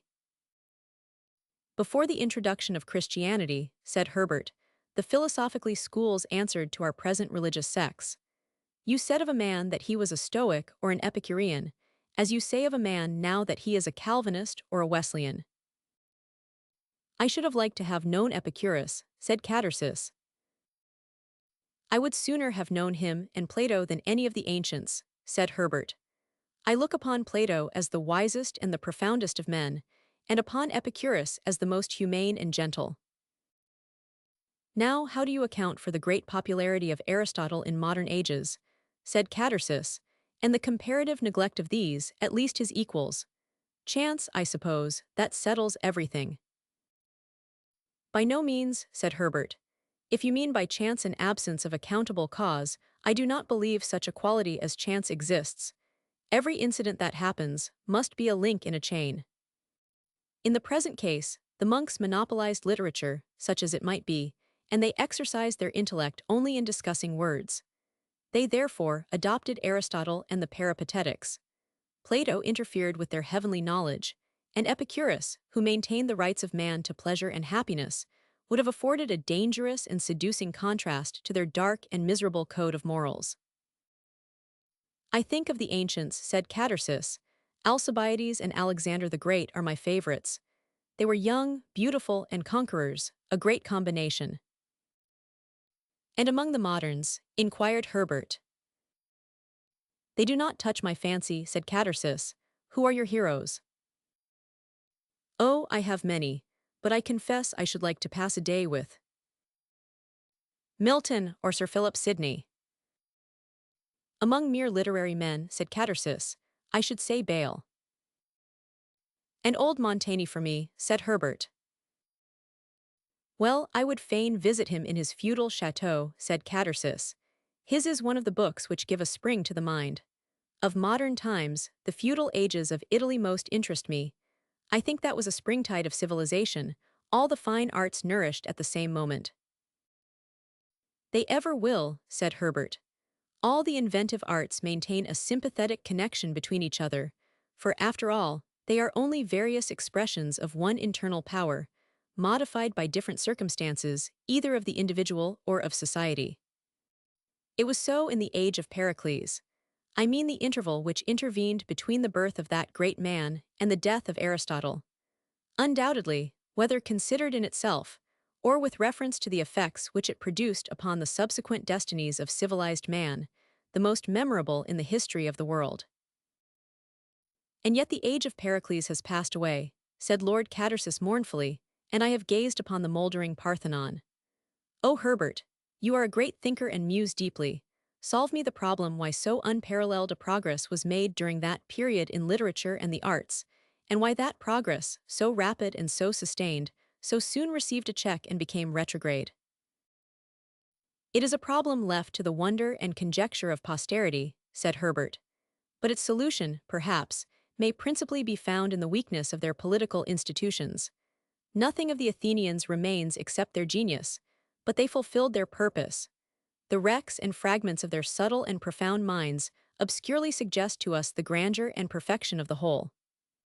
Their language excels every other tongue of the Western world. Their sculptures baffle all subsequent artists. Credible witnesses assure us that their paintings were not inferior, and we are only accustomed to consider the painters of Italy as those who have brought the art to its highest perfection, because none of the ancient pictures have been preserved. Yet of all their fine arts, it was music of which the Greeks were themselves most proud.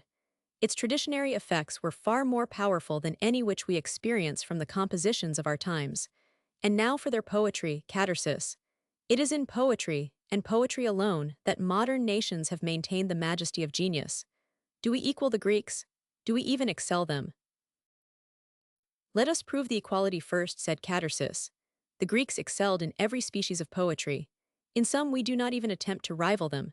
We have not a single modern ode or a single modern pastoral. We have no one to place by Pindar or the exquisite Theocritus. As for the epic, I confess myself a heretic as to Homer. I look upon the Iliad as a remnant of national songs. The wise ones agree that the Odyssey is the work of a later age. My instinct agrees with the result of their researches. I credit their conclusion. The Paradise Lost is, doubtless, a great production, but the subject is monkish. Dante is national, but he has all the faults of a barbarous age. In general, the modern epic is framed upon the assumption that the Iliad is an orderly composition. They are indebted for this fallacy to Virgil, who called order out of chaos. But the Aeneid, all the same, appears to me an insipid creation. And now for the drama. You will adduce Shakespeare. There are passages in Dante, said Herbert, not inferior, in my opinion, to any existing literary composition. But as a whole, I will not make my stand on him. I am not so clear that, as a lyric poet, Petrarch may not rival the Greeks. Shakespeare I esteem of ineffable merit. And who is Shakespeare? Said Catarsis. We know of him as much as we do of Homer. Did he write half the plays attributed to him? Did he ever write a single whole play? I doubt it. He appears to me to have been an inspired adapter for the theaters, which were then not as good as Barnes. I take him to have been a botcher-up of old plays. His popularity is of modern date, and it may not last. It would have surprised him marvelously. Heaven knows, at present, all that bears his name is alike admired, and a regular Shakespearean falls into ecstasies with trash which deserves a niche in the Dunciad. For my part, I abhor your irregular geniuses, and I love to listen to the little nightingale of Twickenham. I have often observed, said Herbert, that writers of an unbridled imagination themselves admire those whom the world, erroneously, in my opinion, and from a confusion of ideas, esteems correct. I am myself an admirer of Pope, though I certainly should not ever think of classing him among the great creative spirits. And you are the last poet in the world, Catarsis, whom one would have fancied his votary. I have written like a boy, said Catarsis. I found the public bite, and so I baited on with tainted meat. I have never written for fame, only for notoriety, but I am satiated. I am going to turn over a new leaf. For myself, said Herbert, if I ever had the power to impress my creations on my fellowmen, the inclination is gone, and perhaps the faculty is extinct. My career is over. Perhaps a solitary echo from my lyre may yet, at times, linger about the world like a breeze that has lost its way. But there is a radical fault in my poetic mind, and I am conscious of it. I am not altogether void of the creative faculty, but mine is a fragmentary mind. I produce no whole. Unless you do this, you cannot last. At least you cannot materially affect your species. But what I admire in you, Catarsis, is that, with all the faults of youth of which you will free yourself, your creative power is vigorous, prolific, and complete. Your creations rise fast and fair like perfect worlds. Well, we will not compliment each other, said Catarsis, for after all, it is a miserable craft. What is poetry but a lie, and what are poets but liars? You are wrong, Catarsis, said Herbert. Poets are the unacknowledged legislators of the world. I see the towers of Porto Vener, said Catarsis, directing the sail. We shall soon be on shore. I think, too, I recognize Venetia. Ah, my dear Herbert, your daughter is a poem that beats all our inspiration. Chapter 9. One circumstance alone cast a gloom over this happy family, and that was the approaching departure of Captain Catarsis for England. This had been often postponed, but it could be postponed no longer. Not even the entreaties of those kind friends could any longer prevent what was inevitable. The kind heart, the sweet temper, and the lively and companionable qualities of Captain Catarsis had endeared him to everyone. All felt that his departure would occasion a blank in their life, impossible to be supplied. It reminded the Herberts also painfully of their own situation, in regard to their native country, which they were ever unwilling to dwell upon. George talked of returning to them, but the prospect was necessarily vague. They felt that it was only one of those fanciful visions with which an affectionate spirit attempts to soothe the pang of separation. His position, his duties, all the projects of his life, bound him to England, from which indeed he had been too long absent. It was selfish to wish that, for their sakes, he should sink down into a mere idler in Italy. And yet, when they recollected how little his future life could be connected with their own, everyone felt dispirited. "I shall not go boating today," said George to Venetia. "It is my last day. Mr. Herbert and Plantagenet talk of going to Lavenza. Let us take a stroll together." Nothing can be refused to those we love on the last day, and Venetia immediately acceded to his request. In the course of the morning, therefore, herself and George quitted the valley, in the direction of the coast towards Genoa. Many a white sail glittered on the blue waters. It was a lively and cheering scene, but both Venetia and her companion were depressed. "I ought to be happy," said George and sighed. "The fondest wish of my heart is attained. You remember our conversation on the Lago. Maggiore Venetia, you see I was a prophet, and you will be lady. Catersis yet." "We must keep up our spirits," said Venetia. "I do not despair of our all returning to England yet. So many wonders have happened, that I cannot persuade myself that this marvel will not also occur. I am sure my uncle will do something. I have a secret idea that the bishop is all this time working for Papa. I feel assured I shall see Cherbury and Catersis again, and Catersis will be your home. A year ago you appeared dying, and Plantagenet was the most miserable of men," said Captain Catersis. "You are both now perfectly well and perfectly happy, living even under the same roof, soon, I feel, to be united, and with the cordial approbation of Lady Annabel. Your father is restored to you. Every blessing in the world seems to cluster round your roof. It is selfish for me to wear a gloomy countenance." "Ah, dear George, you never can be selfish," said Venetia. "Yes, I am selfish, Venetia. What else can make me sad?" "You know how much you contribute to our happiness," said Venetia, "and you feel for our sufferings at your absence." "No, Venetia, I feel for myself," said Captain Catersis with energy. "I am certain that I never can be happy, except in your society and Plantagenet's. I cannot express to you how I love you both. Nothing else gives me the slightest interest." "You must go home and marry," said Venetia, smiling. "You must marry an heiress." "Never," said Captain Catersis. "Nothing shall ever induce me to marry. No, all my dreams are confined to being the bachelor uncle of the family." "Well, now I think," said Venetia, "of all the persons I know, there is no one so qualified for domestic happiness as yourself. I think your wife, George, would be a very fortunate woman, and I only wish I had a sister, that you might marry her." "I wish you had, Venetia. I would give up my resolution against marriage directly." "Alas," said Venetia, "there is always some bitter drop in the cup of life. Must you indeed go, George?" "My present departure is inevitable," he replied.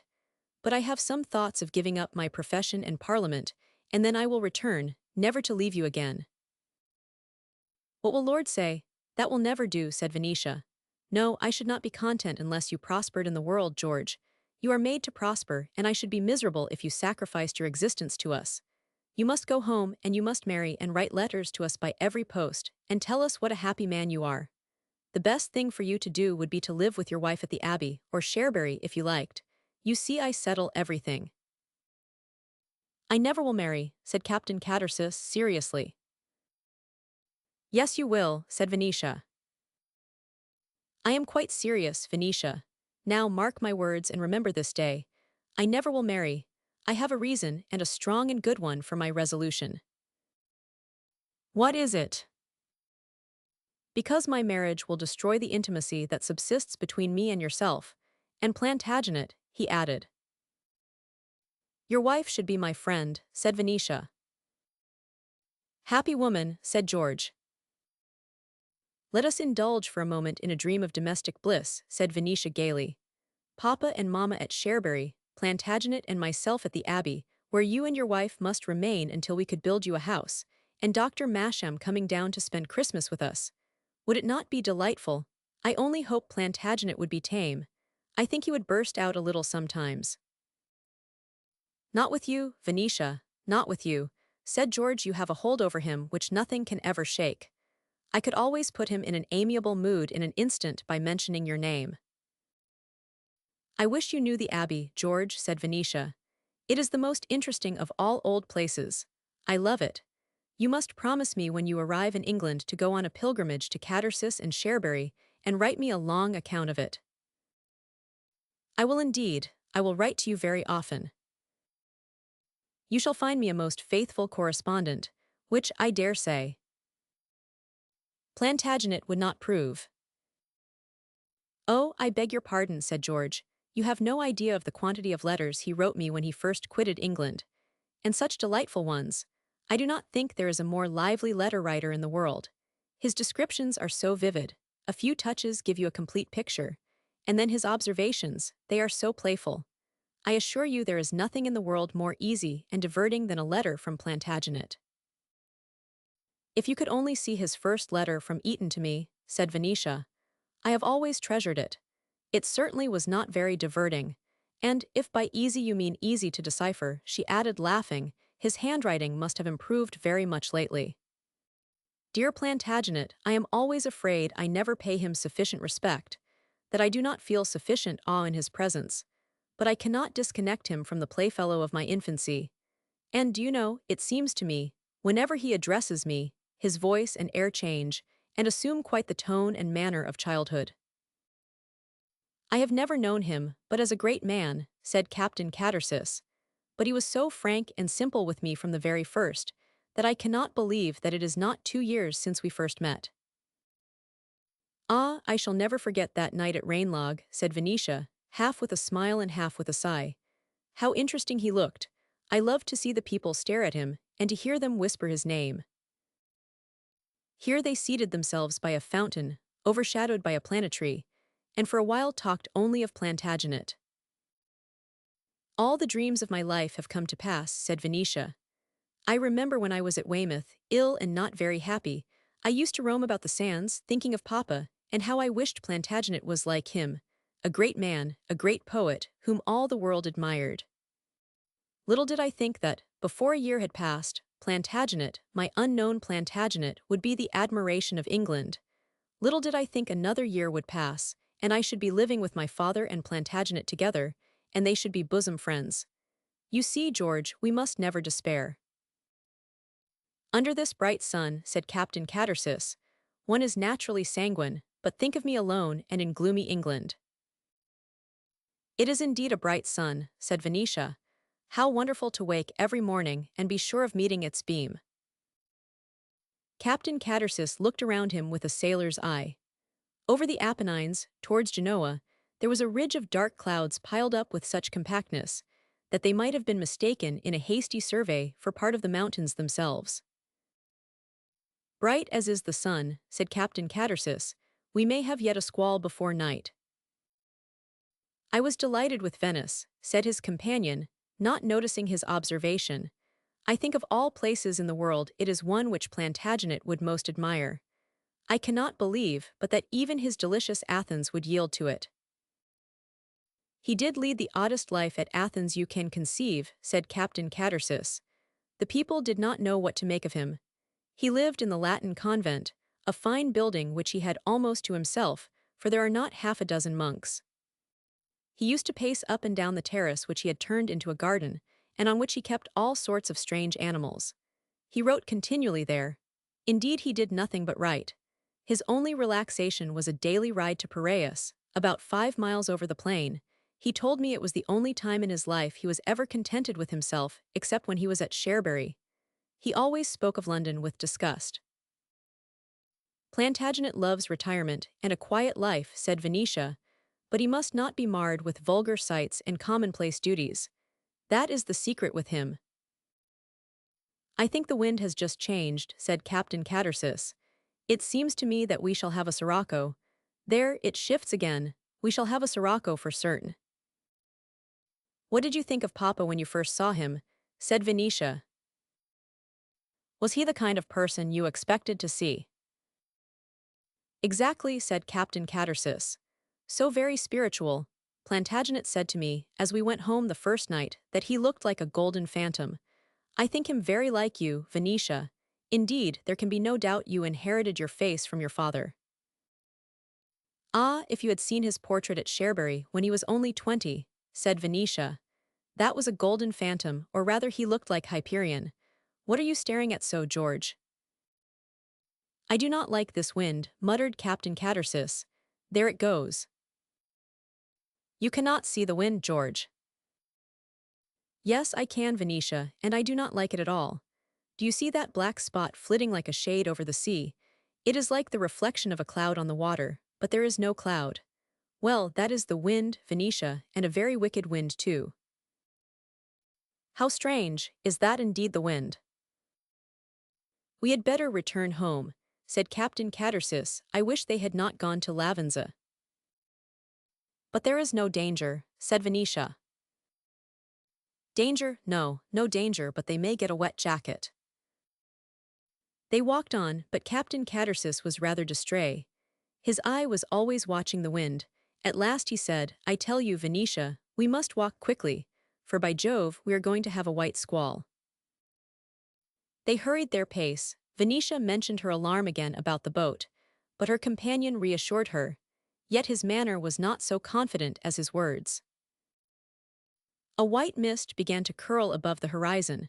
The blueness of the day seemed suddenly to fade, and its color became gray. There was a swell on the waters that hitherto had been quite glassy, and they were covered with a scurfy foam. I wish I had been with them, said Captain Catersis, evidently very anxious. George, you are alarmed, said Venetia earnestly. I am sure there is danger. Danger? How can there be danger, Venetia? Perhaps they are in port by this time. I dare say we shall find them at Spezia. I will see you home and run down to them. Only hurry, for your own sake, for you do not know what a white squall in the Mediterranean is.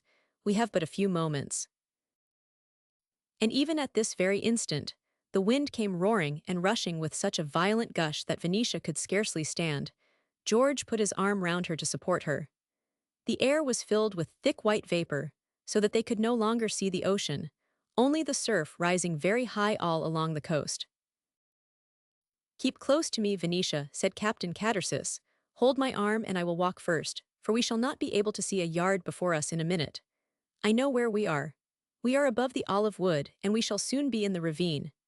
These Mediterranean white squalls are nasty things. I had sooner by half be in a southwester, for one cannot run before the wind in this bay, the reefs stretch such a long way out. The danger, and the inutility of expressing fears which could only perplex her guide, made Venetia silent, but she was terrified. She could not divest herself of apprehension about her father and Plantagenet. In spite of all he said, it was evident that her companion was alarmed. They had now entered the valley. The mountains had in some degree kept off the vapor. The air was more clear. Venetia and Captain Catersis stopped a moment to breathe.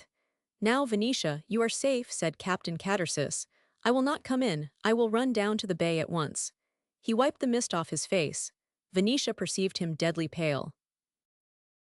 George, she said, conceal nothing from me. There is danger, imminent danger. Tell me at once. Indeed, Venetia, said Captain Catersis, I am sure everything will be quite right. There is some danger, certainly, at this moment, but of course long ago they have run into harbor. I have no doubt they are at Spezia at this moment. Now, do not be alarmed, indeed there is no cause.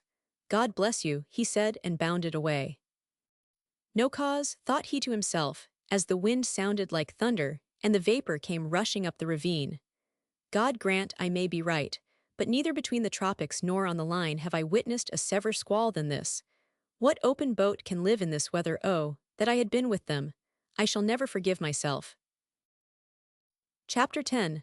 Venetia found her mother walking up and down the room, as was her custom when she was agitated. She hurried to her daughter. You must change your dress instantly, Venetia, said Lady Annabel. where is George? He has gone down to Spezia to Papa and Plantagenet. It is a white squall. It comes on very suddenly in this sea. He ran down to Spezia instantly, because he thought they would be wet, said the agitated Venetia, speaking with rapidity and trying to appear calm. Are they at Spezia? Inquired Lady Annabel quickly. George has no doubt they are, mother, said Venetia. No doubt, exclaimed Lady Annabel in great distress. God grant they may be only wet. Dearest mother, said Venetia, approaching her, but speech deserted her. She had advanced to encourage Lady Annabel, but her own fear checked the words on her lips. Change your dress, Venetia, said Lady Annabel. Lose no time in doing that. I think I will send down to Spezia at once. That is useless now, dear mother, for George is there. Go, dearest, said Lady Annabel. I dare say we have no cause for fear, but I am exceedingly alarmed about your father about them. I am indeed. I do not like these sudden squalls, and I never liked this boating. Indeed, I never 999. George being with them reconciled me to it. Now go, Venetia, go, my love. Venetia quitted the room. She was so agitated that she made Pansifort a confidant of her apprehensions. La, my dear miss, said Mistress Pansifort, I should never have thought of such a thing. Do not you remember what the old man said at Weymouth? There is many a boat will live in a rougher sea than a ship. And it is such an unlikely thing, it is indeed, Miss Venetia. I am certain sure my lord can manage a boat as well as a common sailor, and master is hardly less used to it than he. La, miss, do not make yourself nervous about any such preposterous ideas, and I dare say you will find them in the saloon when you go down again. Really, I should not wonder. I think you had better wear your twill dress. I have put the new trimming on. They had not returned when Venetia joined her mother. That indeed she could scarcely expect. But in about half an hour, a message arrived from Captain Catersis that they were not at Spezia, but from something he had heard, he had no doubt they were at Sarzana, and he was going to ride on there at once. He felt sure, however, from what he had heard, they were at Sarzana. This communication afforded Lady Annabel a little ease, but Venetia's heart misgave her. She recalled the alarm of George in the morning, which it was impossible for him to disguise, and she thought she recognized in this hurried message and vague assurances of safety something of the same apprehension, and the same fruitless efforts to conceal it. Now came the time of terrible suspense. Sarzana was nearly 20 miles distant from Spezia. The evening must arrive before they could receive intelligence from Captain Catersis. In the meantime the squall died away, the heavens became again bright, and though the waves were still tumultuous, the surf was greatly decreased. Lady Annabel had already sent down more than one messenger to the bay, but they brought no intelligence. She resolved now to go herself, that she might have the satisfaction of herself cross-examining the fishermen who had been driven in from various parts by stress of weather. She would not let Venetia accompany her, who, she feared, might already suffer from the exertions and rough weather of the morning. This was a most anxious hour, and yet the absence of her mother was in some degree a relief to Venetia. It at least freed her from the perpetual effort of assumed composure. While her mother remained, Venetia had affected to read, though her eye wandered listlessly over the page, or to draw, though the pencil trembled in her hand. Anything which might guard her from conveying to her mother that she shared the apprehensions which had already darkened her mother's mind. But now that Lady Annabel was gone, Venetia, muffling herself up in her shawl, threw herself on a sofa, and there she remained without a thought, her mind a chaos of terrible images. Her mother returned, and with a radiant countenance, Venetia sprang from the sofa. There is good news, O mother. Have they returned? They are not at Spezia, said Lady Annabel, throwing herself into a chair panting for breath. But there is good news. You see I was right to go, Venetia. These stupid people we send only ask questions and take the first answer. I have seen a fisherman, and he says he heard that 2 persons, Englishmen he believes, have put into Larissae in an open boat. God be praised, said Venetia. O mother, I can now confess to you the terror I have all along felt. My own heart assures me of it, my child, said Lady Annabel weeping, and they mingled their tears together, but tears not of sorrow. Poor George, said Lady Annabel, he will have a terrible journey too. Sarzana and be feeling so much for us. Perhaps he may meet them. I feel assured he will, said Venetia, and perhaps ere long they will all three be here again. Joy, joy. They must never go in that boat again, said Lady Annabel. Oh, they never will, dearest mother, if you ask them not. Venetia. We will send to Larissae, said Lady Annabel. Instantly, said Venetia, but I dare say they already sent us a messenger. No, said Lady Annabel, men treat the danger that is past very lightly. We shall not hear from them except in person. Time now flew more lightly. They were both easy in their minds. The messenger was dispatched to Larissae, but even Larissae was a considerable distance, and hours must elapse before his return. Still, there was the hope of seeing them, or hearing from them in the interval. I must go out, dear mother, said Venetia. Let us both go out. It is now very fine. Let us go just to the ravine, for indeed it is impossible to remain here. Accordingly they both went forth, and took up a position on the coast which commanded a view on all sides. All was radiant again, and comparatively calm. Venetia looked upon the sea and said, Ah, I never shall forget a white squall in the Mediterranean for all this splendor. It was sunset, they returned home. No news yet from Larissae. Lady Annabel grew uneasy again. The pensive and melancholy hour encouraged gloom, but Venetia, who was sanguine, encouraged her mother. Suppose they were not Englishmen in the boat, said Lady Annabel. It is impossible, mother. What other two persons in this neighborhood could have been in an open boat? Besides, the man said Englishmen. You remember, he said Englishmen. You are quite sure he did. It must be they. I feel as convinced of it as of your presence. I think there can be no doubt, said Lady Annabel. I wish that the messenger would return. The messenger did return. No two persons in an open boat had put into Larissae, but a boat, like the one described, with every stitch of canvas set, had passed Larissae just before the squall commenced, and the people there doubted not had made Sarzana. Lady Annabel turned pale, but Venetia was still sanguine. They are at Sarzana, she said. They must be at Sarzana. You see, George was right. He said he was sure they were at Sarzana. Besides, dear mother, he heard they were at Sarzana. And we heard they were at Larissae, said Lady Annabel in a melancholy tone. And so they were, dear mother, it all agrees. The accounts are consistent. Do not you see how very consistent they are? They were seen at Larissae and were off Larissae, but they made Sarzana, and George heard they were at Sarzana. I am certain they are at Sarzana. I feel quite easy. I feel as easy as if they were here. They are safe at Sarzana, but it is too far to return tonight. We shall see them at breakfast tomorrow, all three. Venetia, dearest, do not you sit up, said her mother. I think there is a chance of George returning. I feel assured he will send tonight, but late, of course. Go, dearest, and sleep. Sleep, thought Venetia to herself, but to please her mother she retired. Good night, my child, said Lady Annabel. The moment anyone arrives, you shall be aroused.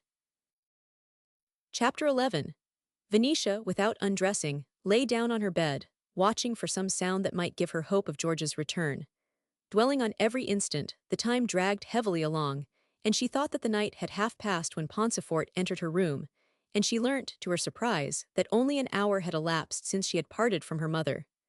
This entrance of Pansifort had given Venetia a momentary hope that they had returned. I assure you, Miss Venetia, it is only an hour, said Pansifort, and nothing could have happened. Now do try to go to sleep, that is a dear young lady, for I am certain sure that they will all return in the morning, as I am here. I was telling my lady just now, I said, says I dare say they are all very wet and very fatigued. They would have returned, Pansifort, said Venetia, or they would have sent. They are not at Sarzana. La, Miss Venetia, why should they be at Sarzana? Why should they not have gone much farther on? For, as Vicenzo was just saying to me, and Vicenzo knows all about the coast, with such a wind as this, I should not be surprised if they were at Leghorn.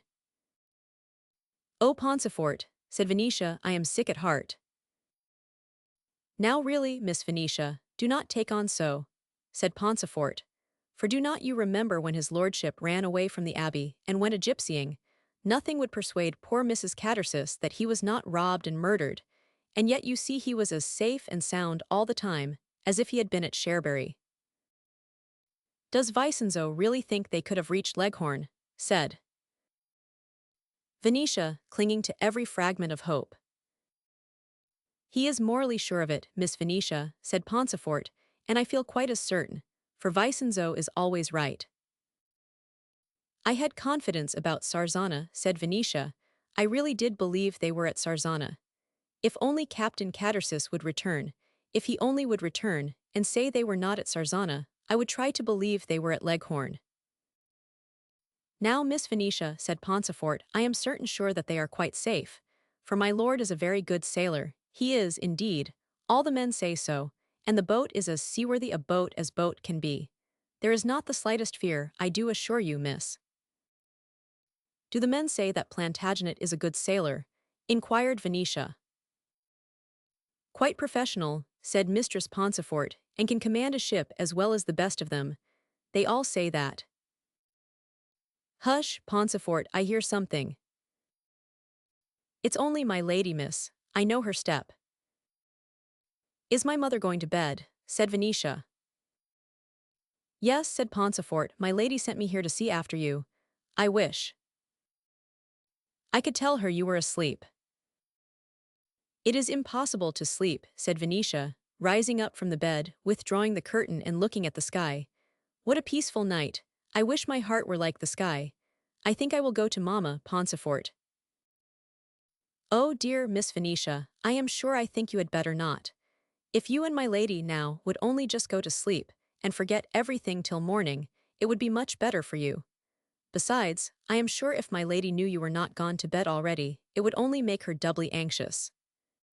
Now really, Miss Venetia, do take my advice and just lie down again. You may be sure the moment anyone arrives I will let you know. Indeed, I shall go and tell my lady that you are lying down as it is, and very drowsy. And so saying, Mistress Pauncefote caught up her candle and bustled out of the room. Venetia took up the volume of her father's poems, which Cattersis had filled with his notes. How little did Plantagenet anticipate, when he thus expressed at Athens the passing impressions of his mind, that ere a year had glided away, his fate would be so intimately blended with that of Herbert. It was impossible, however, for Venetia to lose herself in a volume which, under any other circumstances, might have compelled her spirit.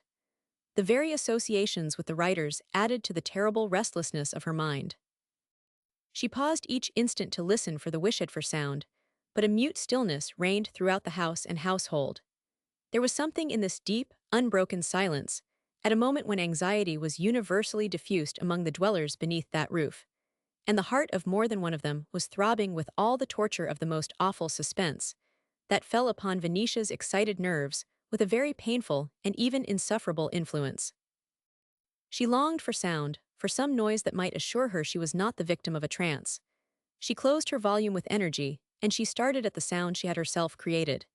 She rose and opened the door of her chamber very softly and walked into the vestibule. There were caps and cloaks and whips and canes of Cattersis and her father, lying about in familiar confusion. It seemed impossible but that they were sleeping, as usual, under the same roof. And where were they? That she should live and be unable to answer that terrible question. When she felt the utter helplessness of all her strong sympathy towards them, it seemed to her that she must go mad. She gazed around her with a wild and vacant stare. At the bottom of her heart there was a fear maturing into conviction too horrible for expression. She returned to her own chamber, and the exhaustion occasioned by her anxiety, and the increased coolness of the night, made her at length drowsy. She threw herself on the bed and slumbered. She started in her sleep, she awoke, she dreamed they had come home. She rose and looked at the progress of the night. The night was waning fast, a grey light was on the landscape, the point of day approached. Venetia stole softly to her mother's room and entered it with a soundless step. Lady Annabel had not retired to bed. She had sat up the whole night and was now asleep. A lamp on a small table was burning at her side, and she held, firmly grasped in her hand, the letter of her husband, which he had addressed to her at Venice, and which she had been evidently reading. A tear glided down the cheek of Venetia as she watched her mother retaining that letter with fondness even in her sleep, and when she thought of all the misery and heartaches and harrowing hours that had preceded its receipt, and which Venetia believed that letter had cured forever, what misery awaited them now? Why were they watchers of the night? She shuddered when these dreadful questions flitted through her mind. She shuddered and sighed. Her mother started and woke. "Who is there?" inquired Lady Annabel. "Venetia." "My child, have you not slept?" "Yes, mother, and I woke refreshed, as I hope you do." "I wake with trust in God's mercy," said Lady Annabel. "Tell me the hour." "It is just upon dawn, mother." "Dawn, no one has returned or come." "The house is still, mother." "I would you were in bed, my child." "Mother, I can sleep no more. I wish to be with you," and Venetia seated herself at her mother's feet and reclined her head upon her mother's knee. "I am glad the night has passed, Venetia," said Lady Annabel in a suppressed yet solemn tone. "It has been a trial." And here she placed the letter in her bosom. Venetia could only answer with a sigh. "I wish Pansifort would come," said Lady Annabel, "and yet I do not like to rouse her. She was up so late, poor creature. If it be the dawn, I should like to send out messengers again. Something may be heard at Spezia." "Vicenzo thinks they have gone to Leghorn, mother."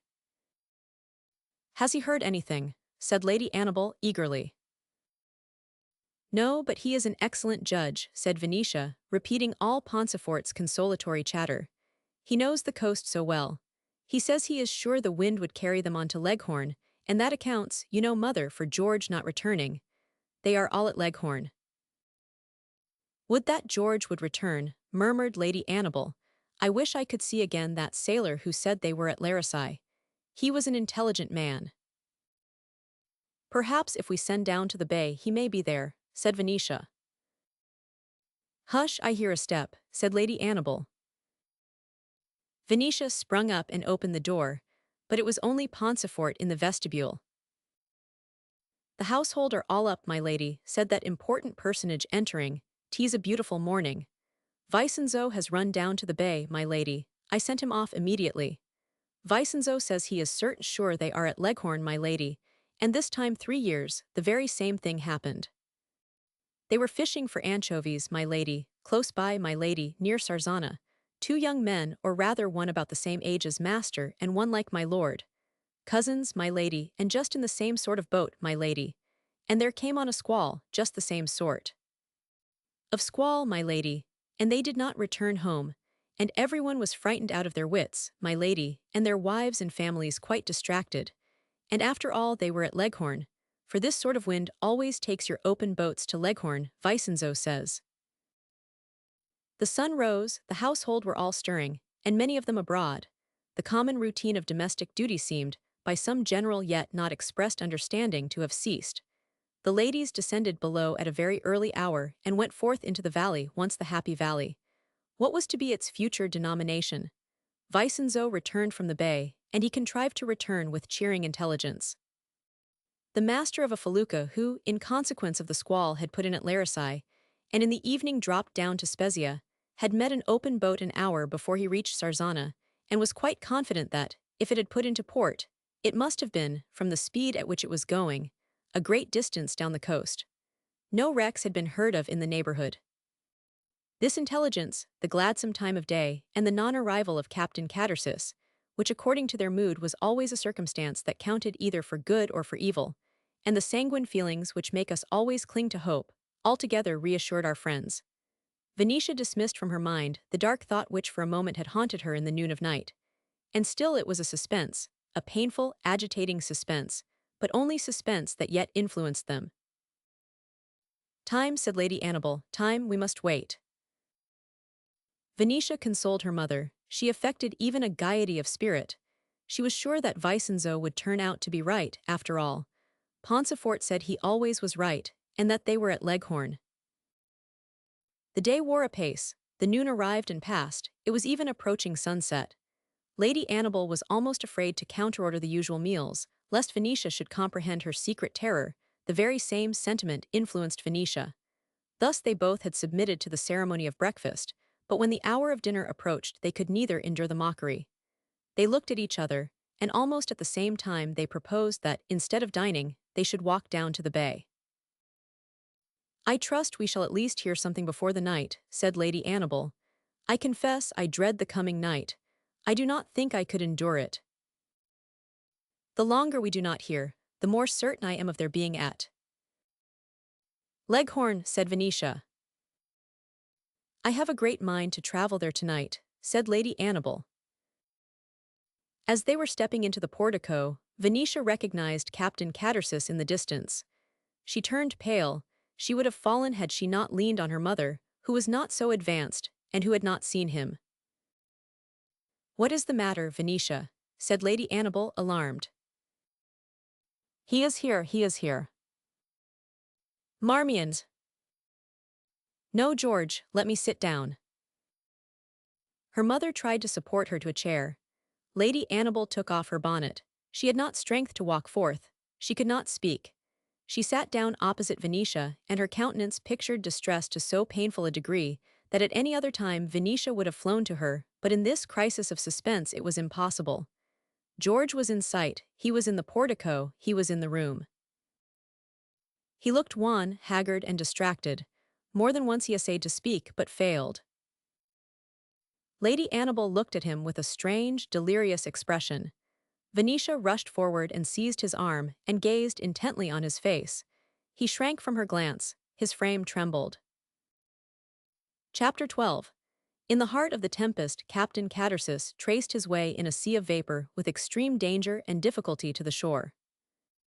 On his arrival at Spezia, however, scarcely a house was visible, and the only evidence of the situation of the place was the cessation of an immense white surf, which otherwise indicated the line of the sea, but the absence of which proved his contiguity to a harbor. In the thick fog, he heard the cries and shouts of the returning fishermen, and of their wives and children responding from the land to their exclamations. He was forced, therefore, to wait at Spezia, in an agony of impotent suspense, until the fury of the storm was over and the sky was partially cleared. At length the objects became gradually less obscure. He could trace the outline of the houses, and catch a glimpse of the water half a mile out, and soon the old castles which guard the entrance of the strait that leads into the gulf, looming in the distance, and now and then a group of human beings in the vanishing vapor. Of these he made some inquiries, but in vain, respecting the boat and his friends. He then made the brig, but could learn nothing except their departure in the morning. He at length obtained a horse and galloped along the coast towards Larissae, keeping a sharp lookout as he proceeded and stopping at every village in his progress for intelligence.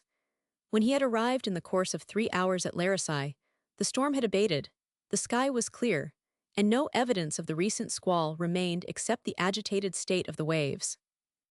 At Larissae he could hear nothing, so he hurried on to Sarzana, where he learnt for the first time that an open boat, with its sails set, had passed more than an hour before the squall commenced. From Sarzana he hastened on to Lavenza, a little port, the nearest seaport to Massa, and where the Carrara marble is shipped for England. Here also his inquiries were fruitless, and, exhausted by his exertions, he dismounted and rested at the inn, not only for repose, but to consider over the course which he should now pursue. The boat had not been seen off Lavenza, and the idea that they had made the coast towards Leghorn now occurred to him. His horse was so wearied that he was obliged to stop some time at Lavenza, for he could procure no other mode of conveyance. The night also was fast coming on, and to proceed to Leghorn by this dangerous route at this hour was impossible. At Lavenza, therefore, he remained, resolved to hasten to Leghorn at break of day. This was a most awful night. Although physically exhausted, Captain Catersis could not sleep, and after some vain efforts, he quitted his restless bed on which he had laid down without undressing and walked forth to the harbor. Between anxiety for Herbert and his cousin, and for the unhappy women whom he had left behind, he was nearly distracted. He gazed on the sea, as if some sail in sight might give him a chance of hope. His professional experience assured him of all the danger of the squall. He could not conceive how an open boat could live in such a sea, and an instant return to port so soon as the squall commenced appeared the only chance of its salvation. Could they have reached Leghorn? It seemed impossible. There was no hope they could now be at Sarzana or Larissae. When he contemplated the full contingency of what might have occurred, his mind wandered and refused to comprehend the possibility of the terrible conclusion. He thought the morning would never break. There was a cavernous rock by the seashore that jutted into the water like a small craggy promontory. Captain Catersis climbed to its top, and then descending, reclined himself upon an inferior portion of it, which formed a natural couch with the wave on each side. There, lying at his length, he gazed upon the moon and stars whose brightness he thought would never 1499. The Mediterranean is a tideless sea, but the swell of the waves, which still set in to the shore, bore occasionally masses of seaweed and other marine formations, and deposited them around him, plashing, as it broke against the shore, with a melancholy and monotonous sound. The abstraction of the scene, the hour, and the surrounding circumstances brought, however, no refreshment to the exhausted spirit of George Catersis. He could not think, indeed he did not dare to think, but the villa of the Apennines and the open boat in the squall flitted continually before him. His mind was feeble though excited, and he fell into a restless and yet unmeaning reverie. As long as he had been in action, as long as he had been hurrying along the coast, the excitement of motion, the constant exercise of his senses, had relieved or distracted the intolerable suspense. But this pause, this inevitable pause, overwhelmed him. It oppressed his spirit like eternity. And yet what might the morning bring? He almost wished that he might remain forever on this rock watching the moon and stars, and that the life of the world might never recommence. He started, he had fallen into a light slumber, he had been dreaming, he thought he had heard the voice of Venetia calling him, he had forgotten where he was. He stared at the sea and sky and recalled his dreadful consciousness. The wave broke with a heavy plash that attracted his attention. It was, indeed, that sound that had awakened him. He looked around, there was some object. He started wildly from his resting place, sprang over the cavern, and bounded on the beach. It was a corpse, he is kneeling by its side. It is the corpse of his cousin. Lord Catersis was a fine swimmer and had evidently made strong efforts for his life, for he was partly undressed. In all the insanity of hope, still wilder than despair, George Catersis seized the body and bore it some yards upon the shore. Life had been long extinct. The corpse was cold and stark, the eyes closed, an expression of energy, however, yet lingering in the fixed jaw and the hair sodden with the sea. Suddenly Captain Catersis rushed to the inn and roused the household. With a distracted air and broken speech and rapid motion, he communicated the catastrophe. Several persons, some bearing torches, others blankets and cordials, followed him instantly to the fatal spot. They hurried to the body, they applied all the rude remedies of the moment, rather from the impulse of nervous excitement than with any practical purpose, for the case had been indeed long hopeless. While Captain Catersis leant over the body, chafing the extremities in a hurried frenzy, and gazing intently on the countenance, a shout was heard from one of the stragglers who had recently arrived. The sea had washed on the beach another corpse, the form of Marmion Herbert. It would appear that he had made no struggle to save himself, for his hand was locked in his waistcoat, where, at the moment, he had thrust the Phaedo, showing that he had been reading to the last, and was meditating on immortality when he died. End of Book 6, Book 7, Chapter 1. It was the commencement of autumn. The verdure of summer still lingered on the trees. The sky, if not so cloudless, was almost as refulgent as Italy, and the pigeons, bright and glancing, clustered on the roof of the Hall of Cherbury. The steward was in attendance. The household, all in deep mourning, were assembled. Everything was in readiness for the immediate arrival of Lady Annabel Herbert. "'Tis nearly 4 years come Martinmas," said the grey-headed butler, "since my lady left us. And no good has come of it," said the housekeeper, "and for my part never heard of good coming from going to foreign parts." "I shall like to see Miss Venetia again," said a housemaid. "Bless her sweet face. I never expected to see her Miss Venetia again from all we heard," said a footman. "God's will be done," said the grey-headed butler, "but I hope she will find happiness at home. 'Tis nigh on 20 years since I first nursed her in these arms." "I wonder if there is any new Lord Catersis," said the footman. "I think he was the last of the line." "It would have been a happy day if I had lived to have seen the poor young lord marry Miss Venetia," said the housekeeper. "I always thought that match was made in heaven." "He was a sweet-spoken young gentleman," said the housemaid. "For my part," said the footman, I should like to have seen our real master, Squire Herbert. He was a famous gentleman by all accounts. I wish they had lived quietly at home, said the housekeeper. I shall never forget the time when my lord returned, said the grey-headed butler. I must say I thought it was a match. Mistress Pauncefote seemed to think so, said the housemaid. And she understands those things, said the footman. I see the carriage, said a servant who was at a window in the hall. All immediately bustled about, and the housekeeper sent a message to the steward. The carriage might be just discovered at the end of the avenue. It was some time before it entered the iron gates that were thrown open for its reception. The steward stood on the steps with his hat off. The servants were ranged in order at the entrance. Touching their horses with the spur, and cracking their whips, the postilions dashed round the circular plot and stopped at the hall door. Under any circumstances, a return home after an interval of years is rather an awful moment. There was not a servant who was not visibly affected. On the outside of the carriage was a foreign servant and Mistress Pauncefote, who was not so profuse as might have been expected in her recognitions of her old friends. Her countenance was graver than of yore. Misfortune and misery had subdued even Mistress Pauncefote.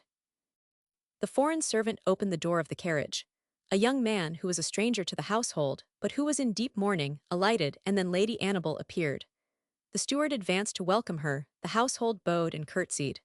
She smiled on them for a moment graciously and kindly, but her countenance immediately reassumed a serious air, and whispering one word to the strange gentleman, she entered the hall alone, inviting the steward to follow her. I hope your ladyship is well. Welcome home, my lady. Welcome again to Cherbury. A welcome return, my lady. Hope Miss Venetia is quite well. Happy to see your ladyship amongst us again, and Miss Venetia too, my lady. Lady Annabel acknowledged these salutations with kindness, and then, saying that Miss Herbert was not very well and was fatigued with her journey, she dismissed her humble but trusty friends. Lady Annabel then turned and nodded to her fellow-traveller. Upon this Lord Catersis, if we must indeed use a title from which he himself shrank, carried a shrouded form in his arms into the hall, where the steward alone lingered, though withdrawn to the back part of the scene. And Lady Annabel, advancing to meet him, embraced his treasured burden, her own unhappy child. Now Venetia, dearest Venetia, she said, tea's past, we are at home. Venetia leant upon her mother, but made no reply. Upstairs, dearest, said Lady Annabel. A little exertion, a very little. Leaning on her mother and Lord Catersis, Venetia ascended the staircase and they reached the terrace room. Venetia looked around her as she entered the chamber, that scene of her former life, endeared to her by so many happy hours and so many sweet incidents, that chamber where she had first seen Plantagenet. Lord Catersis supported her to a chair, and then, overwhelmed by irresistible emotion, she sank back in a swoon. No one was allowed to enter the room but Pauncefote. They revived her, Lord Catersis holding her hand and touching with a watchful finger her pulse. Venetia opened her eyes and looked around her. Her mind did not wander, she immediately recognized where she was and recollected all that had happened. She faintly smiled and said, in a low voice, you are all too kind and I am very weak. After our trials, what is this, George? She added, struggling to appear animated. You are at length at Cherbury. Once more at Cherbury. It was, indeed, an event that recalled 1,000 associations. In the wild anguish of her first grief, when the dreadful intelligence was broken to her, if anyone had whispered to Venetia that she would yet find herself once more at Cherbury, she would have esteemed the intimation as mockery. But time and hope will struggle with the most poignant affliction, and their influence is irresistible and inevitable. From her darkened chamber in their Mediterranean villa, Venetia had again come forth, and crossed mountains, and traversed immense plains, and journeyed through many countries. She could not die, as she had supposed at first that she must, and therefore she had exerted herself to quit, and to quit speedily, a scene so terrible as their late abode. She was the very first to propose their return to England, and to that spot where she had passed her early life, and where she now wished to fulfill, in quiet and seclusion, the allotment of her remaining years, to meditate over the marvelous past, and cherish its sweet and bitter recollections. The native firmness of Lady Annabel, her long exercised control over her emotions, the sadness and subdued tone which the early incidents of her career had cast over her character, her profound sympathy with her daughter, and that religious consolation which never deserted her had alike impelled and enabled her to bear up against the catastrophe with more fortitude than her child. The arrow, indeed, had struck Venetia with a double barb. She was the victim, and all the cares of Lady Annabel had been directed to soothe and support this stricken lamb. Yet perhaps these unhappy women must have sunk under their unparalleled calamities, had it not been for the devotion of their companion. In the despair of his first emotions, George Catersis was nearly plunging himself headlong into the wave that had already proved so fatal to his house. But when he thought of Lady Annabel and Venetia in a foreign land, without a single friend in their desolation, and pictured them to himself with the dreadful news abruptly communicated by some unfeeling stranger, and called upon, in the midst of their overwhelming agony, to attend to all the heartrending arrangements which the discovery of the bodies of the beings to whom they were devoted, and in whom all their feelings were centered, must necessarily entail upon them, he recoiled from what he contemplated as an act of infamous desertion. He resolved to live, if only to preserve them from all their impending troubles, and with the hope that his exertions might tend, in however slight a degree, not to alleviate, for that was impossible, but to prevent the increase of that terrible woe, the very conception of which made his brain stagger. He carried the bodies, therefore, with him to Spezia, and then prepared for that fatal interview, the commencement of which we first indicated. Yet it must be confessed that, though the bravest of men, his courage faltered as he entered the accustomed ravine. He stopped and looked down on the precipice below. He felt it utterly impossible to meet them. His mind nearly deserted him. Death, some great and universal catastrophe, an earthquake, a deluge that would have buried them all in an instant and a common fate, would have been hailed by George Catersis, at that moment, as good fortune. He lurked about the ravine for nearly 3 hours before he could summon up heart for the awful interview. The position he had taken assured him that no one could approach the villa, to which he himself dared not advance. At length, in a paroxysm of energetic despair, he had rushed forward, met them instantly, and confessed with a whirling brain, and almost unconscious of his utterance, that they could not hope to see them again in this world. What ensued must neither be attempted to be described, nor even remembered. It was one of those tragedies of life which enfeeble the most faithful memories, at a blow shatter nerves beyond the faculty of revival, cloud the mind forever, or turn the hair gray in an instant. They carried Venetia delirious to her bed. The very despair, and almost madness, of her daughter forced Lady Annabel to self-exertion, of which it was difficult to suppose that even she was capable. And George, too, was obliged to leave them. He stayed only the night. A few words passed between Lady Annabel and himself. She wished the bodies to be embalmed and borne to England. There was no time to be lost, and there was no one to be entrusted except George. He had to hasten to Genoa to make all these preparations, and for 2 days he was absent from the villa. When he returned, Lady Annabel saw him, but Venetia was for a long time invisible. The moment she grew composed, she expressed a wish to her mother instantly to return to Cherbury. All the arrangements necessarily devolved upon George Catersis. It was his study that Lady Annabel should be troubled upon no point. The household were discharged, all the affairs were wound up, the felucca hired which was to bear them to Genoa, and in readiness, before he notified to them that the hour of departure had arrived. The most bitter circumstance was looking again upon the sea. It seemed so intolerable to Venetia that their departure was delayed more than 1 day in consequence, but it was inevitable. They could reach Genoa in no other manner. George carried Venetia in his arms to the boat, with her face covered with a shawl, and bore her in the same manner to the hotel at Genoa, where their traveling carriage awaited them. They traveled home rapidly. All seemed to be impelled, as it were, by a restless desire for repose. Cherbury was the only thought in Venetia's mind.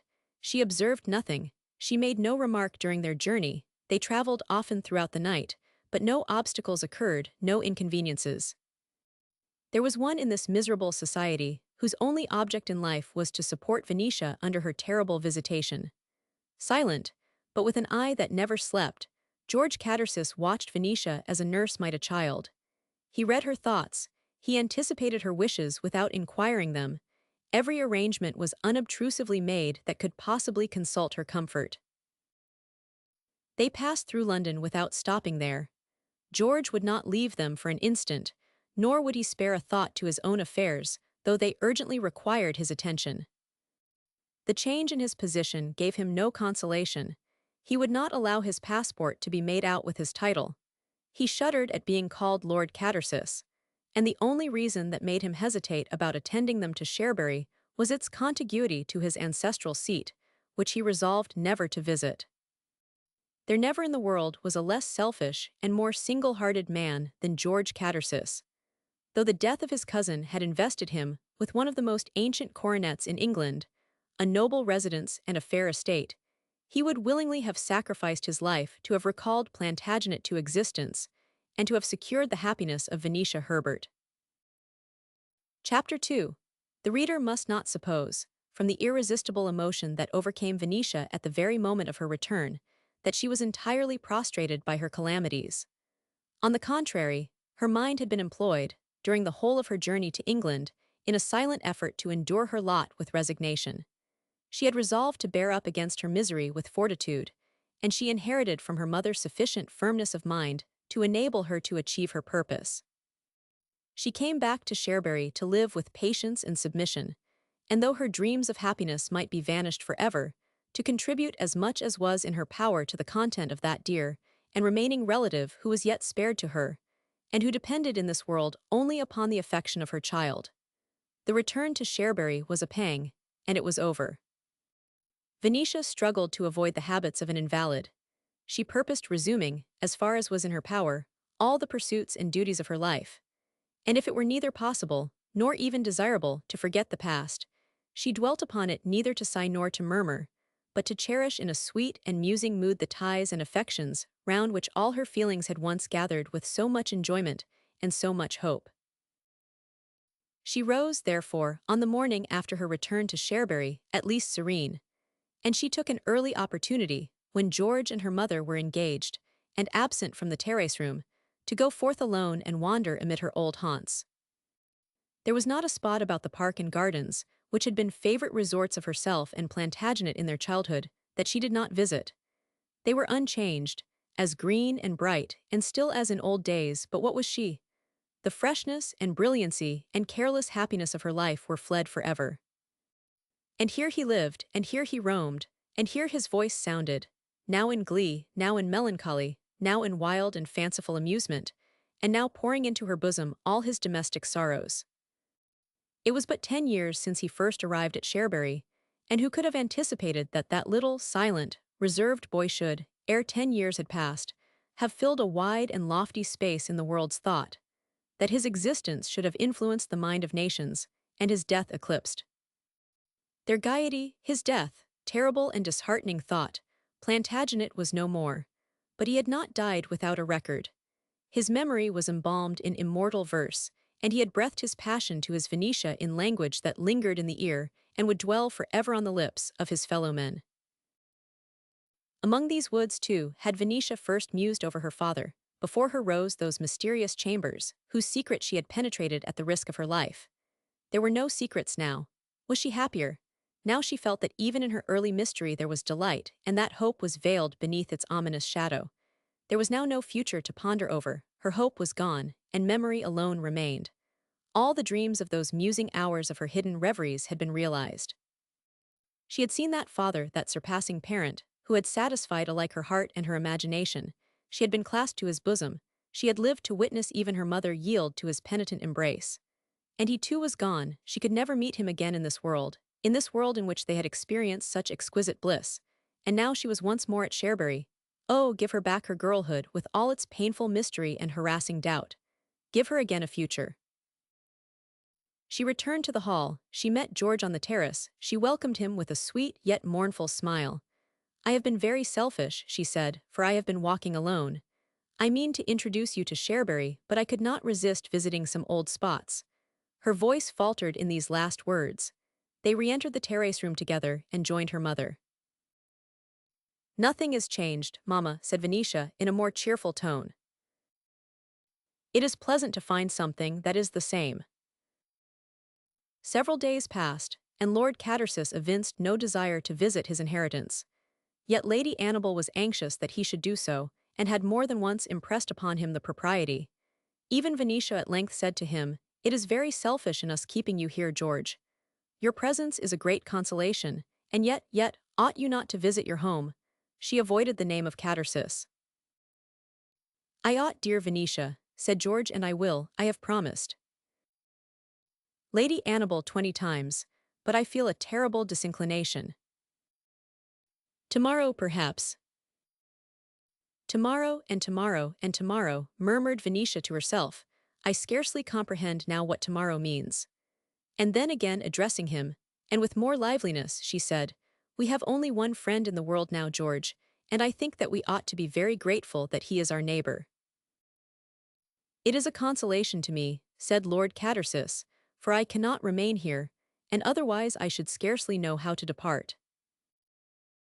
"I wish you would visit your home, if only for one morning," said Venetia, "if only to know how very near you are to us." "I dread going alone," said Lord Catersis.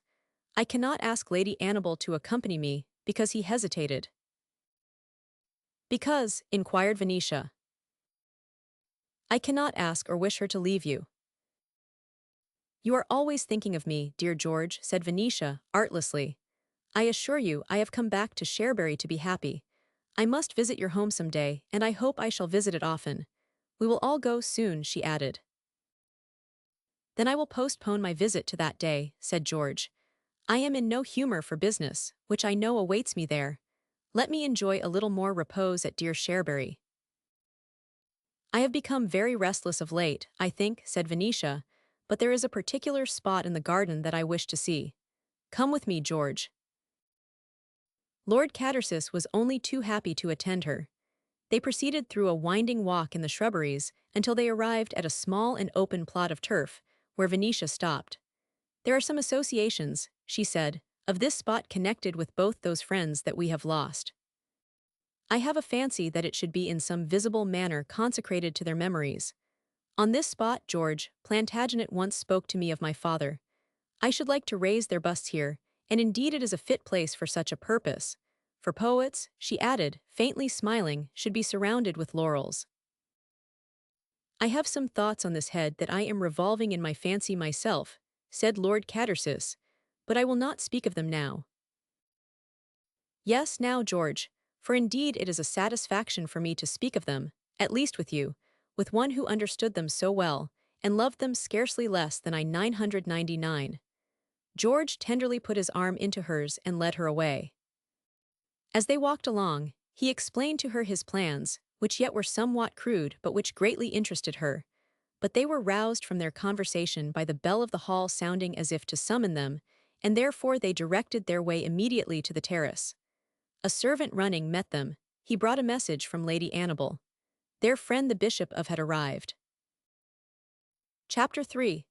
"Well, my little daughter," said the good Masham, advancing as Venetia entered the room, and tenderly embracing her.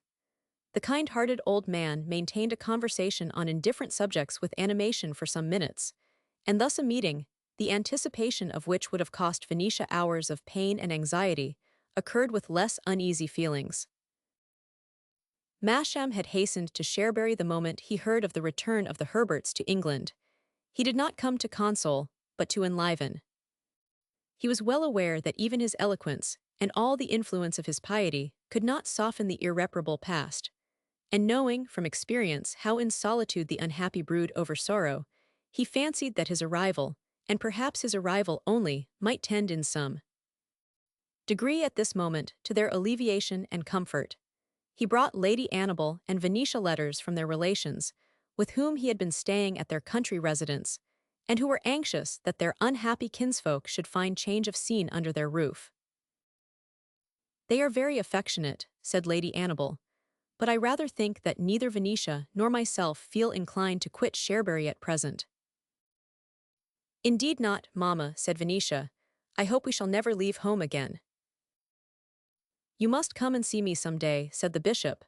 Then turning to George, whom he was glad to find here, he addressed him in a hearty tone, and expressed his delight at again meeting him.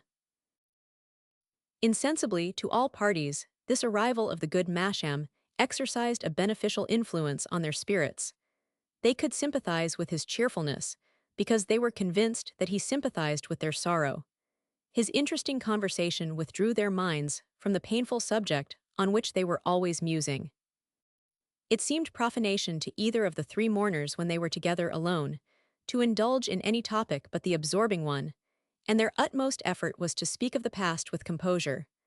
But they all felt relieved, though at first unconsciously, when one, whose interest in their feelings could not be doubted, gave the signal of withdrawing their reflections from vicissitudes which it was useless to deplore. Even the social forms which the presence of a guest rendered indispensable, and the exercise of the courtesies of hospitality, contributed to this result. They withdrew their minds from the past, and the worthy bishop, whose tact was as eminent as his good humor and benevolence, evincing as much delicacy of feeling as cheerfulness of temper, a very few days had elapsed before each of his companions was aware that his presence had contributed to their increased content. "You have not been to the Abbey yet, Lord Catersis," said Masham to him one day, as they were sitting together after dinner, the ladies having retired. "You should go."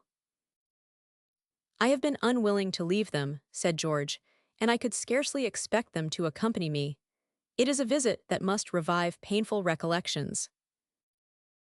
"We must not dwell on the past," said Masham. "We must think only of the future." "Venetia has no future, I fear," said Lord Catersis. "Why not?" said Masham. "She is yet a girl and with a prospect of a long life. She must have a future, and I hope, and I believe, it will yet be a happy one."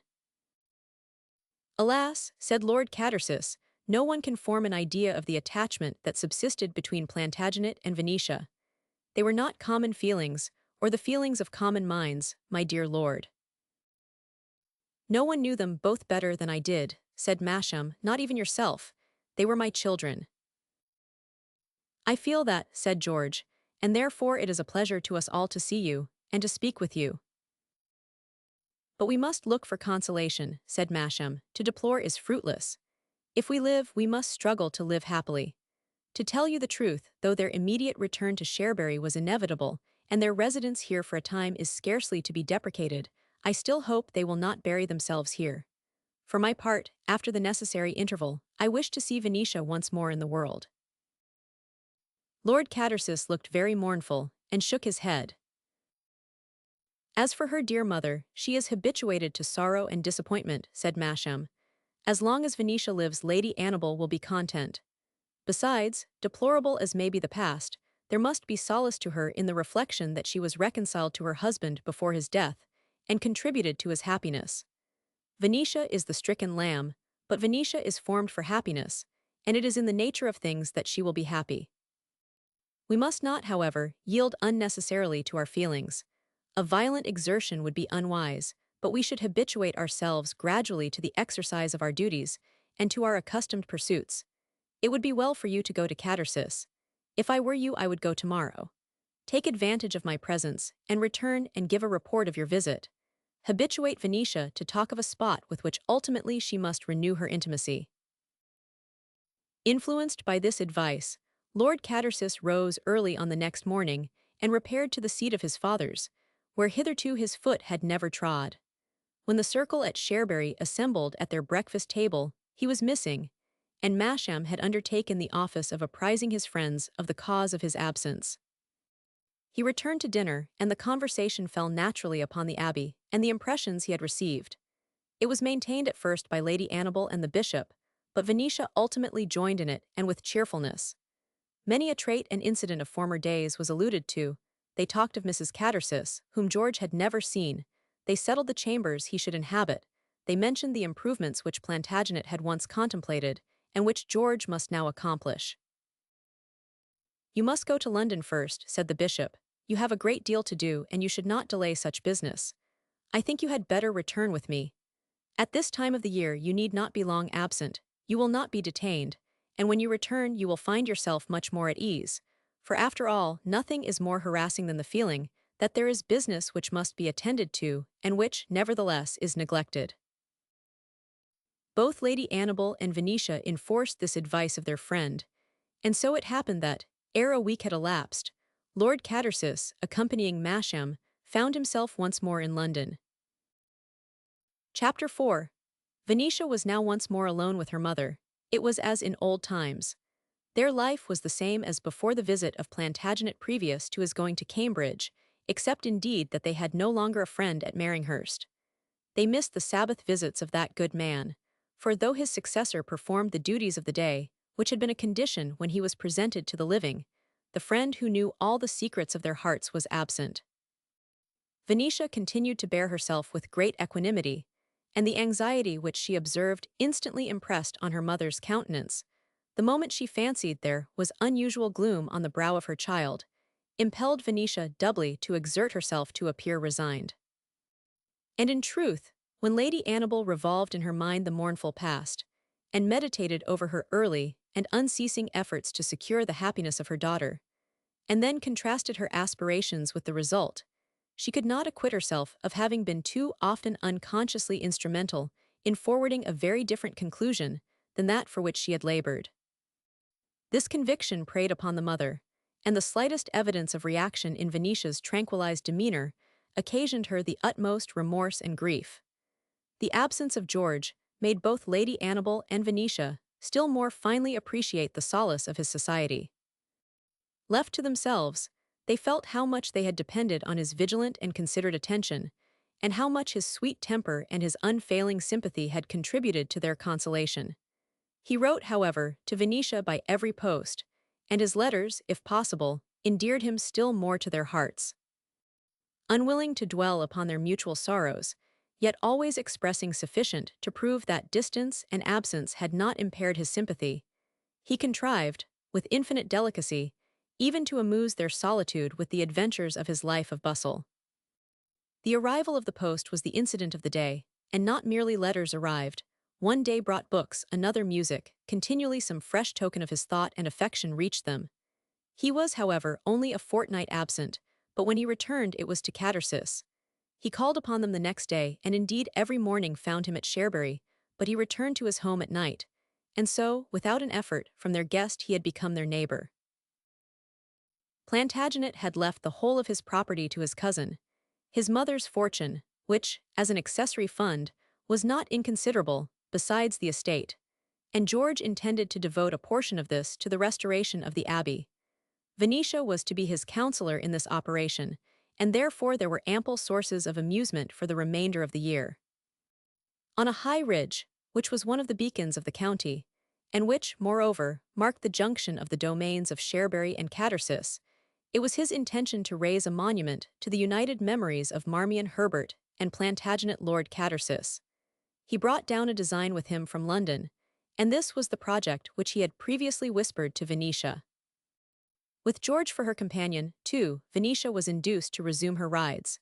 It was her part to make him acquainted with the county in which he was so important a resident.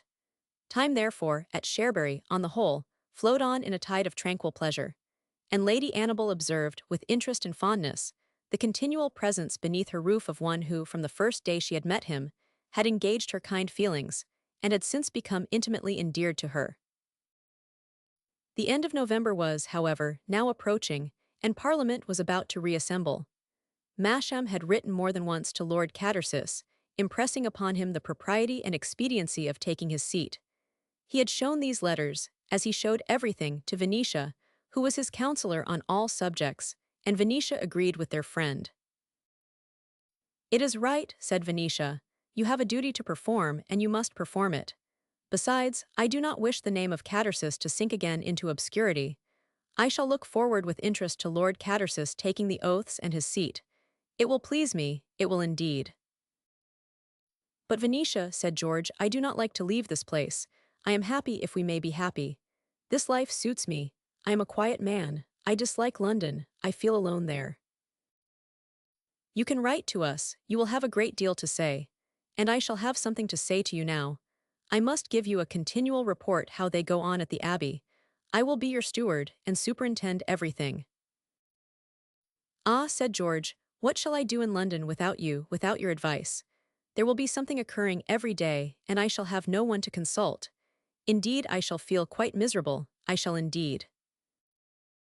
"It is quite impossible that, with your station, And at your time of life, you should bury yourself in the country, said Venetia. You have the whole world before you, and you must enjoy it. It is very well for Mamma and myself to lead this life. I look upon ourselves as two nuns. If Catersis is an abbey, Cherbury is now a convent. How can a man wish to be more than happy? I am quite content here, said George. What is London to me? It may be a great deal to you, more than you think, said Venetia. A great deal awaits you yet. However, there can be no doubt you should take your seat. You can always return if you wish.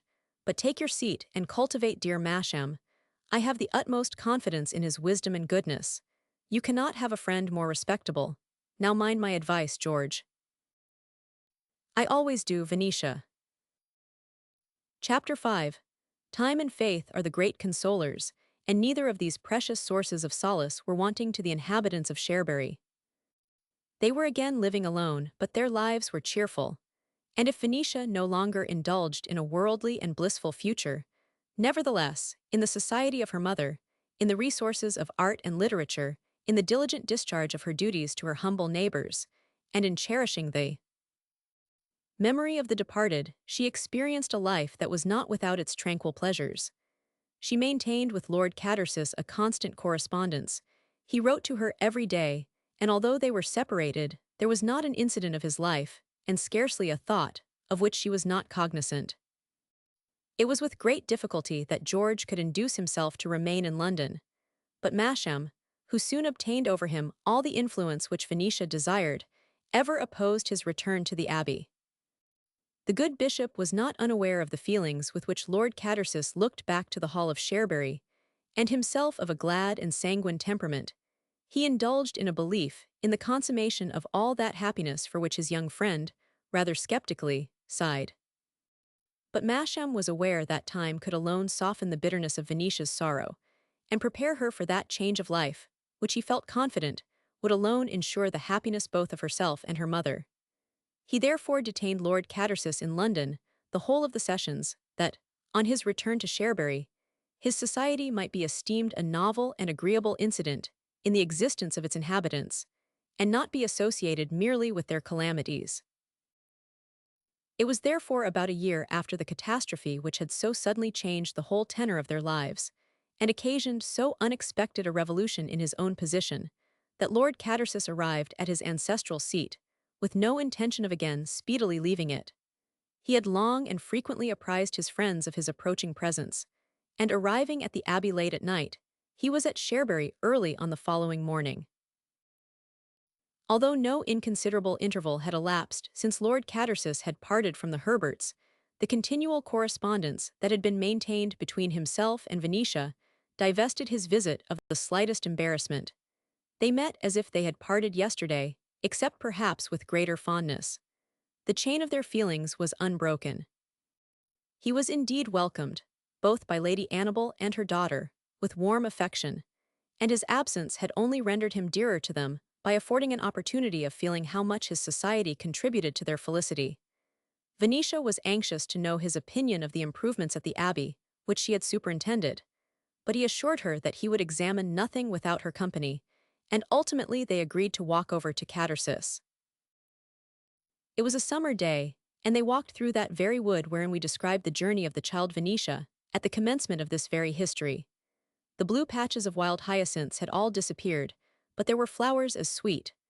What if the first feelings of our heart fade, like the first flowers of spring, succeeding years, like the coming summer, may bring emotions not less charming, and perchance far more fervent.